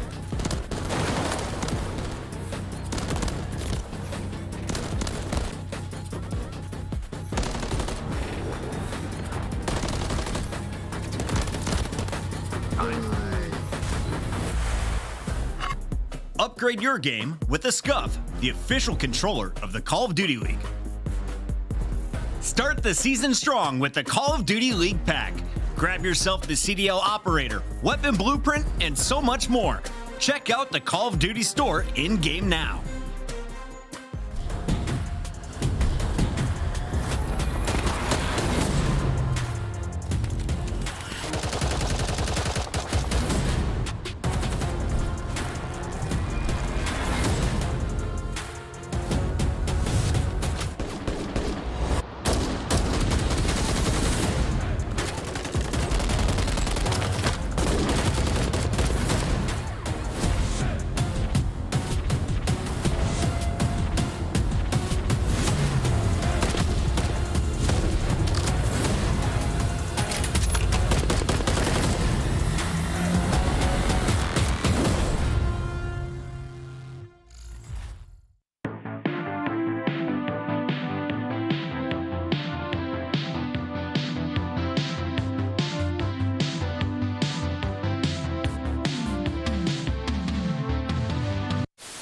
Difficult spot for Heretics. Training well, though, are they? So only one player on the point for now. That's going to be Snoopy. Now he has some help from his teammates, but the close spawns are there for Miami. But Snoopy is snapping with the MCW, finds the triple. How is he alive? I do not know. Hydra straight back on it. He's got time to get it done. No one there to watch it. Will it go through? Formal! Oh, he kills him! Oh my God! No! Subliner's got the win. He got the defuse. The kill did not come in time. You have the streaks. You have the bomb planted. You have every advantage in the world. But the defuse came through. He got it! He Oh, take a look at this rush. Take a look at this aggressive play from Minnesota. They make their way in through middle. They instantly hop into the B zone. Standing with a nice little angle. Oh, what a play! Oh, it finds 3. Eli with the snapper. with the help from his teammates, actually. What is this? What is this? Hydra from Mars. What do we have here? It's nothing left but 3 in the backpack. The ace for Hydra. A magician early in the round.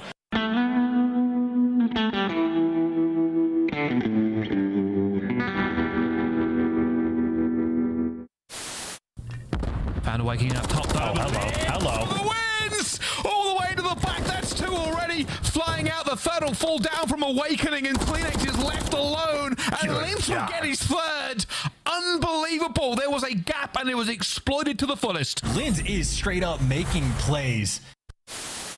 Now all of a sudden, half of that third tick has been depleted. 10v4, 25 seconds on the clock. Draws is still holding on to bottom blue. Does Atlanta still have this in them? They need to find a way to get them off. He's been seen by Cell. Atlanta continue to find the kills. Last chance to try to break your way in. And Atlanta continue to reap at the kill feed. Kenny has to jump off the top. He's not going to be able to. And FaZe is going to hold on to the round.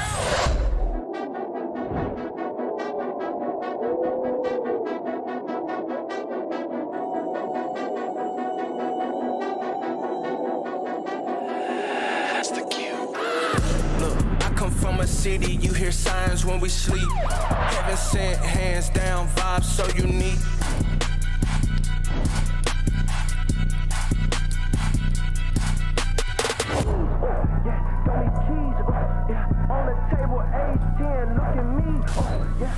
Welcome in, everybody. It is the final battle in our Major 3 qualifiers before we all head up to Canada next week. Now we get to see Optic Texas in their final matchup against the best LA Thieves that we've seen all year. They're entering this matchup with a 5-1 record. but so is Optic, and that only loss came to Atlanta. Yeah, no, both of these teams are 5-1, which is something I never thought I would say. The last couple of months is versus the team in red, so for them, they're technically the heavy favorites in this matchup, but they're still kind of struggling when it comes to that map number 3. They're 3-3 in control if there's anywhere to be nitpicky, but they are stronger attack team, so I'm expecting maybe a little bit of a Karachi or Highrise when it comes to this map. So name what's the situation for Optic. You win, you get 3rd seed. You lose, you get 4th seed. Sure. Let's talk about this matchup. What are they playing for realistically in your eyes? I mean, they're trying to improve their map pool, right? They put a lot of effort into the maps that got added in 6R and Vista. I mean, you're talking 5-0 across those two in the HP, so we're going to be seeing, you know, some of the maps like Subbase that we haven't seen in a while from Optic Texas back in this one, because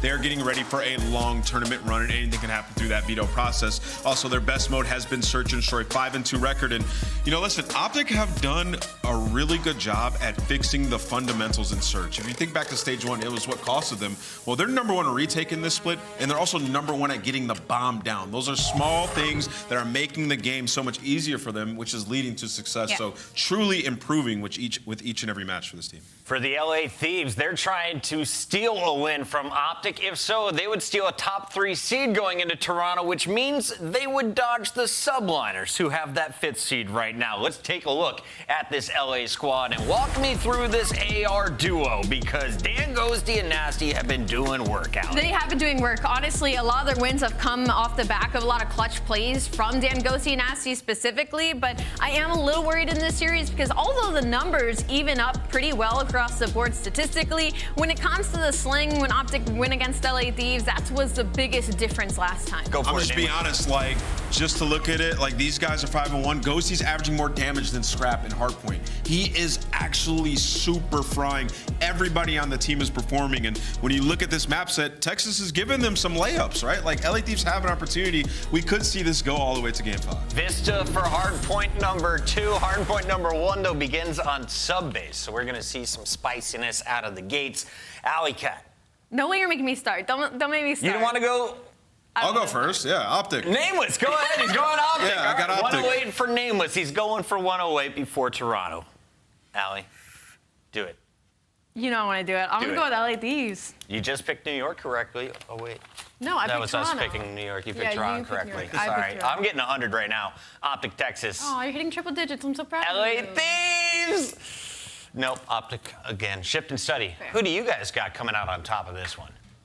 Yeah, I think I was a bit surprised to see not more square ups on things like 6-star, Vista, trying to get Optic ready, but they're the ones who pick Subbase, and this does feel like, hey, remember we're 5-0 in this map, and we beat the hell out of teams. That kind of what feels like this pick is, on top of what Nameless said, is like making sure they're clean and polished. I think this map series set, though, Jay, in terms of my prediction, does lean towards Optic's favor pretty heavy. Yeah, because they're playing maps they haven't played in quite some time. Like, they didn't play Subbase all throughout this stage. The Rio Search and Destroy, they haven't played it in this stage. The Karachi S&D, if we get to the Game 5, they haven't played it. And even in the Invasion Control, they only played it one time. So when you're going into a major, you want to make sure you're not getting caught lacking on any of the maps, because you heard Nameless saying anything can happen in that veto process. You just simply do not want to get caught off guard. So Optic just want to make sure that their Subbase game is still top to none. And on the same front, I think Thieves are looking at this match saying, uh-oh. I mean, their Subbase has not been great. Most recently having gotten the absolute poop beat out of them. 132-250 against Minnesota just a couple weeks ago. So some corrections that need to come through. And I will say, if Thieves do find a way to beat this Optic team against this map set, yeesh, they should be looked at very seriously. And so far, the start is looking pretty nice for the Thieves. I think regardless, they should be looked at seriously with what they've been able to do throughout this stage, man. We're talking about 8-4 at HP, great in Search and Destroy. Need to obviously fix up in those control game modes, but if you remember the Thieves roster beginning, they only had 1 to 2 hardpoint wins going into stage 3. So obviously the roster change has played a big part for this success for this LAT squad. As we get to the end of that P1, they currently have the rotation over towards New, but you can see Optic all over your mini-map trying to contest it all the way to the very end, but they do not find and need kills. A successful rotation led by the kills for LAT to get some good time here at P2. And this is massive. This feels like the Thieves squad when they play 6-star. Clean on rotation, clean on clearing the middle of the map. Make sure you get a bit of a buffer in front of the upcoming hardpoint, and then usually walk away with the first 30 seconds. And so far, all of those conditions have been met. Dashy, though, over the top of barrels. That's not a gunfight that he should win.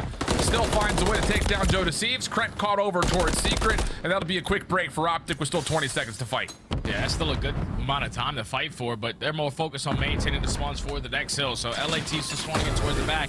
Gonna try to get him out of this P2 HP. Ghosty flies on through, able to win the one-on-one versus Dashy. But it's only for 10 seconds. You have a little bit of a lead, but now you are forced to break into a money hill for Optic Texas, where they're usually very difficult to break down their setup. Decent fight back, though, for Thieves here, exiting away from P2. Now it's just down to the long route over towards the third hardpoint, and Kenny Semtex perfectly placed. Ghosty through tunnel. There is an opener, plus a follow-up from Kremp. The hunt is on. Pistols out for both players, but it's Shotzi who takes the win, and now it's just down for Texas trying to get their teammates back through mid to try to reset up this hold. Yeah, it's a 2v2 at this HP. Who's going to win these gunfights? That's going to be influential to who's going to have those back spawns. But at the same time, everybody's waiting for that push to come in. The rest of Optic Texas still cutting off through the middle of the map. Going to be able to take the lead by a little bit, but there's only 25 seconds remaining here at P3. If you are LAT, just try to keep them as trapped as you possibly can and towards the back end, because you have a free rotation over towards New. You have to be impressed with how Thieves have played to this point. I mean, that moment in front of P3 was all about each team trying to isolate each other. Thieves not wanting to hit over towards the hard point, wanting to deal with the members of Optic at mid-map. Kind of the same thing. The members at mid-map for Optic try to trap the players from Thieves from rotating in, and both teams kind of walk away 50-50. Shotzi, pistol out, right back into the hard point. Ghosty able to find the kill and slip away. Fred on the hunt, little wrap around, and that's enough for Texas to find themselves not just the hard point, but also the spawns in favor. Oh, that's just way too easy. If you are LAT, it's got to be a lot cleaner, a lot better of a setup there, because Optic Texas able to break in without having the preferred spawns in the first 10 to 15 seconds. But now you're able to reinforce immediately right back through the middle of the map. This is what LA have been able to have a lot of success in their HP game, is that every time someone needs to clutch up in a gunfight, they're all getting it done. Everyone over 1.0 KD, and it's showing so far. Very back and forth hardpoint already through the first 4 hardpoints. Nasty caught and left on an island. Ghosty trying to get there to support that final scrap time, but gets cut down pretty quickly. The spawn close, though, for LA Thieves to work over towards Top Snow and here at Warehouse. The rotation for Optic. Actually, they've gotten Shotzi around the back. Keep Ryan, number 2 in green. He's behind the play. First kill good. Second one tallied. Just down to try to collect onto Joe Deceives. He runs out in towards Snow, but job done for Optic as they've opened up the rotation to 5. And we've seen Shotzi make that play again before on this map. Hits that deep route, completely catches Thieves off guard, because you're not expecting anyone to flank over towards Warehouse, because if you get the kills to the front end, then he makes a really bad play. But the fact that his teammates are staying alive towards P2 and he finds a couple kills, that leads to them getting this time here at P5. But the break is initially going to come in for LAT. They flood their way through the Warehouse once they take care of Shotzi, and they haven't looked back since. The reactions and responses for the Thieves in the face of adversity has been really, really well tipped. I mean, it's been clean, it's been convincing, and what looked to be a route that Shotzi just completely overwhelms LA and gives Optic a chance to walk away with a majority of time. It's another hard point that gets battled back to essentially 50-50. So we've got ourselves essentially a dead tie through the first set of hills. You tally the minimap to see what the next setup is going to look like, and Thieves will have a player forward in Joe Deceives with Kremp with some support from Ghosty right over the top of the hard point. And now all of Optic Texas is trying to at least flip these spawns, because you know you cannot wrap your way over towards that calm side and contest them over towards this P1 area. They're more focused on trying to flip those spawns, and look at the route coming in on Shotzi. It catches Nasty off guard. Player on the point falls. Now it's Joe Deceives, final player up. He drops, and that is just a perfect play right there out of Optic Texas to break the hill and flip the spawns at the same time. Great opener from Fred. 17 and 10 start for him. Shotzi continuing to try to make some things happen across the map, but he's getting shut down so quickly. Dashy caught by himself, left on an island. Kenny over the top, only gets one of what was maybe even multiple. Not gonna happen. Nasty around the back, up and over, but Dashy snaps over, deals with the hit from Thieves around the back, and there will be a chance here for Optic to get a little bit further forward and create some cushion around this second hill. Yeah, now they have them trapped. You just have to make sure you're accounting for everyone, because Joe Deceives has slipped the line. Is working his way all the way around the deep back area. He puts down shots on the dash. He's able to finish it out with the Brunetti. But at least stalls enough time for his teammates to now get into the potential break opportunity. They try to work the overextension. Everyone gets cut down, but the back spawns are here for LA, so they still have a shot at breaking in. But not anymore. The shots that come through for Optic deal with the majority of that push around the back. So now Nasty is the last one left, trying to play this from the front side of that P2 platform. This has been a mixy game of sub-base, but things are starting to stabilize here for Optic. They're getting the reads. They're getting the zone of control they need. And even though the lead is just around 30 points, this back 20 is still well within question as Thieves try to break one more time. Yeah, this is a good time here if you are Optic Texas, and they're getting the time and finding the kill. So this is where you hit that go button to potentially spawn them behind you, but you're spawning too fast right there if you are LA. And Joe Thieves is able to find that kill to maintain warehouse control. So Optic currently up by 50 points. They're coming out swinging, haven't played sub-base in a long time. Let's step aside and go to a listening with the green wall.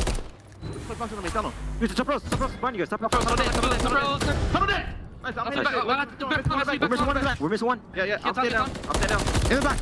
Shut up. Nice. Yo. I need to know. Watch out. I'm one shot. I got Ivor Bloom. I'm about to rip. Bloom dead. I'm trying to get out. I'll get a spawn. I got it. I'll get a spawn. One guy's above me, Ken. He's still me. I got you. P5, Crimp. I'm playing your boxes, Brandon. Play your boxes. Just look it right. Look at P5. Try to stay under him again. I'll get you back left. I'm gonna get you back left. left. Look left. I'll be up in a second.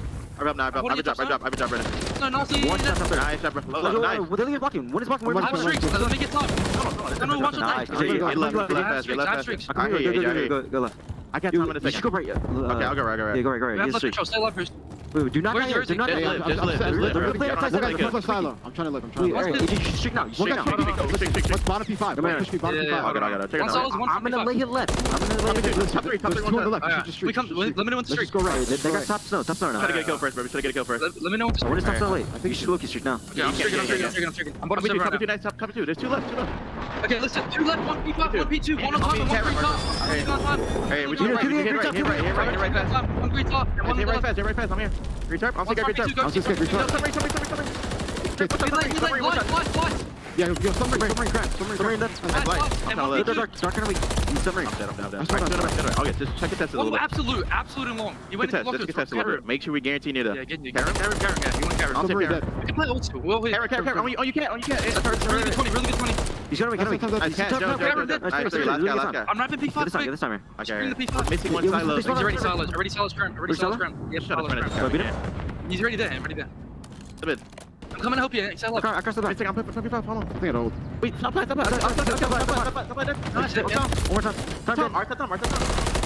Definitely feels like one of those games that we'll reflect on and say it was close until it wasn't. Optic continued to do all the right things. You can hear the passion dripping in the comms, Jay, and they're not letting off the gas here against Thieves. Yeah, they're definitely not, man. They were able to find a break successfully, even with the cruise missile not really getting anything done at P4. That's the second successful break at that hill to keep it scrappy. And now only need 20 points to close out this map number 1. Just need to get past this wave of kills that Thieves currently have on the map. All out mid-map control, everyone on this left side of the hill. But you send in Fred, he's most likely going to get something done. He's able to find a double. Last player on the point is going to be Ghosty. The trade is going to be there, and Optic still have an opportunity to close it out here. Oh, not anymore. Shots from Nasty, Dashy, the next one in line, and the pistol will finish him off. Trades, though, through the middle of the map for Optic. Will give them a little bit more breathing room as they try to rotate and close this map out on towards P1. And again, Thieves have been fighting, man. I mean, they're doing everything they possibly can to try to battle up against Optic, but at the moment, it really has been a couple of holds that have gone awry, and LA forcing themselves to have to put together rebreaks. The gap is pretty large, and they would have to throw some heroics here over the top of one and rotating the two if they want to have a chance and they can get dramatic comeback.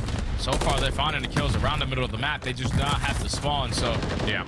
2 things that you have to focus on in this situation. Still a 60-point game, but Optic Texas are not going to give up all this time for free, but they don't want to be too aggressive and potentially spawn on out. You have a route getting hit by Nasty, but as he's hitting that route, everyone falls around that P1 HP. Optic still need 15 seconds to close out this game, and they can get it done here. Kenny's got the read, at least on the spawns. Doesn't find the first elimination, but he alerts the rest of Optic that where this hit is coming from will likely be either through bottom server or over on the snow path. Here it is, the final hit, all of it dealt with. Perfect response from Optic, and yeah, 251-81 the count.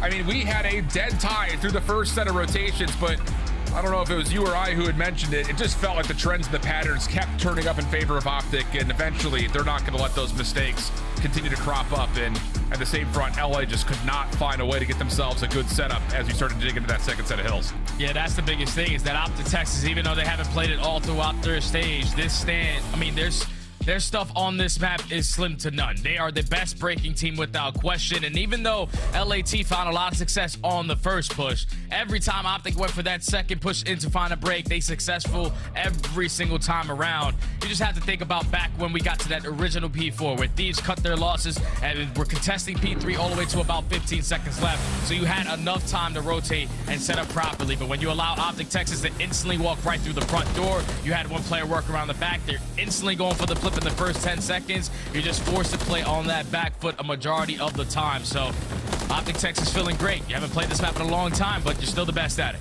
And I think the thing that's really revealing was the listening, flat out. It was not a, hey, we know we're going to have a top 3 seed, and hey, this is our map that we're flawless on.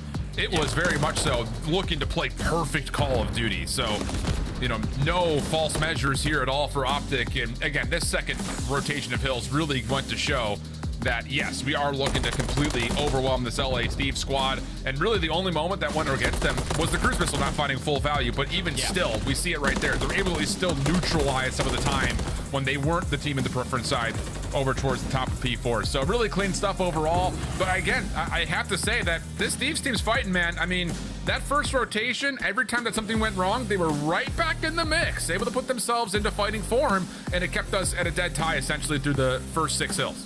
Yeah, it just got to when we get to that second half of the game where you needed to get some time here at P1. It's basically a tie game there, but when Optic successfully found a lot of time at P2 and then chained it over towards P3, they already find themselves up by 100. So LA were just playing catch up of remaining of that game, and unfortunately, you simply ran out of time. So Optic Texas secure map number 1. Now you're going into a Rio search and destroy for Optic Texas, who haven't played it throughout this stage. But when they do play it, one thing that they always find success is on their attacking grounds. You got to imagine with players like Shots, with players like Kenny, and even players like Pred, who are super aggressive through top mid, you're always going to love that side of the map, especially when you got to work that objective. Yeah, the other side of that coin, though, is that their defense has not been necessarily as great as you would like to see, especially considering, like Nameless and the rest of Des were talking about, their post-plant retakes have been great, and their ability to stop teams from planting the bomb has been great. That hasn't really existed over the top of the Rio. On the other side for LA Thieves, again, it is kind of like a battle of different sides of the same fence here, because overall, they're second in opening duel percentage, 4th in conversion, but on this map, they're only 10th in opening duel percentage. So this is all about them trying to find the same consistency that they've had across the rest of their search and destroy, which, like I think Ali mentioned, has been great for them over the course of this Major 3 qualifier. Yeah, and a lot of that is due to like the pacing that they're able to set. Like, you know what Crep is going to do on the map. Joe Thieves is going to get it done with the Rava 9 or the MCW, but Ghosty is always in a position to play a clutch or find a clutch 2-piece to give his team opportunities in these rounds. It's just like when you're going up against Optic Texas, you have to be able to take care of their playmakers, because those guys are the game wreckers. My main focus is Shotzzy. If you allow that guy to roam around the way that he does and just be an absolute nuisance in your spawn, you're just simply not going to have a good time. Yeah, absolutely. Okay, so here's a look over the Major 3 qualifiers again in terms of how things have gone largely around the objective. Their rounds with plants has been unbelievable. And then at the same rate, their ability to retake has been so clean, which is, again, a major focus change, what felt like what Optic was looking for at the beginning of the year, which was largely around, can we get Shotzzy up and aggressive and get first blood just by way of playing with tempo? Things have slowed down a little bit, and that has led to a lot of success. The only thing is, that defensive retake success is only one margin of what their defense has looked like, because the rest of it on this map in particular has not been particularly great, and that's what you have to think their focus is coming into this matchup in this map right here in map 2. Yeah, definitely putting your focus on just finding success other than retakes, other than post-plant scenarios on the defensive end is what you were looking for. Both teams tend to struggle opening duels percentage, but LAT, they do it a majority of both on the attacking and defenses. So you can't give up that first blood Optic. See how things go. Optic on the offense first. Passive setup around the LA Thieves defense. I mean, all across the map. You've got Kremp holding a corner on boxes, but the sole defender over the top of B is Joe Deceives. He's just calling out nades, you'd have to think. Here comes the second set of utility from Optic, and just as soon as Kenny was responded to over on the flank side, first blood is tallied, but the bomb does get planted 3v4. Now LAT are just going to bombard their way through top mid. No smoke grenade going to be popped, so not going to gain any info. Shotzzy's just going to walk right into gunfire. A free kill for Cramp. Now Dashy and Pred left to clutch on up. They're able to find one each with both players very low on health. Pred the only one tallied for now. Dashy off the regen. This will be a 1v2 for him. Still has a good look over the top of the bomb, and Thieves are waiting for him to actually take a bit of a peek here. Dashy hasn't given them the time of day, though. So now the time favors Dashy in this situation. LA have absolutely no idea where he's gone. First kill good. Pistol out. Not able to find the kill. Does Nasty get back in time? Sure he does. And the numbers will be the success story here for Thieves in their opening round. Yeah, it's a good stuff right there from LAT to find that initial first kill and then instantly send it through top mid. You were seeing Shotzzy roam around that bridge area thinking it was all fine and dandy. No smoke grenades are going to get popped off the retake for LA. So he was completely caught off guard when he was trying to work his way back over towards the site. But then even in that 2v1, you could tell LAT had no idea where Dashy was. But when he puts down a couple shots to find that first kill, that's still enough time for Nasty to get that trade, work that defuse for LA to secure the first round. Good stuff. Just too much for Kennedy to deal with on the flank. The post plant tested and challenged with the full flood like you broke down perfectly there, brother. So here we go. LA Thieves, their first offensive hit. Talking about, again, their success on offense has largely come by way of not just the first bloods, but also finding a way to get the bomb planted. Ghosty seen over towards this long A range. That nade probably just a little bit too far left for Kenny's eyes. But Optic defensively still committing a rotation over towards A early, but Thieves haven't committed here. Now here's the quick wrap back into B. And that's why you see Shotzzy immediately backing down from his position. He does not want to get isolated and potentially first blood, but LA, they have worked their way back off the rotation to take a lot of map controls. Nasty's giving the comms, so they're trying to get aggressive up through those staircases, but here comes the smoke grenade. Yeah, the defensive retake smoke on the way in, and the SMGs will go 2 for 1. Bomb carrier also dropped in the process. Krem has to back off, and Nasty would have to make good on this flank, you'd think. But look at the quick proactive read from Optic through the offensive side of the map. Now they flip things completely, and Thieves have absolutely no idea, not a lot of time to react to this. Although the response here, Jay, is actually the appropriate one. They get the bomb, and now they're headed over to A, where there's just Dashy waiting for them. Yeah, but Dashy's in a perfect angle to at least get the info, give it to his teammates before they can pounce. They're trying to isolate him. He's at least able to get one player weak, but now you have to keep him alive. Nasty's able to win that one-on-one versus Kenny. Now it's Pred left to clutch up. Kenny was looking for the trade. Not going to happen. Pred, lots of damage in. But Cramp, lots of damage in the receiving end. Wow, really quick wrap. And initially, it looked like the play from Optic was going to be successful. You just completely avoid all of this LA retake towards them collecting the bomb. But really, in retrospect, the quick commitment from LA to get back over to A was the perfect response, not having known exactly where the Optic defenders had gone off to. Yeah, Dashy was able to get some kind of info, but was not able to spot Kremp jumping up on that dumpster for that freebie. So Dashy definitely wants that one back, because all you have to do is simply give the info to your teammates and stay alive at the same time. So then you guys all can pounce together, but both players lose the initial one-on-one gunfights, and then Pred just too much to deal with in that clutch scenario. LAT go up 2-0, and now in this round, you got a couple of trophy systems to keep you alive through top mid. Kremp finds the first. And Nasty there to help supply the support as Kremp backed away. First 2 kills tallied. In Optics, great offensive run through Rio.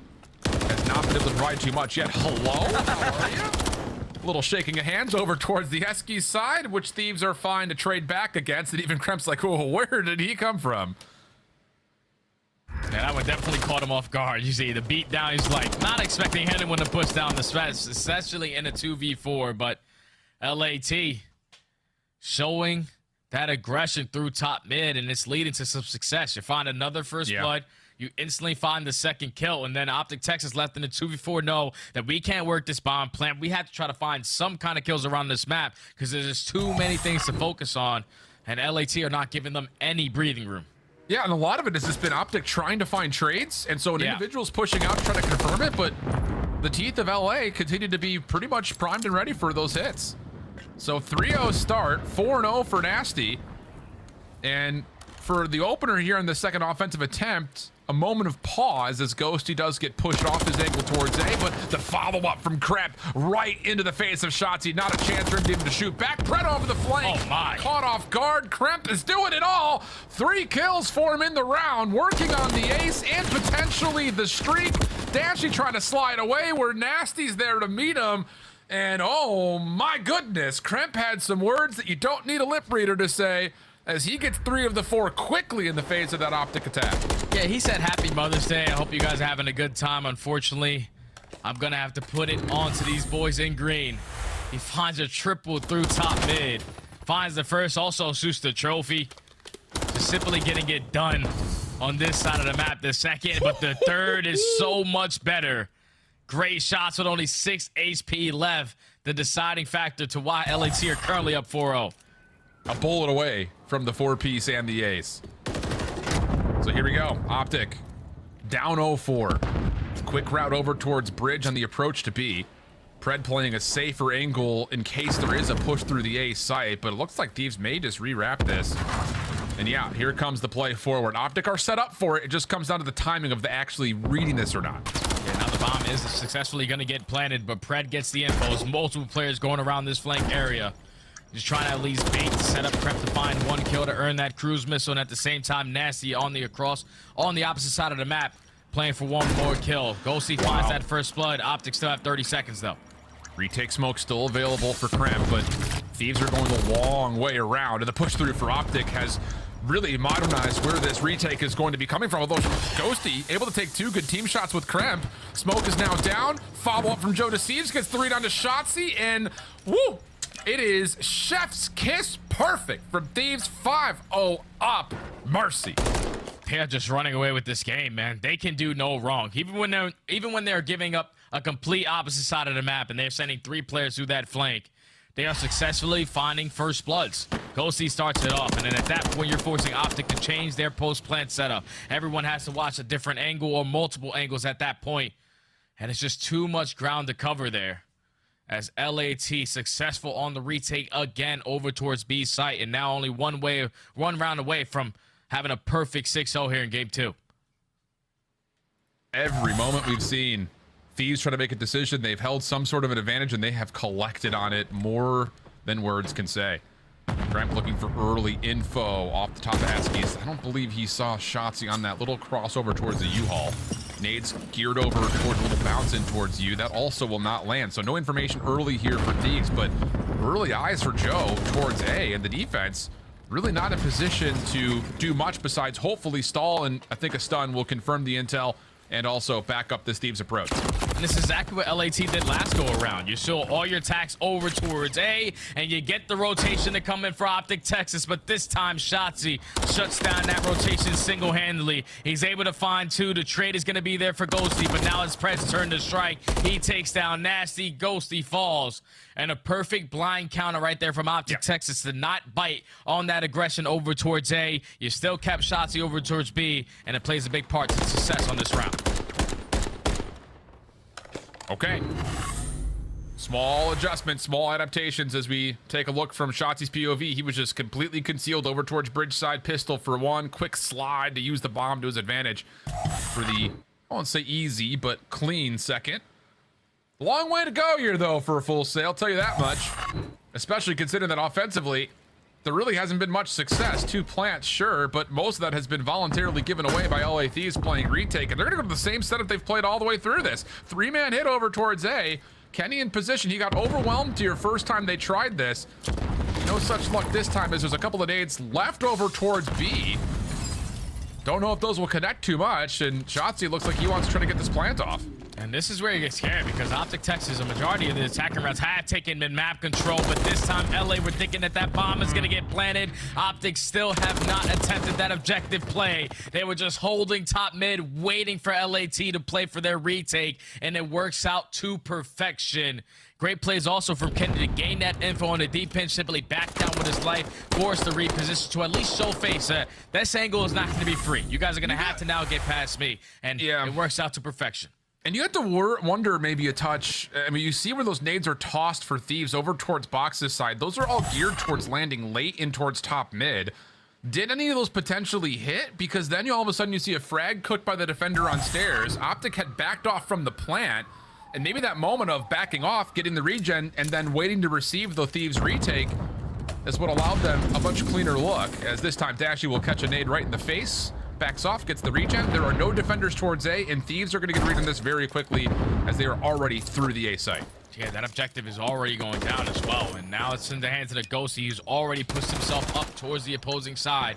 Finds that first blood onto Dashy. Kenny instantly there for the response, but this play is going to be in the hands of Shotzzy. Kenny win his one-on-one on the flank. Yeah, he has been seen, though. Nasty gets the read and then backs away. Kenny has to try to assist to get him some freedom to move.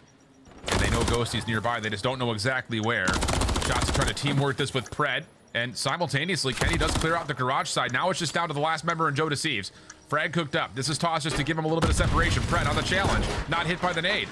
Joe has to back off. Not a lot of time. You got to check for this. First shots are in. Kenny gets the kill, and there's plenty of time for the defuse. So what looked to be Thieves getting a lot of space, not just at, but through A. Optic win a couple of key 1v1s, and that's enough for them to reclaim the site and the defuse. Yeah, and I think that was the play right there out of Pred, because you saw Shotzzy on the minimap working his way around the deep pinch. When you had him in that situation, if he loses that one-on-one gunfight, it's basically a GG, but he loses that fight, and Pred is instantly there to respond, and then you're relying across the map, Kenny to simply win his one-on-one. He finds that gunfight in through garage, gains the info as well. The last player's over towards boxes. Yeah. And somehow, some way, is able to get that trade. I thought once Pred drops, and I was thinking Kenny was going to be on the bomb, that round was going to be a GG, but Kenny knows, even if Pred falls here, I still have enough time to find this kill and stick the defuse. Optic slowly but surely coming alive. First time we'll see Thieves actually take an aggressive stance defensively right through mid-map. Shotzzy, the one trying to keep this round responsible, but it's actually Ghosty for first blood. That is the sole defender at A, dealing with the play over the back, and then Joe Deceives pops out the doorway, but it's a 2-for-1 exchange, now taking us to a 2v2 overall with tons of time on the clock, and Shotzzy gaining ground over towards B. And this is going to be difficult because now LAT know that the pressure's not going to be over towards A. It's only a matter of time before you hit that rotation out. And Shotzzy has played the perfect spot to at least find one kill. Does not gain the info on the second, so Nasty wins that one-on-one. It's all up to Shotzzy. And I'm surprised Kenny even pushes down right there. You know where Nasty's at. Why not just wait for him to try to trail up the stairs into a 2v1? But Kenny sacrifices his life, and now it's just down to the 1v1. And Nasty will take his time. Shotzzy essentially doing the exact same thing. 20 seconds on the clock. Here comes the first check. Nothing there. Reset. Check it again in 6 seconds. Nasty has to go forward. Here comes the play. I think Shotzzy has seen an elbow or something. And yep, he's not going to bother checking this until after 8 seconds is gone. And it's going to be a 4th round in a row plus the elimination for Shotzzy. Hold on a second. And that's just a situation where LAT, they found the first blood. Ghosty gains all the info that the pressure's going to be over towards A. And with the rest of the players in Crep and Joe Deceives, you still were super aggressive up through top mid. You get that first kill, you already have the man advantage. We have to have a different mid-round adjustment there instead of just committing on that deep pinch, because that's where Optic were able to realize that the flank was coming in, make it a 2v2, and then Shotzzy, just to make Shotzzy kind of plays, finds himself behind enemy lines. Like, if you're LA, you get the first blood, everybody just take a chill pill. You start to feel the tension a little bit now. Yeah, you're shaking a little bit. Absolutely. Dropping 4 in a row. Nades do land and completely counters out the one trophy system plays defensively for Optic. And Thieves look like off that information, they want to give another go over towards this B site, but do they have the clearance to actually get onto the site itself? You got number 3 and Pred watching the flank. Here comes the recommit over to try to retake. Thieves win the first 2 gunfights. Pred only able to tally 1 on the trade. He does get out to keep his life, and now the rotation from Kenny has him in, but Nasty comes around the side. Shots are good, and it's all down to Kenny for a 1v3. Trying to keep his team alive in the search and destroy. Positioning now known. Now in the 1v3, you just work that objective and play the trades. Make this a lot more difficult for Kenny to try to clutch on up. If he could have found a time to eliminate that bomb planner, you stand a better chance, but now it's even more difficult. First shot's good. Able to clean things up. The second challenge nearly gets the read on it, but yeah, flat out, Thieves. The perfect response after the contest towards the bomb came out of Optic. And you can see the reasoning of why you'd go for it in that moment. Lots of nades already been thrown. You know that Thieves are committing. Maybe we can catch them off guard with the timing, but the SMGs for Thieves are fully prepared for it. They deal with both Optic defenders, and then the numbers become too much as Thieves tie us up at 1 apiece. And you can just tell right there that final round for Optic Texas, when Dashy hits that nade over towards Soda, backs that player down, that is when they're hitting that go button to try to take top mid control. But they were just not ready for the positionings out of Cramp, not ready for the plays out of Joe Deceives to simply finesse with their life and find the initial 2 kills in those engagements. just a little too late in the party is Optic Texas. You start down 0-5, you lose this one 6-4. Obviously, LA were doing a great job in the beginning of this game, finding multiple first bloods, shutting down that aggressive play over at that B side every single time. Optic Texas were playing really slow for the objective. They were just like waiting for LAT to come in, and whenever they started to work for that objective, LAT came. It was just some really, really bad timing there, but you can see it in the bottom of your screen. That is a total of 8-3 in first bloods for LAT. They just came out dominating the search and destroy. And that was what we talked about kind of framing up this search, is that outside of Rio, Thieves have been great at getting first bloods. Looks like the payoff did come through in a big way on their map selection. But coming up, we've got the invasion control, which will frame up a lot of possibilities when we come back from the break, but also a Vista hardpoint that Thieves fans should be pretty happy about seeing. See how things go in the control when we come back after this.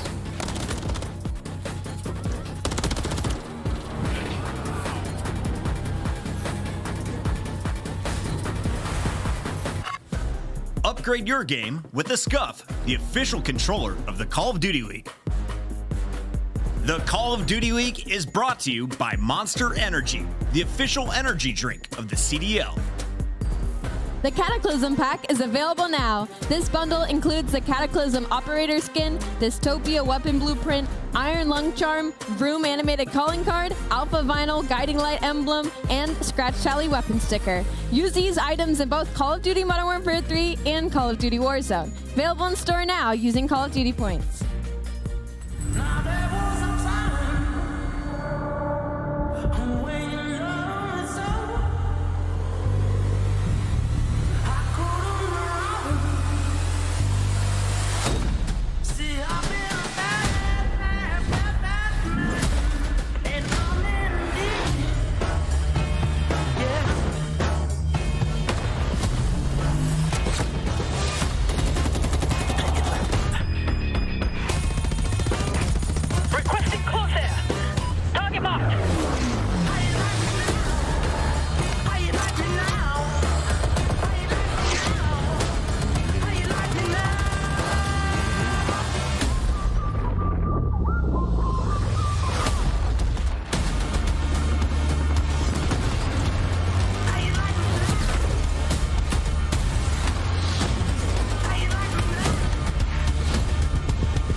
Welcome back, everybody, as we get into map number 3 of a 1-1 series count so far between Optic Texas and the LA Thieves. And the Invasion Control is an interesting battleground for us. I think Ali predicted the Highrise would come into play, and I can see why for both these two teams. But for Invasion, it has not been particularly great for either of these two squads. Optic's dealing with 5 losses in their last, I think, 6 attempts or so.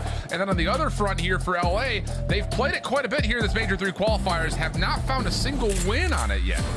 Yeah, no, LA just simply haven't found any success on their attacking routes. They averaged 3 segments, and that means that they're getting them all done at B, but out of 7 rounds that they have played so far throughout this stage on the attacking side, not a single segment even earned over towards that A point. And for Optic Texas, the one time that they played this, we remember it, it was versus Boston. When Shawnee spawned in, he was like Sly Cooper around the map, and Optic just simply had no awareness that he was on that A point. So Optic Texas looking to right the wrongs here, but if you are LA, we gotta find some kind of success over towards A. Gotta find some success generally on Control. I mean, considering that their schedule has been, I think, largely labeled as pretty easy, they have not done well in Control, only winning 2 different maps to this point in Major 3 qualifiers. On the offense first, though, not able to find much success towards either zone, but Nasty able to survive over through DVD. Allows a chance for the Thieves to use it as a pivot point to hopefully rotate in towards B quickly. And a couple eliminations will guarantee that. Yeah, it's a big kill to take down Shotzi as well, because he was trying to be a nuisance up over towards that B point, but you take care of him. Now you're able to put that game clock at a pause. And Optic Texas is going to be a little late to that party. You have players working that overextension. Dashy finding himself up through Water Street. Everyone else from Optic Texas trying to hit a couple tracks, trying to hit a couple nades to get him off of this B point, but LAT already first second complete. A little bit of a double wrap, though, over through Dark. First kill good, followed by Kremp. He doesn't expect the second player to be here, so Dashy will provide the trade and keep this defensive contest largely alive. But Pred dropping from the front means that Dashy has to wait for the next set of reinforcements to try to get here, which is just Shotzi for the time being. Good first elimination. Dashy's play enables more of a contest around the B zone, and here comes the fly forward. Ghosty deals with the opener and then slips away with his life. Time becoming a bit of an issue here for this Thieves offense, down to 35 seconds. Ghosty now has to continuously play his life because his teammates are nowhere near him. Finally, all spawn Joe Thieves is able to get himself into the fight. Only able to take down one, and Optic are just doing a great job of trading effectively, not allowing any LAT players to stay alive on this side of the map. They are trying to get completed over with that 3rd segment, but Optic are making it so damn hard. Now there's only 20 seconds left, and you have to get past the green wall. Yeah, and they know that going down B Street isn't an option, so you have to make the play largely through Courtyard. Kenny in position, gets himself onto 4 in a row, swaps over the weapon, looking for number 5, but it was ambitious to say the least. Dashy there to pick up where he left off. And the defense for Optic holds strong over the top at B, ending with Shotzi on a 5 spree, only seeing 2 ticks of progress be earned. And that's a difference maker already into this game, because every time you're spawning in on Invasion Control, you have to guarantee yourself those 3 segments to even stand a chance at getting round 5 defense. But Optic always contesting over towards that B point, consistently always trading effectively on that side of the map. And that allows them to only give up 2 segments with a couple players working on streaks of their own. So the game becomes a lot easier for Optic Texas now, knowing that all we have to do is complete B. We're going to find ourselves up by 1 segment and then just do what we do best, make it very, very chaotic around another map to work towards A. Yeah, I mean, we often talk about those opening offensive rounds are tone setter. They set the bar, and it's not set very high right now, to say the least. Nasty good gunfight win. Stop Shotzi from pushing through over towards Broken. Tread mid-map, the next one up to try to keep this offense with a bit more space to work with. And wow, does he ever created 2 big kills, and now the immediate push up in towards Rugs. Kenny follows up with another elimination, and Optic will get the first tick with eyes over towards a quick transition to A. Yeah, because now all of LA coming off spawn have to put all their focus on A, because you know there's a couple players from Optic Texas contesting you in your base. You're able to at least find the first, but now where the hell is Shotzi? You have found every single kill in the feed, but Shotzi has let everyone slip on by. Trying to take a page out of Shawnee's book. Yeah, he's seen a lot of this. Dead Silence going to be popped, and he wants to find these kills and open up an avenue for Optic to maybe get to A quickly. First shot's good. Snap over towards Joe. Decent, but can't find the final bullet needed for the kill, but the rest of the teammates are in play. Last defender around is Krent, predicted by Kenny, but the shots from Krent are decent, but not good enough to secure the kill. Kenny, seeing all the nades being thrown, says, I don't have a trophy, gotta get out of here. And the first tick of progress is still under question as Dashy tries to stop the clock, while simultaneously Shotzi works on that third tick of progress over at B. Oh, I thought Dash was going to get it done with the Renetti. But Joe Deceives is able to fly on in and save that first segment from being complete. But Optic Texas already coming out swinging on this attacking round. Have a lot of map control. They're able to extend the time by a minute. And now you just have to put yourself in a position to not get trapped by LAT. They find 3 kills in the feed. Farthest player pushed up is Dashy, but simply just playing your life is enough time for your teammates to get back to you. Yeah, absolutely the case. And again, the early take advantage has already been tallied for Optic, so I won't say this is playing with essentially 3 lives, but it's definitely going to feel a little bit like that. Joe Deceives, nice response defensively. Good for 2, almost taking down Kenny for what would be all 3 of these Optic players. But Kremp, no worries. Able to find Kenny, and then a follow-up long-range gunshots towards Pred. Now gets LA very far forward defensively, and that's enabled even further as Nasty gets one towards Shotzi through mid-park. Now Optic Texas have a minute to try to work out of their base. This is going to waste a lot of time trying to hit some insane shots off of some head glitches and get past the defensive setup currently held by LAT through the middle of the map. Everyone is currently sitting with an AR in hand because they know that these gunfights all spawn are not going to be easy, but just have to try to trade effectively, and LA are making it so difficult. Yeah, absolutely are. Ghosty, maybe he gets a bit too far forward here, and the shutdown towards Kremp at mid, and is right, Jay. Optic starting to get some control at mid. Shotzi shut down from getting anything further past Rugs, so the hit from Optic would have to come from the front. Eyes towards Joe Deceives. He's off the regen, but there are a couple of Optic members trying to deal with him. Plus the follow-up as Dashy just kind of walks around the outside. But time's becoming an issue. Kenny has to get enabled. The pistol win will allow maybe a chance for Optic to still hit A. Yeah, still 10 seconds though, so Shotzi is just going to put himself in towards the point. A couple players around him though. He's now the sole man here for Optic and LAT. Able to stand strong on defense, even with Optic having a lot of map control throughout this entire attacking round. Do not allow any segments to get away from them at A. But now on the attacking side, you have that one that you are thinking about in the back of your mind. We have to make up for. Absolutely. At least to keep things even. Obviously feels a little bit like a footnote in the large scheme of things, but Invasion Control is a maniacal monster in terms of trying to find offensive success, which we saw the stats at the beginning of this map. That has not been particularly pretty from either side's perspective. Which is, again, that's surprising. You know, when we think back to LA Thieves and their ability to play Invasion Control in the beginning of the year, they were like innovators of how you get to A. Oh, yeah. And lately, it has not been that way at all, as Thieves will take all 4 members largely over towards B. Early stop at the clock as Nasty jumps on with support from a trophy system early. Now you just can't allow Optic to trade effectively and just put themselves in a position to consistently contest you over towards B, and that's a perfect way to come out swinging. You find 3 kills in the feed. All of Optic Texas now coming all spawn. You have one player also watching the overextension up through Water Street, so this is a way better start right here from LA. And you got to keep in mind, Nasty on 4 could potentially play his life for a possible charisma, so there's skill number 5, but no. Team shots coming through as Kenny's able to put together 3 in a row. Progress towards B still being made. Shotzi with the longest dive you've ever seen from high ground in your life. Keeps his life a little while longer, but Optic still scrambling to get a bit of a setup here to try to recontest this B zone. With that kill, maybe there's a chance to open things up from behind. But where's the focus from the front here? LA have stepped off the zone, trying to read these kills before they commit to the zone, and that may have been the right call. Dashy, Shotzi trying to work together, but eliminations are good, and the extra 6 he's going to get tallied. Yeah, the extra 60 is going to get tallied, so now LAT currently up by 2 lives. Have a lot of time to work with, especially if Joe Deceives is shooting like that. What an addition to this LAT roster to bring this guy back up. Gains the confidence throughout challengers. Has a lot of success with FaZe Black, and now with LAT, he is not turning back the time. Fortunately, he does get shut down, but he allows his teammates to get pushed up in some crucial positions to where now Optic off spawn have to now put their focus all on Kremp. Yeah, Pred will have to do something here from front courtyard to allow some extra time for Optic to get set up. But like you mentioned, Kremp's still an issue. Pistol out, he predicted Dashy well, but wasn't able to win the pistol fight. So now it's just down to the Thieves from mid-map. Not really much of a look over towards Water Street. This is all about trying to get over towards Rugs, if not into Laundry. And for the most part, Texas have gotten the read and responded to it beautifully. And now they're just trying to fight back for that mid-map control. Nasty is going to be traded out. You have players trying to contest over towards A Street, but you're just wasting a lot of time. You have to work your way around the left side. Try to work up through the middle of the map, because if you're just trying to go straight on head first right through that A point, it's not going to be easy because Optic are not expecting it, but also have people watching those angles. Yeah, and the more that Shotzzy takes space at Ice Cream, the more that the rest of the Optic defense just has to worry about this street side push. Yep. Good crossing angle from Pred, keeps down. Has to try to find a way to open up as Dashy will drop. And the read towards Shotzi's decent, but they can't quite find the kill. More crossing angles from Optic right through mid-map will make sure that Thieves cannot touch the zone.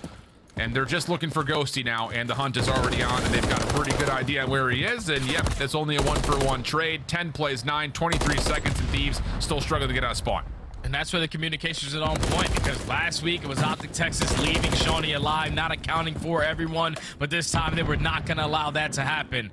You take care of Ghosty, who was the farthest player pushed up. Now you know everyone else is all spawned for LA. And with only 5 seconds remaining in this round, Optic again are going to stand strong on the defensive side. They put the slaying back in their favor. And now going into this next attacking round, you complete B, you guarantee yourself round 5 defense. Yep, that's exactly the case. The task now falls onto the shoulders of the Thieves to be better defensively, which is not easy to do, especially over the top of the B zone with the amount of success that every team in the league has pretty much found over the course of that B capture point. So it's one of those things that for Thieves, do you play for it, or do you just take a little bit of, success out of what Toronto was able to do in their series previous? You're like, well, nah. If we don't get it, we don't get it. Let's not do anything crazy. They need to come out here, and they need to try to get a shutout round here. Only allow 2 segments to get away from them and keep the slaying, or at least pull the slaying towards their favor. Because you don't want to allow Optic Texas to guarantee themselves defense early into this round. Especially if they can earn a couple streaks. So you're going to contest this all the way down to the very end, and they are finding every single kill in the feed. Shotzzy, the last player up. You take care of him, you have them in the trap. Easier said than done, though. The self-stun works out. Pistol out. Also the prediction. Oh, my God. And Shotzi's found 3. Here come the rest of the green wall behind him. And he's going to take space to make sure that Thieves defensively don't have much of a look from the front to contest this. Although, that told, Joe Deceives gets 1. Shotzi's still called upon to make a play, and he will be shut down on 4 in a row. Cramp Nasty trying to work this thing back together as the first tick is locked. Second on the way, and as Cramp drops and Nasty is red, this looks like the B zone will likely be captured. Yeah, and that just goes back to the play of Shotzi finding 3 when it's a 1v4 scenario. Everyone else coming all spawn. You had one player work his way all the way up to Water Street, was ready for the spawn trap, but when Shotzi makes those kind of plays, that allows Optic another lifeline over towards B. That 3rd segment is about to get complete. Time is now extended. So Optic guaranteed themselves Ryan Fallon defense, even if they fall short here. Yep. 20 plays 22. Thieves on the exit. Good for the eliminations needed to make sure the defense at least holds strong to see a 5th round for now. Still tons of time on the clock, though. 1:45 to muster. And look at Thieves trying to catch some gunfights over towards B Street. You win those, you got the spawn trap in play. First couple of kills are decent. Shotzzy again, though, the sole creator of time and space. It feels like he could bend it like a man of the universe, but not to happen here. Quick shutdown out, and Thieves will hold strong defensively with a pretty far forward setup. Oh, great shots right there to Dashy to shut down Cramp. Now you can slowly try to work your way up through mid-courtyard. You take care of the player watching the overextension and Nasty, but now a couple players falling from LA. You're forced to change your defensive look. Openings are now there for Optic Texas, and they take full advantage of it as they have a lot of mid-map control. LAT now have to iron up. And it's right off spawn that the contest is going to come through on. Shotzi tagged up, but stays alive. Such a hard kill to tally, and Thieves are fully realizing it off the regen. Couple of kills come through. Now Thieves can start to swarm. Pred through backside rugs, trying to clear out Laundry. That will work out nicely. It's just really Nasty inside the point, the only one to stay alive. Look at the spawns for Thieves. They're deep over towards blue. Opportunity here for Optic to try to make their way on towards A, but off spawn, Joe Deceives able to tally 1. Nasty still tucked in a corner over towards A, finds a 2nd, and Thieves defensively can start to get some more numbers here. Yeah, now there's only 30 seconds left, and Joe Deceives makes the play. Works his way up through that mid-side courtyard, finds a 2-piece over towards the street side. Basically shuts down that final push coming in from LA. There's only 15 seconds left. All of Optic working that overextension, but a couple kills are going in their favor. They still have another opportunity here. Sure do. It's about can they get here to touch, though. Lots of focus for the Thieves. Oh, my God. They miss Shotzi around the back. He's done his job. He gets Oh my God. 3.5 on the clock. The stack is in. Shotzi's position forces Thieves to spawn all the way out in Egypt. And I don't even know if they're going to get a chance to get here in time. Not with Shotzi cutting him off a rotation. Right back in the laundry. Shotzi dealt with. Here comes the contest. Jonas Thieves finds a couple. Just down to Pred, and it's 4 in the feed. Thieves will barely hang on to see a 5th round. I thought LA was going to break down the same way we watched New York in that last series in the final 10 seconds on the defensive side, but they're at least able to reinforce their way back into the point. You give up a couple segments, but who cares? You knew that you were guaranteed attack in that round number 5. You stay alive a little longer to now force round number 5, but now you have to find some kind of success on attack. You're now 0-9 with 0 segments complete at A. Yeah. We probably need a little bit of a different start off. Let's go back to LAT stage 1. I like that call. See if we can catch Optic a bit off guard here. We'll see if they've taken your tip into accord here. It's such a hard call, though. And if you lose that one out, you're going to be stuck in a bit of a spawn trap, and it looks like Thieves will not do anything too cute. Trophy system down, focus over towards B. Shotzi predicted, seen, a couple of shots are in. Wow, Shotzi still takes that gunfight. I mean, you'd think he's feeling himself. A little heat check right there. Does get punished for the overextension, and with the quick stack, B looks like it's already done and dusted. And I love the way that Ghosty is playing this, making sure no one's going to hit through mid-dark, go for a pinch, or no one trying to put themselves in a position to put LAT in a spawn trap over towards water side. And he gives his teammates a free B capture. Now time extended. Kremp already finds himself in towards back cast, but the rest of his teammates are falling around the middle of the map, so you can't try to be Superman in this play. And you can see Pred has already turned around. I think they know that Kremp may have slipped through in some form. They actually, though, dealt with. Shots towards Pred are good. He has to take cover inside a cafe. There's a wide open water street here for Thieves to use. And Kremp will give up his position at gas to stop the clock and put some early pressure over towards this A zone. Shots and kills from Texas, looking pretty decent. Jodeci's on the hunt for Dashy, who has slipped away. And now finally gets the tally, finds the kill. But the response over from Texas at the deep side of Water Street will work out, and they've simultaneously dealt with that deep pressure from Thieves.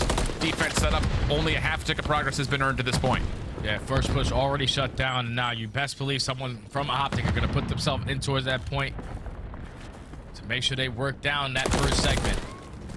As time is continuously driving its way on down, Pred does fall on the overextension, so an avenue of attack for LAT to work their way around the deep pitch. And Thieves, they got some isolation here towards these 2 Optic members playing forward. Kenny trying to get dealt with by Kremp. Tough battle as both players were tagged up, and Kenny avoids the trade as well. This is such great finesse from him. Problem is, he's the last one standing. Shotzi is trying to deal with the player deep, and goes. Oh!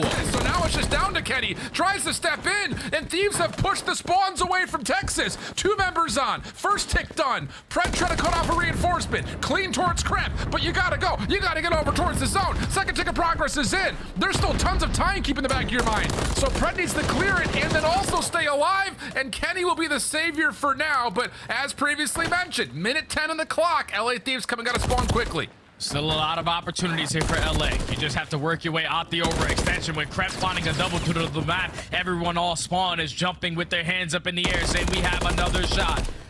Just got to try to get past the players coming off spawn now for Optic. All out fights through the middle of the map. Ghosty and Nasty at least find 2. So Pred now in a position where you just got to play a kill. Yeah, you have to play your life. Jodeci also shut down from behind at Ruggs. Good team shots with Dashy. Cuts down the rotation from Thieves. 14 plays 12. Small advantage for Thieves, but the clock, the biggest opponent right now for the offense. 33 seconds on the clock, and Pred, while stunned, takes care of Nasty. That will hold off this Thieves approach a little while longer. And now with 25 seconds left, this is going to be your last push. You have to try to figure out how Optic are playing. Jodeci at least finds the first. The trade is going to be there on to Pred. You have 1 player in the point. Now where the hell is the last guy? Yeah, this is all about finding Shotzi, and he has stayed completely concealed in and out of Ruggs. But the player on the zone has fallen. Trades from Jodeci on 3 in a row. He's got to be the one to touch the zone, though. Pistol out, has Pred at range. Oh, what a win from Pred. First couple of shots were good. Follow-up from Ghosty, decent. He's in at 0.0, but can't keep his life. And the round 5 defense will stay strong enough, if only just barely. Woo.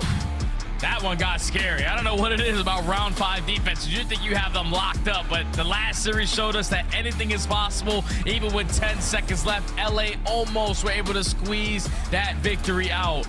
It started with the great play from Ghosty. He works his way all the way through the overextension, finds himself behind enemy lines, is able to find a double, and then leads to a triple. That was the opportunity that LA were looking for, but Optic Texas able to reinforce quickly. Even not having to worry about the segments is the biggest thing, because you're probably thinking if we give up segments, especially in an early round, we would have round 5 offense. But since you're already on the defensive side, all you have to do is just get one successful break in, and that's all it really came down to, as they were just consistently not dropping together. That's the biggest thing about control of this game, is that if you go 2 to 3 dead, if that 4th person drops as well, then that's when you have to start being nervous in those situations. But every single time where we thought Optic were on the back foot, Shotzi makes the play, he finds a triple, Pred makes a play, finds a double, and even Kenny had his moments where finding 1 kill and simply not getting traded immediately was such valuable plays right there for Optic Texas. You only played it 1 time in this stage. It was a hiccup versus Boston,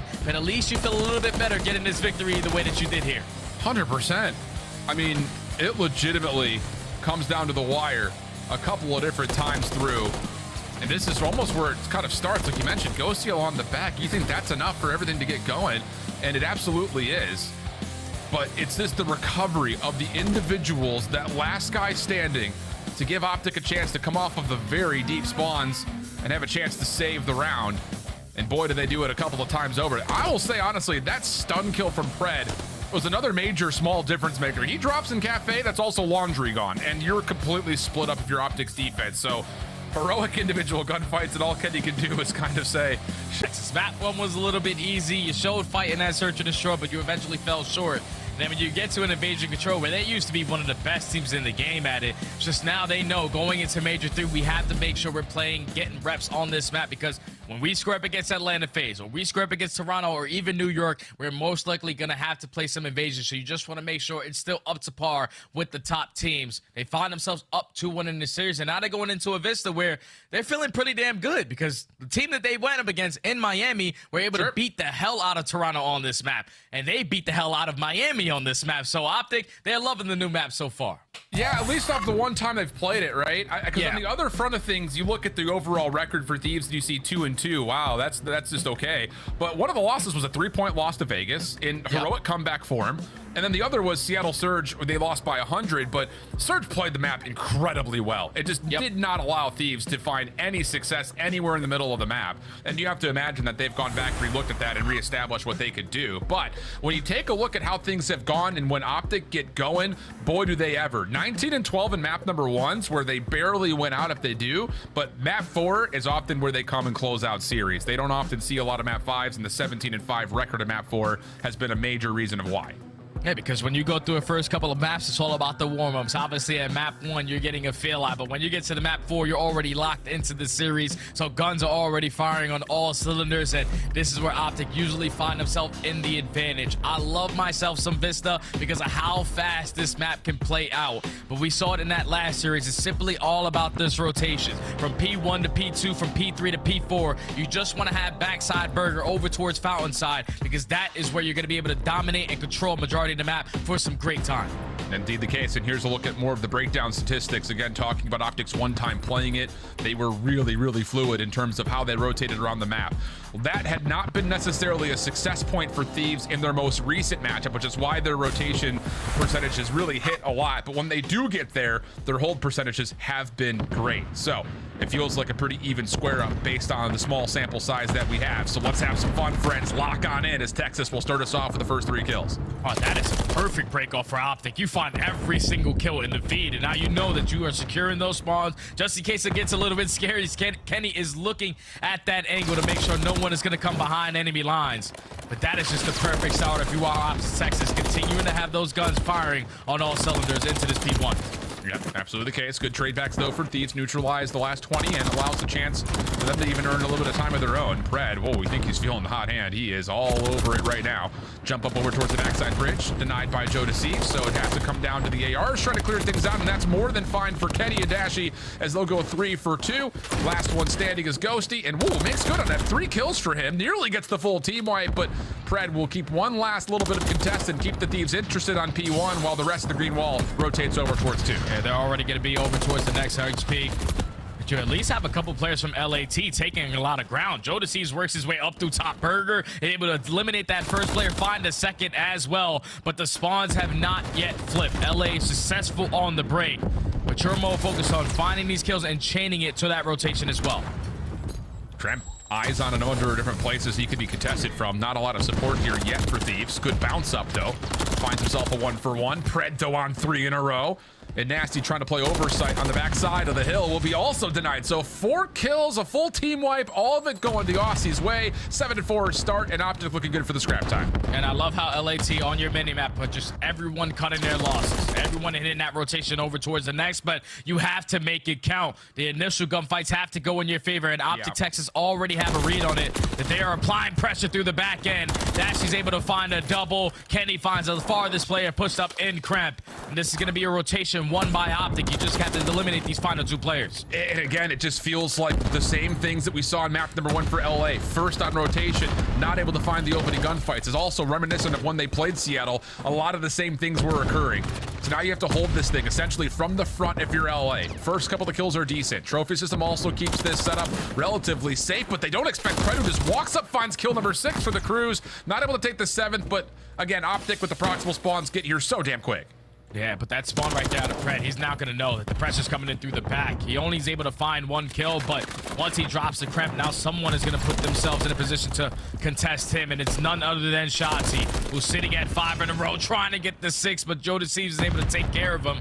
But you will take this if you are LA. You are at least able to flip those spawns, so you can potentially stop that bleeding over towards the next HP. But you still have to hold on to these spawns. Yeah. Joe Deceives will spawn up. Pred, Shotzi getting to work through the old time. A little bit of a deeper spawn for Ghosty, but he can reforce, and then there's the block. Crimp will spawn all the way out. Kenny hitting the route around the back. Joe Deceives completely caught unawares, and now it's on Ghosty. He just has to stay alive, and he's not able to find any sanctuary anywhere around the hill. Optic will flip the spawns and take the hard point simultaneously. Oh man, it's just a slow start right here for a couple players on the side of LAT. Nasty, who's been having a phenomenal stage so far, sitting at 2 and 12. You need your ARs to be shooting, especially on those long distance gunfights, but he is just falling short every single time. Kenny with the double, now finds himself on 4 in a row. You know exactly where LAT are trying to execute a break from, and that's all through the front. And it just feels like, again, we've seen this when they were playing up against Seattle. The ARs just keep getting caught in these very close and quartered battles with SMGs. And you look at the stat lines, needs 16 and 8 from Pred. He is all over the place. Kenny also dealing damage at 12 and 6. And Shotzi just getting to work, roaming around the map, doing Shotzi things. A little bit of scrap time earned for Thieves, and they get the read on the deep player in Shotzi. But Kenny's on the hunt, finds Nasty by the gondola, and that will be a chance maybe for Optic to flip the spawns around again. Yeah, and they will take that because they're also maintaining a lot of mid-map control around that P1 area. So all of LA trying to break through that bar side. Shotzi already being a nuisance up in your face, is only able to take down 1, but gives the info to his teammates that that's where they're spawning. Just have to read the pressure consistently, just stay down on the hill and soak this time.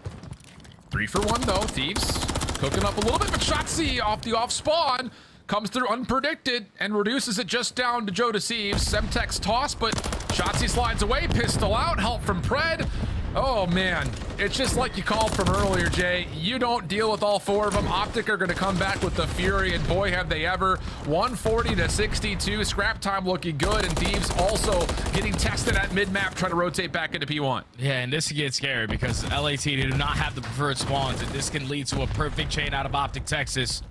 They can find a couple kills around the map. It's been a full 60 hold here at the Bridge Hill, but now just in case it gets a little bit scary, you have 2 cruise missiles in the back pocket, but screw the cruises because the guns are still firing. So on a different level right now, everyone is less than 10 deaths. These guys are playing perfect hardpoint right now. Absolutely the case, double for... Oh my God! Not going to be able to finish off the final shot to Joe Deceives, but without the heroic and maybe the Reddit clip, it's still a great moment here for Optic Texas, growing it to well above 100-point cushion. Thieves having to find a way to break on in. Shotzi there waiting for him. He gets 2 of the 3. It just feels like there's just not enough convincing trades for Thieves in the moments that they matter the most. Yeah, they're just playing catch-up for majority of this game, and every single time they need a 2-piece to go in their favor, it's Optic Texas flying right into their face, getting it done with either the Rival 9 or the MCW, but they're currently into these P1. Ghosty finds a double. Hopefully that's a spark to trying to turn this game around, but Optic Texas still with 2 cruise missiles in their back pocket. Another rotation, 1 out of them. Oh, you might not want to play them on this map. They are just everywhere. No, it definitely feels that way. I mean, I think it's one of those things that, again, it's just the Thieves are being left without anything to work with. Long rotations where Shotzi's getting reads. I mean, what do you do against this? What do you do against this? Kremp gives us an offer. 2 kills for him, but Optic gonna get past the 200-point threshold. The ARs are also there waiting for the follow pit from the Thieves. And even though there was a heroic comeback effort for Thieves when they played this map initially versus Vegas, this one looks well too out of reach. Yeah, this one's definitely out of reach because just in case it gets a little bit scary for Optic Texas, you can call in the cruise missile to execute a break or even a better hold. But just the way that they are shooting now, that's another 4 dead in the feed. LAC just got to slow down, but you got to get a team push because you are getting picked apart one by one, just simply not giving yourself an opportunity back into this game. Optic only need 20 points to call series. It's just everything is being watched by Optic, and again, more often than not, save maybe this moment right here, it's still in 2 for 2, 3 for 1 form. So Optic never fully get flipped. Moment of pressure here for Thieves. So Pred will say, I can't bring this into the next map, so I may as well use it now. Kremp will fall to it. Optic still struggling to get back into the hard point, but all the pickup on the routes have been dealt with, plus the follow-up on the players stuck in for cover. And Optic are just a couple of points away from putting Thieves in the 100-point club. What a statement here on map number 4. Optic clean, calm, and collected on a map they really have not shown us too much of in these Major 3 qualifiers. But you could just tell in practice that map has been treating them really, really well if you're coming out playing like that. Your SMG's taking a lot of ground, being nuisances when they need to, just being super annoying around the map. LAT just could not find any grounds to stand on as soon as they spawned into that one. Right off the rip, you go 4 dead.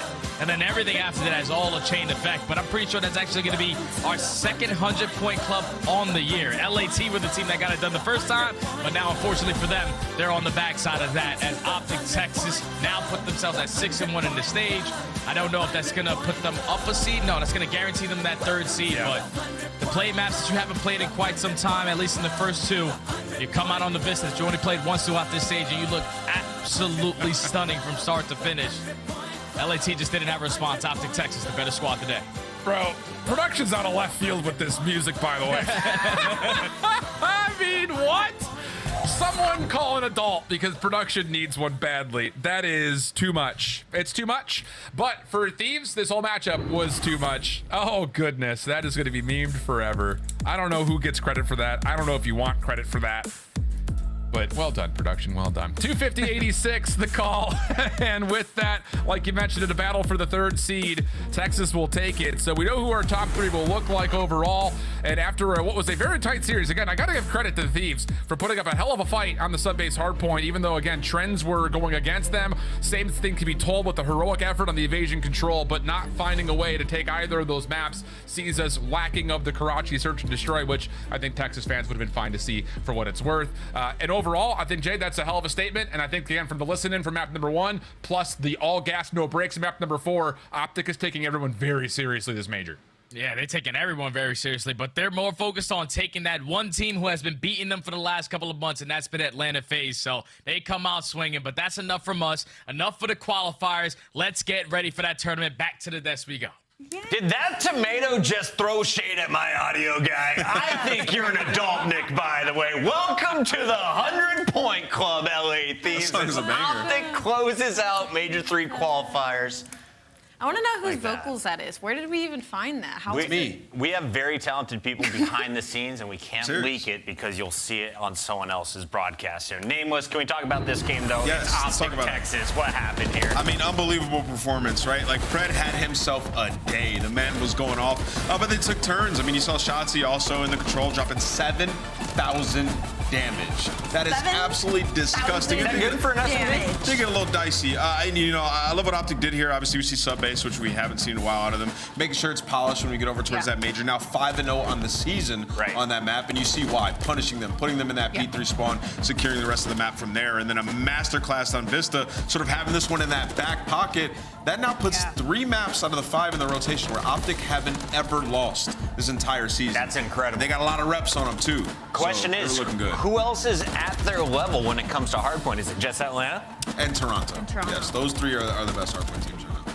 Absolutely. And I do want to take kind of like the devil's advocate angle here of obviously LA Thieves wasn't able to give us too much in that final map, but it was a decent showing. They are able to steal that search and destroy, which is kind of a testament to how good that game mode have been for them, and it's been their strongest. And even in the sub base, like they were getting outplayed extremely heavily, and they were only down about a little bit over a hill. So still proving that they can at least hang with some top teams, but a lot of work to be done until they can win a series. All right, our Scuff play of the game belongs to Optic Texas, and we give it to the whole squad. It's winning the swing game 3. It got a little bit murky in the 5th round, but Optic pulled it out. Walk me through it. Yeah, Jonas, Thieves, and Ghosty get over towards the point, and they were making plays, man. They were finding a lot of kills, but you see the pinch ends up coming in. I believe it's Pred. He finds one here on Water Street, gets that first kill, and then allows the teammates through gas and Mannequin to set up that slow pinch. They have to identify that guy back gas, which they do, and they find that kill, and then from there, it's just a sandwich onto the point. So if that guy Water was able to take his time, kill Pred, they probably win that round. But unfortunately, Pred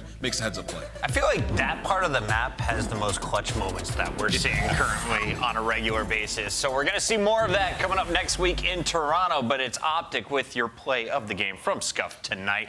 And Allie, we got to kind of wrap up qualifiers so far. What have you seen from all 12 of our teams? Any big storylines going into the event? Well, for me, it's just the fact that the top 4 teams kind of look back to being the top 4. It was a really rough start, and seeing them all iron it out, having new spawns, having new maps, it's been a really good time. All right, we now have our interview ready. It's your Monster Winner Spotlight. Pred joins us live from the Optic Texas camp. Congratulations on another win. And Pred, can you hear me? Yeah, I can hear. Do you know how many kills you dropped total in that series? No, I actually have no idea. I'm not even joking. Not enough. What was it? I'm just kidding. It was a ridiculous amount. Production is still adding it up on their calculator. But 97. They said you're averaging almost 100 Most for in this the series, lobby. 4 games. Oh my God, let's go. Let's get name. Pred, how did it feel playing against LA Thieves today? It looked like you were playing with crazy confidence.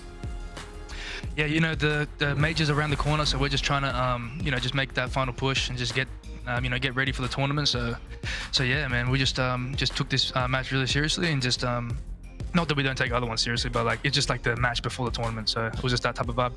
Listen, Pred, you're gonna give me some like basic answers. So can you put the headset on Karma behind you real quick? Let me get Damon. Do you actually want Damon? Yeah, I want to ask Damon a question. David, I want to ask you a question. They want to ask me a question? Yo, What's up, guys? What up, Damon? You're finally whipping these guys into shape, dude. The search is getting a lot better. Talk to me about the improvements in the search and destroy, because I was noticing you guys #1 in retake, #1 in rounds with plant. The fundies are on point. How did you guys get there? I mean, it's just one thing we've really been working on recently, and the biggest thing for that map, honestly, which kind of sucked for us, is that was our first real rep since we played it against Atlanta. And to be honest, like, I think we're pretty good at that map. Obviously, that's our last showing. I think we're 2-2 now on it. But we started down 0-5, and honestly, I think it was just because it's been so long since we've actually played a real rep on that map. Yeah. But I still think it's a good map for us. Do you think it comes down to S&D this weekend? That's what's gonna get it done for you guys to get that chip? I mean, I think it's going to be huge, but I think a lot of it comes down to us just being consistent in respawns, and we've been working on a lot of things, and I think the biggest thing is just tightening up our gameplay and making really the respawns more consistent. All right, you can give it back to Pred. Thanks, Damon. Appreciate you, brother. Yeah. Thank you, guys. That's fine. I didn't want to ask Damon a question or anything, guys. It's cool. You just pass it back. Oh, we're just taking Pred's spotlight. Okay. Come on. No, I'm sorry. Pred, listen, I actually do want to focus on you. I'm glad we got to talk to you again, because it feels like, you had a little bit of a slower start during this qualifiers, and the past couple of games, you have been in absolute takeover mode in these hard points. What kind of work have you been putting in as a player, and tell the fans kind of what the change has been like for you? Honestly, man, just trying to, just elevate our game, because, we're a new team, so obviously we've been playing for a couple months now, but so we're just basically trying to find all the pacings, because obviously the game changed a bit after the Major 2, so we're really just trying to honestly focus up on just, just getting the pacing and then the gameplay right, man, and just making sure that we can all play to our strengths. So that's something that we've been working on, and yeah, that's basically it, man. Pred, I see Kenny in the background flexing. Who benches more? I actually don't know. Maybe I actually don't know, honestly. I think I do, honestly. I'm gonna go Australian on this one. Yeah, sorry, Kenny. All right, any final thoughts here, Alley Cat? No. We cut you off twice. I'm sorry, Alley. Pred, we love you. The fans in the chat clearly love you as well, and we can't wait to see you on land in Toronto next week. Anything you want to say to the people who will be in that front row? You know, shout out to Green Wall, man. Hope to see you guys there. Making sure that we can, you know, use your guys' help to win the tournament, man. That's the main thing.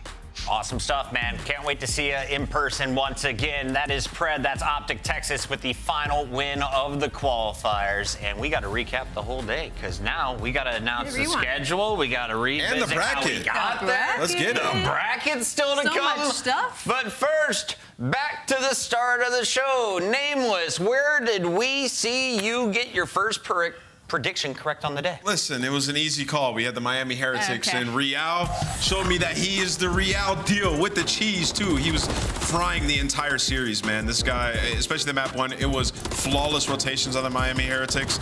You know, on that second rotation in P1, they put them in a super blend where he went on a nasty streak. And from then on out, man, that confidence, they used it in the rest of the series, which was pretty much flawless as well. You know what's hilarious is that when we went to do our pick'ems in this, you were like, I'll give you a chance and pick Heretics. So if you truly meant that pick, I don't know. I guess that's up to everybody else to decide. But Miami, an extremely strong series out of them versus the LAG to secure that upper bracket heading into the Toronto Major. And not only that, Real, I'm so excited to see him spot in on land for the first time, and his teammates seem to be gassing him up. So I hope Miami Heretics be able to put on a show. Miami has been blown out on land. That is at Major 1 and Major 2. Looking to change things up with the new stud in the lineup. Miami gets their win, and they're in the winner's bracket. LAG not picking up a map leads to an 11th seed, and you can see. My bad, LAG. Yeah. Sorry, guys. Yo! Firing range? Okay. Brutal! All right, here's a look at another guy who looked like he was shooting people in the firing range. Scrap had so much confidence taking on anyone who is willing to square up. I love this matchup because in the head-to-head, Scrap has a 1.27 in this series historically, and now they take the edge versus New York Subliners because they're 1-1 tied on the series. Now Toronto Ultra leads them in 2-1, and it was in a very confident fashion, right? Like that Vista was unreal. Maybe one of the biggest comebacks we've seen so far, at least in this year. And then we moved to the Search and Destroy. New York Subliners able to pull off something special, and then we moved to the round 5. Scrap almost drops 40 versus New York Subliners. And we talked about the crucialness of Subliners picking up at least one map in this series. If they got one map, it would be the 5th seed going into Toronto. If not, it would be the 6th seed. They're coming in with 5. They dodge having to play Toronto in that first round. Yeah, they definitely dodged that. And now they draw the LA Thieves, who are coming off of a loss. Not an easy game, but better than playing Toronto. And look at that bracket, man. Heretics, we got some I am bangers. so sorry. We open it up. Atlanta FaZe takes on Miami Heretics. LA Thieves will fight the New York Subliners. Toronto Ultra takes on Seattle Surge. And Optic faces off against Royal Ravens. If you're wondering about your teams in the bottom bracket there, the elimination bracket, they will play the loser of those matches. They'll respectively drop straight down to that same position. I love majors. That Optic versus Carolina Royal Ravens is going to be an absolute show. And here is a look at the schedule. Lock it in, 6 p.m. We close it out with Optic Texas versus Clay and the Carolina Royal Ravens. Before that, Toronto takes on Seattle, Atlanta takes on Miami, and we open it up with a banger at 1:30 p.m. Eastern with LA Thieves taking on the New York Subliners. As we wrap up the qualifiers, we got to revisit the numbers, Allie. Who tops our KD leaderboards? I'm honestly not even shocked anymore. It is always Celium on that left, sitting at number 1, averaging a 1.3 right now, but Scrap and Pred close behind. Any surprises on this top 8? Just look at the gap though. 1.3 and then 1.18. Like Celium is different. The only difference as well is he didn't drop a series. Scrap got dropped on by him in that series. All right, we'll have to see how it goes down on land. Thank you all for tuning in. Before we get in trouble, we want to remind you all, pick up your tickets. We start bright and early, 1 o'clock with the headquarters show Thursday. It's gonna be great. See you then. See you then. Wait up. Wait up. Wait up.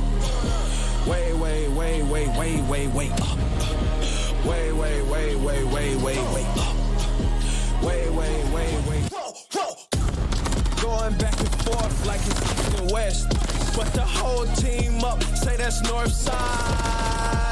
I'm lonely if I shoot the tech, and I'm 10 seasons in, still on court side. Every day I'm going back to back, so ain't no neck to neck. Bitch pressing in the valley, growing stronger, only open up to check the text. Really know it's superhuman, I'm in overtime, they hate, so they check the chest. I've been dotting on my eyes and crossing on my T's, right now I'm trying to curve the S. Young, set apart, and I'm passionate. I've been in my lane, ain't no passing. I'm truly from the bottom. I've been fighting for the light. When you in the dark, man, all you get is flashes.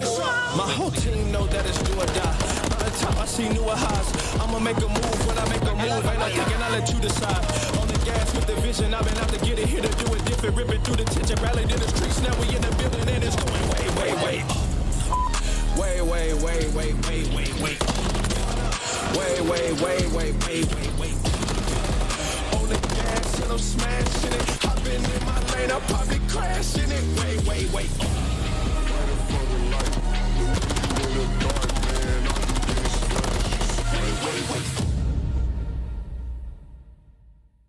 And then everything after that has all a chain effect. But I'm pretty sure that's actually going to be our second 100-point club on the year. That's true. Well, why are you, bro? Where are you going? Where are you going?